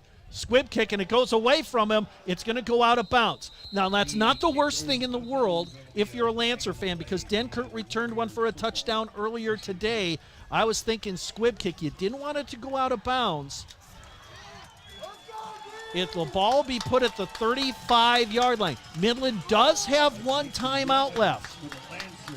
17 seconds on the clock. Now, I wonder if they're going to give him that extra second. It should not have run off. No. The thing you have to worry about. 1, don't let anybody get behind you. 2, if you're going to commit a penalty, make sure they don't catch the football. Yeah, pretty much. Man, I mean. Now Marty, number 36.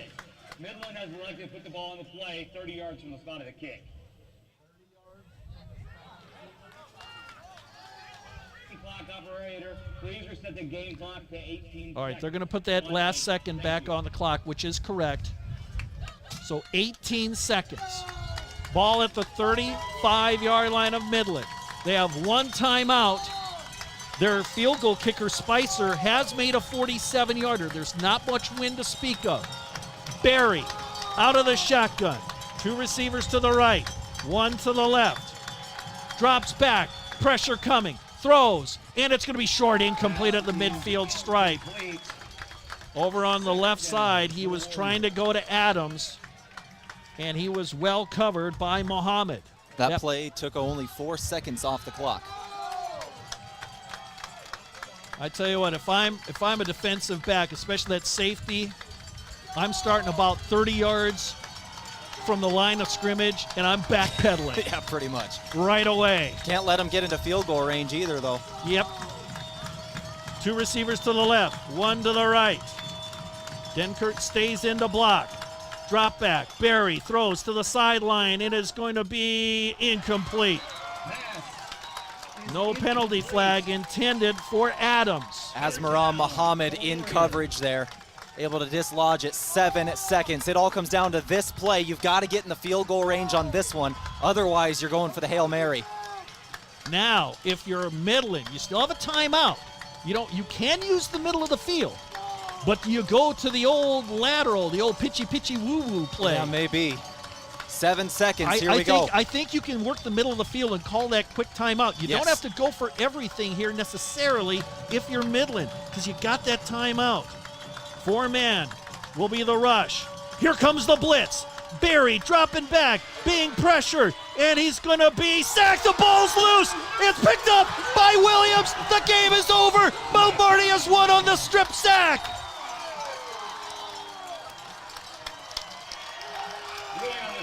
What an incredible finish for the Mount Marty Lancers. They looked all but dead, and they come back and win 28-27, and for the second year in a row, the Lancers break the hearts of the Midland Warriors. This is why this game's been so chippy all game long, because these endings last year, 21 points in the final 7 minutes and 3 seconds. They score with 23 seconds to go, the go-ahead touchdown. This year they score the go-ahead touchdown with 18 seconds to go. Midland had this game done. Lancers had to kick an onside kick and they didn't get it. Midland had it. They just needed a first down to end the game. Couldn't get it. And then on third down, Lancers out of timeouts. There's 58 seconds left in the game. They have a holding penalty. They're not able to run off the clock, and Lancers get it back with 45 seconds to go. On the blocked punt. On the blocked punt. They had a short field near the 30-yard line, and they're able to take it down and punch it into the end zone. What a finish. The teams are shaking hands in the middle of the field, and for Midland, heartbreak for the second year in a row. Midland drops the 5-4. Mount Marty 5-4 on the season. What a game. We're going to catch our breath, folks, here. We're going to take a quick timeout. We're going to come back and have the Aztec post-game show. And we'd like to thank Aztec for sponsoring Mount Marty football. Build your career with the group that's built to connect from rock to road. Another incredible finish. We thought Dakota Wesleyan was special. This one's right up there with that one, folks. 28-27, your final score. Back with the post-game show. Along with Tehl Tanner, I am Steve Thum. This is Mount Marty Football. You are listening to KYNT. Looking for an easy way to travel? Let Foreman Charters do the driving for your next trip. Upcoming Christmas tours include Branson on November 17th to 22nd, features Christmas shows like the Grand Jubilee Buffet Dinner and Show, Showboat Branson Bell Dinner Cruise, and so much more. On December 6th to 8th, it's a musical Christmas in the Twin Cities area, featuring the White Christmas and the Chanhassen Dinner Theater, and shopping at Mall of America. For more on Foreman Charter tours, go to foremanbus.com. Did you know Sherco offers more than egg tarps? As an industry leader in construction, waste, and flatbed tarping systems, Sherco offers manual and electric tarp systems for not only grain trailers and grain carts, but also side dumps, end dumps, belly dumps, roll-offs, flatbeds, and more. To learn more, give us a call at 1-800-474-8756 or find us at Sherco.com. Demand the best, demand Sherco.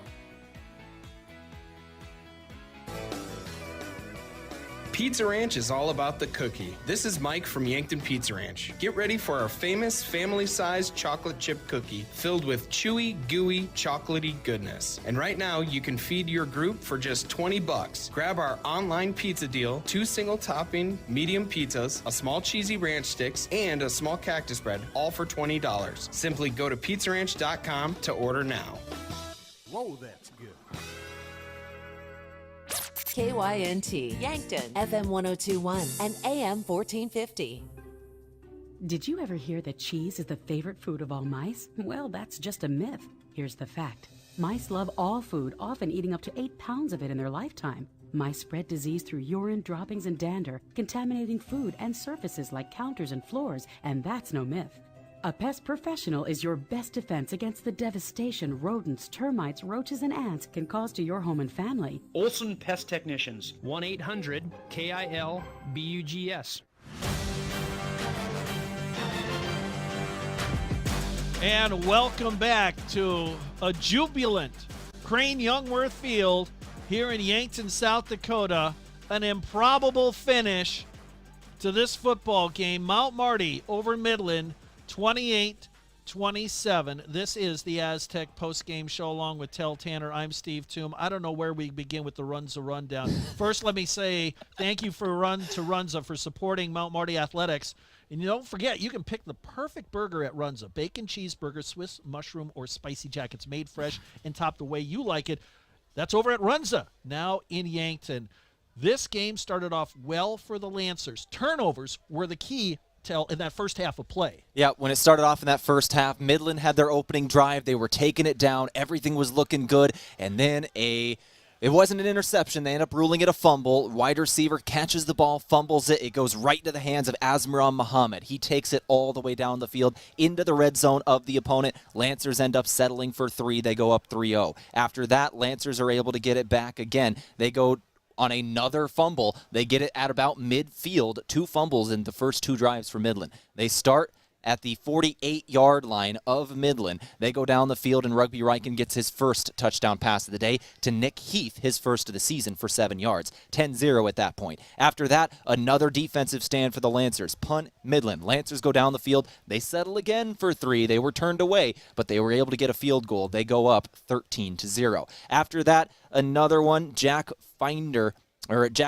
kicks it off, and it is brought back by Tyson Denkert, 93 yards all the way back. The return touchdown of that second quarter changed things in the first half. It was 13-7 at that point. Midland gets the ball back after a quick drive from the Lancers. They're able to go down the field and tie things up at 13. But then the extra point. The extra point is blocked with just a couple minutes left in the second quarter. It is blocked, and the Lancers return it. It's actually about 44 seconds left in the second quarter. The Lancers return it all the way down to the end zone for the 2-point touchdown. They go up 15-13 into the locker room. In the third quarter, Tyson Denkert, a 90-yard rushing touchdown. They started the drive on their own 15. They go backwards due to a procedure penalty. They're at their own 10. Denkert goes to the right side, turns upfield, and he's gone down the sideline.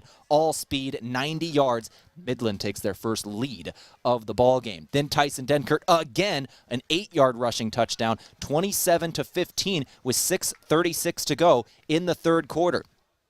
Hopes are kind of low for the Lancers at that point, down multiple possessions to this Midland Warrior program. Then Midland makes it even harder. They have a long sustained drive of 8 minutes and 1 second from 11:09 on the clock all the way down to 3:08. They have the ball the entire time, but they are not able to get it into the end zone. They're not able to get points. Lancers get it back. They go down the field. And wasn't there some penalties on that drive that pushed them back, and that's what caused them to turn it over on downs? There were. They turned it over on downs. Lancers get the ball back. They drive down the field, and they're able to get it into the end zone. Lancers, I think it was about 1 minute and 57 seconds is what it took to get down the field. They were able to do it in 72 yards. After that, Midland gets the ball back, and they have to do, because they tried the onside kick there, didn't get it. Midland gets the onside kick. All Midland has to do is get 1 first down, and this game is over. Lancers had 2 timeouts. They call the timeout on a first down run, call the timeout on a second down run. It's about 3rd and 10. What happens there? Holding penalty. And why is that important? Because the Lancers declined it. They were not able to run time off the clock. So the Lancers get the ball back with 45 seconds to go in the ball game. They go down the field. They get it in with 18 seconds left to play in this ball game. Go up by 1 point. The defense holds in the last 18 seconds. Lancers with the second most improbable win, clutching victory in that final seconds of the season. Dakota Wesleyan and Midland now just wild finishes in this one. Lancers win 28-27. That's your Runza Rundown. And we're going to go right now to the post-game interview with Coach Micheletti. We'll give you a chance to catch your breath here. And I got to catch my breath. You bet. This interview brought to you by Conklin Distributing. Now, packed with essential vitamins and nutrients, Rise Fuel gives you the power to push harder, go faster, and perform better. Fuel your ambition and unleash your potential with Rise Fuel. Coach, what a finish. I mean, everything seemed lost, and then a big penalty. You declined it. That saved that precious time, and then the ball bounced. And first of all, take us through the special teams play where you guys got the huge block punt. Yeah, I first want to apologize to Lancer Nation for their heartaches, maybe, making sure they're all doing that. And second, it is my mom's birthday, so I want to wish her a happy birthday. I'm sure she's listening. But yeah, it was one of those things that we were close a couple times there on a block, so I think that gave our guys a little bit more confidence. And luckily, they didn't call the false start. They had a guy false started, their right guard false started. So one of those, we're glad that they didn't see that, and we're able to get that block there, make a huge play. And one of those things that we're always talking about is we're never out, and obviously that's proven a few times in our young history of Lancer football. But, yeah, just like we drew it up, that's exactly what we wanted to happen today. It seemed like Rugby Riken was doing his best Houdini impression. Holy cow, yes. There was about 6 or 7 times today, it looked like he was going to get sacked, and he somehow gets away and at least gives you a chance to make a play. I mean, it was just impressive to watch that today. I taught him all of that. So. Luckily, no, I'm just kidding. He's awesome. It's just one of those things that he does, and especially in crunch time, I trust the ball in his hands. He's going to make something happen, always keep it alive. I don't know how he avoided a couple of those, but that's rugby doing rugby things. Ended up with 3 touchdowns in the ball game, 247 yards through the air. That's really back-to-back games with very special performances from your very young quarterback. Can you tell me about his development from the start of the season to now? Yeah, it just goes into proof of what reps can do to you, and obviously that's all football is, spring ball. All of fall camp is just reps, but there's never enough reps, and that's obviously reflecting on our 4 years of playing football. That's been the biggest difference year 1 to year 2 to year 3, and now in year 4 is all our guys have had a lot of opportunity to take those reps, be able to sort things out there. I was obviously a little bit more involved there on the defensive side, but having Asmaram, he's talking out there like, hey, they've been running this concept. We're going to make this switch up right here with the safety.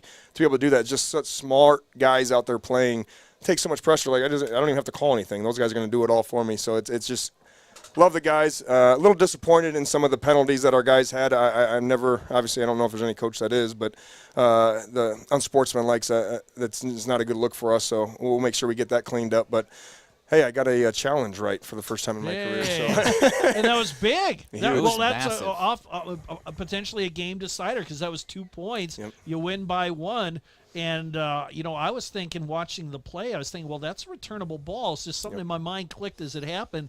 And I didn't have necessarily the best view even from up here, but that was a great challenge. So what are you thinking as that play is developing? What do you see on the sideline? Well, that's you go back to the last time we had a 2-point, it was a pick 2-point conversion. That's one we always talk about, like the percentages. I'm a big stat guy and all that thing, so anything we can to get the ball to one of our fast guys. We have a lot more speed out there than they do in those situations, so getting the ball to the edge, which Devon immediately got the ball to Arthur Oliver, and then Arthur got to the sideline exactly how he's supposed to do, pick up a few key blocks, and the rest is history. So. Kyle Hirsch in this ball game offensively, 32 times you ran the ball with him. He was just a straight bell cow today. Yeah, Kyle, I don't know if there's anything that ever going to slow him down.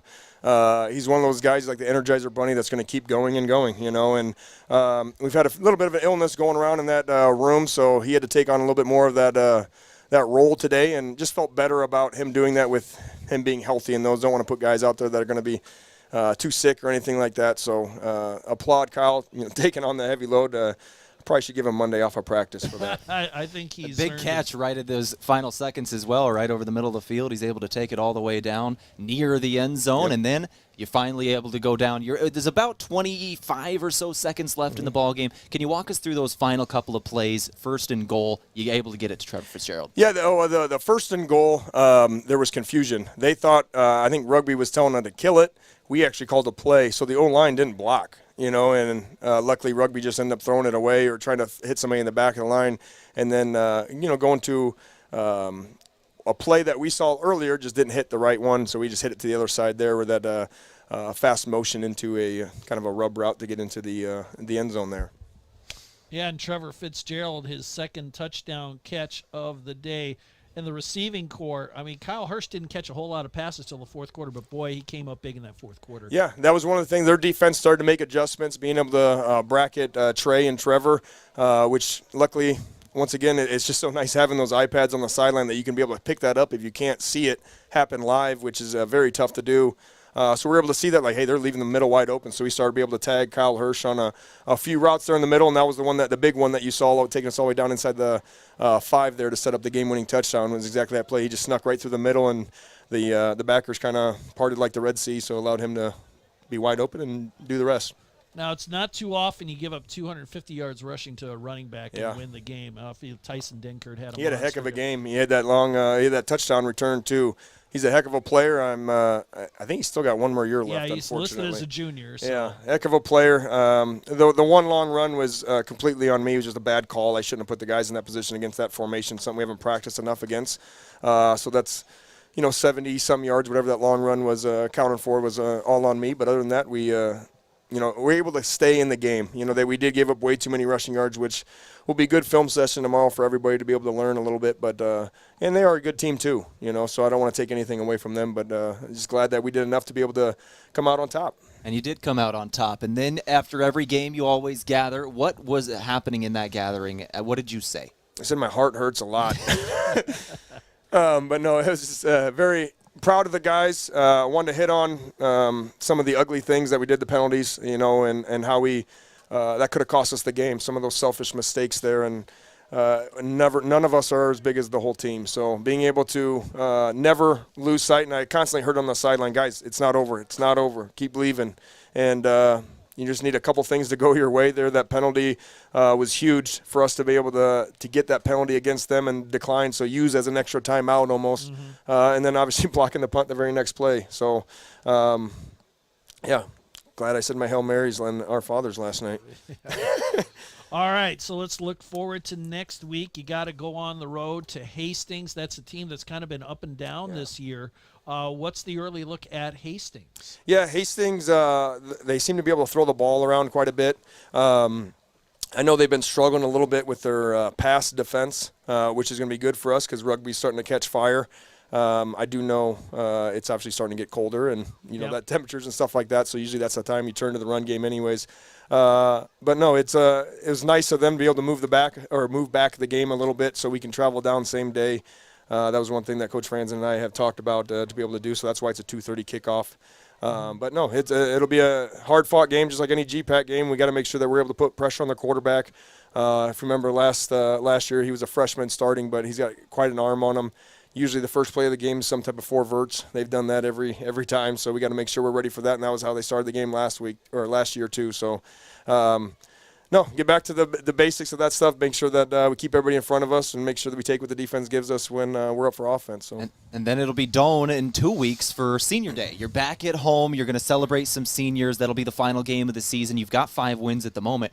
See if you can have a couple more before the end. But tell me how you're wanting to send off those seniors, because the next time you're here, it's for that Senior Day. Yeah, this group is just super special. Obviously being the first senior group to be able to go through, but just how mature they have gotten over the years and what they have done and sacrifice for Mount Marty and Lancer football. We're forever indebted for them, and I want to make sure that we do everything possible to send them out on top and make sure that we show them how much we love them. That'll be November 16th, 1 p.m. versus Doane here in Yankton, by the way, fans. Make sure you come out for that one.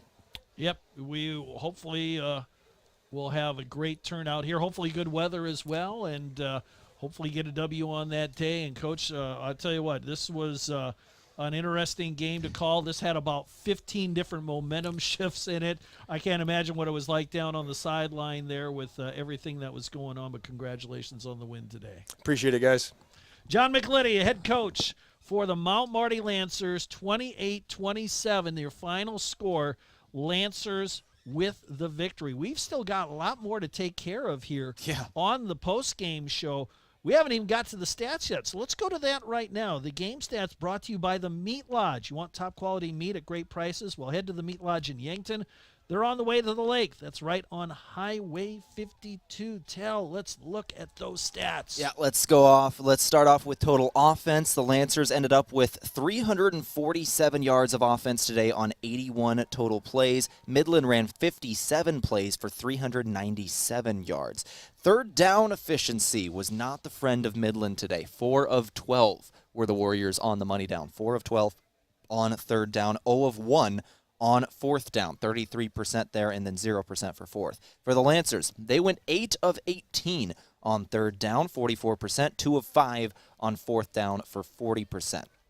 Lancers were able to score in the red zone pretty effectively as well. For individual stats today, Rugby Riken, 247 yards and 3 touchdowns, 21 of 37 for the young quarterback. He also ran the ball 8 times for 26 yards and was just magically avoiding sacks today. At one point, I just messaged our camera operator, Braden Butler, who's sitting in the next booth. I just said Harry Potter. Like that, Yeah. that was magic what he was able to do. Absolutely. Well, the old phrase, the Houdini play, and he did that time and time again. Kyle Hirsch was just, talk about bell cow running back. Yep. There's some illness in that locker room once again, as John Micheletti mentioned. So they had Kyle Hirsch, and he was their bell cow. 32 total rushing attempts today for 80 yards, 2.5 yards per carry. Wasn't the most efficient day, but volume is what ended up counting for him. And then receiving, he was able to do some special things as well. Ended up having 57 yards through the air, along of 28, which was that last one, setting him up first and goal with just over 20 seconds left in the ball game on 6 catches. Austin Vigance had 49 yards on 3 catches. Trevor Fitzgerald had 4 catches, 63 yards, and 2 touchdowns. Trey Hansen had 7 catches for 71 yards today, and Nick Heath had 1 catch, 7 yards. That was the first score of the game. Let's check out the stats for Midland, and what can you say about Tyson Denkert? He still may get Offensive Player of the Week in the conference despite his team losing. Yeah, that was something special to watch. 250 yards on the ground on 27 carries, averaged almost 9.5 yards per carry, along of 90 and 2 touchdowns on the ground. He also had that special teams return touchdown. And then he also had a catch as well. It didn't go for anything, but he also had 1 catch in there. Tim Brown ended up having 2 receptions as well for 10 yards. Shakir had 7 yards on 1 catch, and Kevin Adams Jr. had 74 yards on 6 catches. Running the football, Jacob Jones ended up with 5 carries for 30 yards, and Taryn Berry had 4 for 17. And Berry through the air, 11 of 20, 102 yards, no touchdowns, no interceptions. And again, that early turnover was initially ruled an interception. It was changed to a reception and then a fumble recovered by Asmaran Mohammed, who returned it 84 yards on that play. Didn't get into the end zone, but it did send up a Lancer score.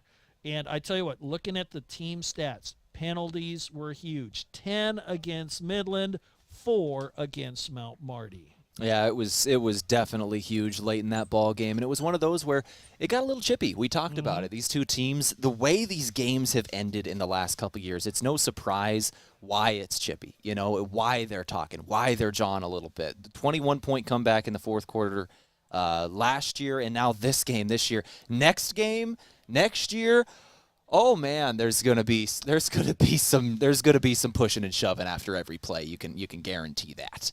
Let's head over now to the Gerstner Oil scoreboard. No matter what you drive, make sure you fuel up at Triple Time Rudy's. They're located on Broadway in Yankton. Tehl, what do you got there? Yeah, out of the GPAC, Dort beats Briarcliff today, 55-7. That was at Briarcliff. Hastings falls at Concordia, 42-6. That is the Lancers' next opponent. Hastings took a little bit of a lump today. Dakota Wesleyan at Waldorf gave a pretty good performance, 42-14 at Waldorf. Our game, obviously, 28-27. Mount Marty over Midland. And then the final game of the day, the one most people were really, really looking forward to, Morningside. It does defeat Northwestern in Sioux City, 13-7. That game is normally the decider of the conference. A little different this year as Dort is certainly in it, but that was a massive game. Checking major college football games in progress. Number 1 Oregon at halftime leads at Michigan 28-10. Down in Jacksonville, it's Florida ahead of number 2 Georgia 10-3. They are near halftime. Halftime, Iowa State leads at home against Texas Tech 13-10. At halftime, number 13 Indiana leads at Michigan State 21-10.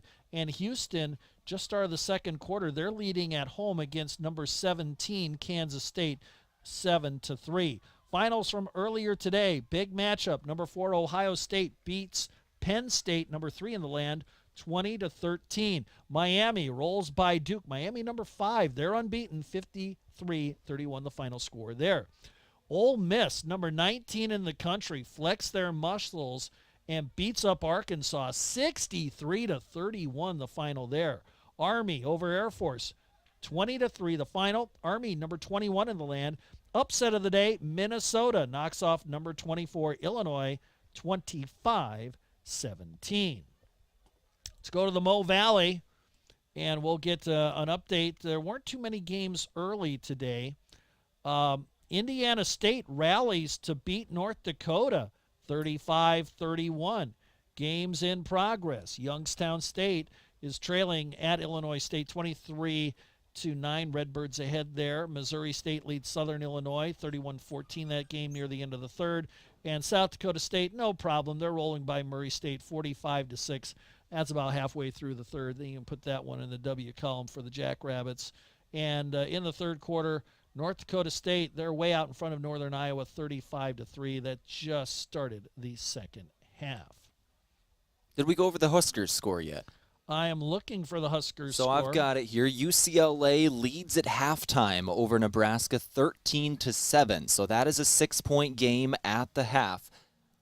We'll see what the Cornhuskers got. They had a great fight last week against Ohio State, but they have lost 2 in a row, both to top 15 teams, trying to get back in the win column against UCLA at home today. Yeah, let's see if we can get an update on some Big 12 scores.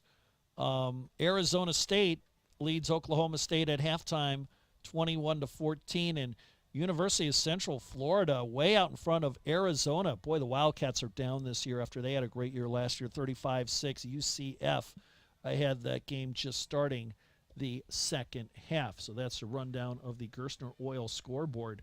It turned out to be a defensive struggle in Sioux City today between Morningside and Northwestern. So Morningside, they are in the driver's seat. It looks like they're on their way to claiming another GPAC conference title. If they do that, they will get that automatic bid to the postseason. And the question is now with Northwestern and Dordt, who is going to get the number 2 spot and maybe a number 3 spot? And Concordia is sitting out there receiving votes. They've only got 2 losses, and they have 2 winnable games, or actually 1 winnable game. They got a bye next week. Yeah. And then they play at Midland. Took care of business against Hastings today. Then they got to go to Midland to finish their season. Midland at this point, they're out of the playoffs. That is done. But they can play spoiler. They can spoil things for Concordia. Concordia's hopes are alive. Midland can finish that. Yep, and that's a rivalry game. That's a yeah. big-time rivalry game between Midland and Concordia. That's a flip of the coin game potentially in that last week of the regular season. Concordia right now is on the outside of the playoff picture, but there's still a lot of football yet to be played, so they're going to be scoreboard watching across the country in those other conferences, hoping to get some help and maybe some favorable decisions from the various polls. Here our final score is Mount Marty 28 and Midland 27. This is the Aztec postgame show. Well, now we got a couple of more things to do before we wrap things up. First of all, Move of the Game, brought to you by Mason Schramm. Are you buying or selling? Move with Mason and the Move Group. We got 2 really big top contenders, the fumble recovery by Asmaran Muhammad and Arthur Oliver with the 2-point run back on the block PAT. I think those are our top 2 contenders. I'd also throw in the blocked punt right at the end of the Yeah. game, too. There's 3 massive ones, and honestly, I'm down with all 3 of them. We can just highlight all 3 of them in turn. Yeah. Started off with first drive of the game, Midland going down the field. Red zone, we thought it was an interception. Turns out reception by the receiver, then fumble. Ball pops up in the air. Muhammad takes it all the way down the field inside of the red zone. Lancers settle for 3 after that. Then, right before halftime, about 44 seconds to go, I believe, Midland goes down the field, ties up the ball game at 13 apiece. They're kicking the extra point to get the lead at 14-13, going into the locker room. Kick is blocked. Lancers pick it up in the end zone, and they return it all the way down the field for the 2-point touchdown. And then finally, in the very end of the game, Lancers block a punt. They get it back with 45 seconds to go, and a short field. They're able to cash it in. They win the ball game.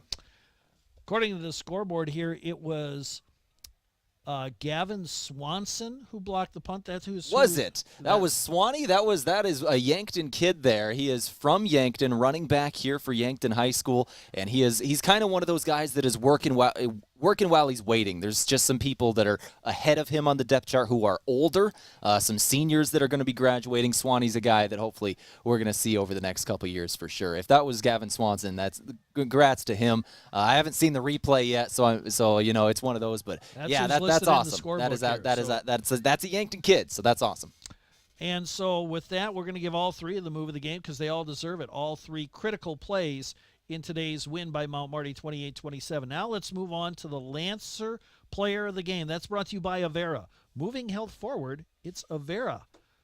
I don't know what to do with this one. I honestly don't. Honestly, I mean, we had so many guys contribute. This is one of those where when I look back at this game, the number one thing I'm going to remember are the escapes by the quarterback. Yeah. That's the thing that jumps out to me. Rugby Riken staying clean. He was sacked 2 times, but it should have probably been 10. He was able to get out of some incredibly sticky situations, keep plays alive, and move it downfield. And he ended up with 3 touchdowns, no turnovers, 247 yards through the air, and another 34 on the ground. I got to say it's him. I say Rugby Riken, you bet. His ability to escape from pressure time and again really gave this team opportunities to win, and that they did over Midland for the second year in a row, this time 28-27, the final score. So our player of the game, Rugby Riken, quarterback for Mount Marty.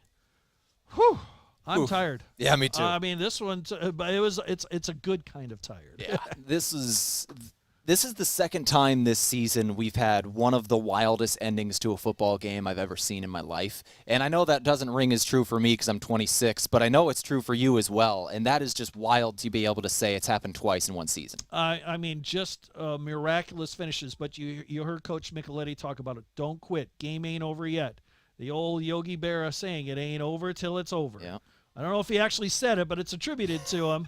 But it's true. As long as there's time on the clock, you got a chance. If you make some plays, make some things happen, you know, who knows? Instead of going home with an L, you're going home with a W. And I think back to last year, all the close games that the Lancers lost.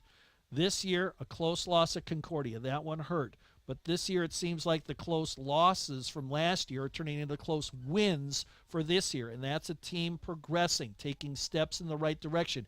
You heard in our pregame show, Eric Crouch was talking about it. He says, hey, I see this team taking a lot of positive steps for a team that's only in its 4th year of existence.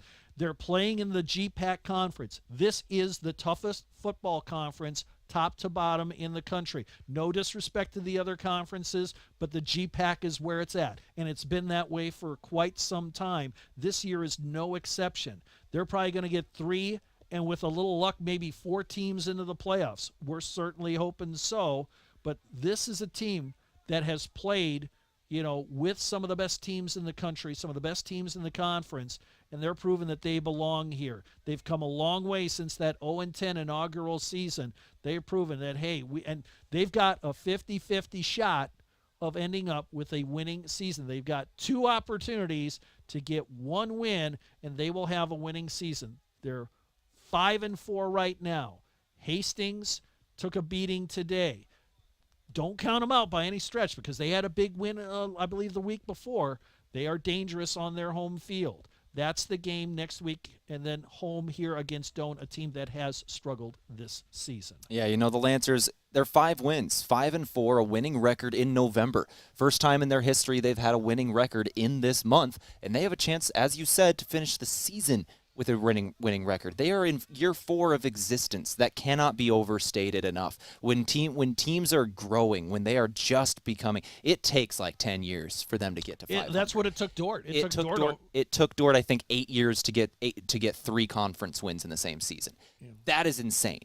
Mm-hmm. Lancers have 5 wins this year, 4 of them in conference. They're in year 4 of existence. We've talked about it throughout the last couple years of where the schedule is at for the Lancers. Because let's be real here. This Lancer team is not supposed to be a playoff team. They're not supposed to be in the playoff contention at this point in the season, but they were just last week. You know, if that Concordia game goes a different way, and then they get this one, they're still in contention. That's where this Lancer program is. They are right on the doorstep of being something really special. And in only year 4 of existence, that is something that is almost unheard of.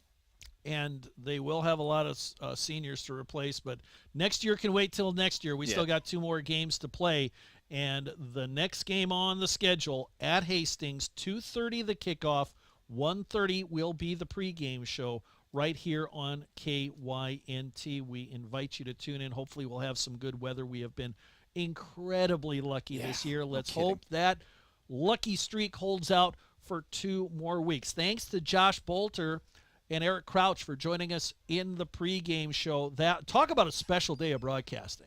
Yeah, absolutely. I mean, this a miracle finish, getting to talk to a Heisman Trophy winner in the pregame show. And thank you to Eric for taking time out of his schedule. I know he and his family are going to go home disappointed with the Midland loss here today, but thank you to Eric. He was great to talk to here. I wish we could have had 20 minutes, but we got close to 10 minutes talking with him, and that's pretty darn special. Thank to him, and thanks to Josh for arranging this. And thanks to our board operator back at the studio for running things today and making this all happen. I'm glad you joined us, and what a game. 28-27, your final score. Mount Marty with the win. Final thoughts, Tehl. Yeah, final thoughts. There is something going on in about a half hour here in Yankton. If you're still listening to this broadcast, get up off the couch and make your way to the Simple Arena. Go to the Simple Arena now because Senior Day for the Lancer volleyball team starts in a half hour. 5 p.m., they are getting rolling. Senior Day for Lancer volleyball. Go out and show some support. They're a game under 500 right at the moment. They can get back to it. 2 games left on the season. That's a program that struggled recently as well. They're back, and they're having a really, really good year. Go support their seniors. 5 p.m. in the Simple Arena. About a half hour from now. You still have time to get there. And we talk about sports where the GPAC is tough. Volleyball, toughest league in the country, no 100%. Doubt about it. Women's basketball, toughest league in the country. Yep. Men's basketball, maybe not the toughest league in the country, but it's awful tough, folks.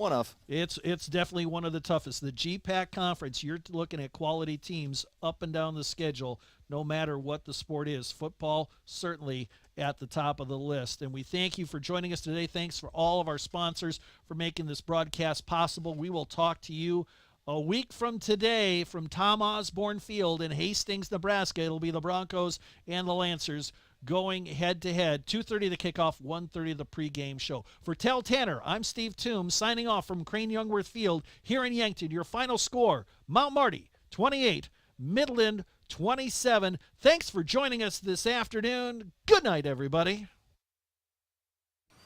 This has been a Mount Marty University Athletics broadcast on KYNT, the flagship station for Lancer Athletics. Remember to follow KYN-TV on YouTube, hit the subscribe button, and ring the notification bell to never miss the action. KYNT, Yankton's home team.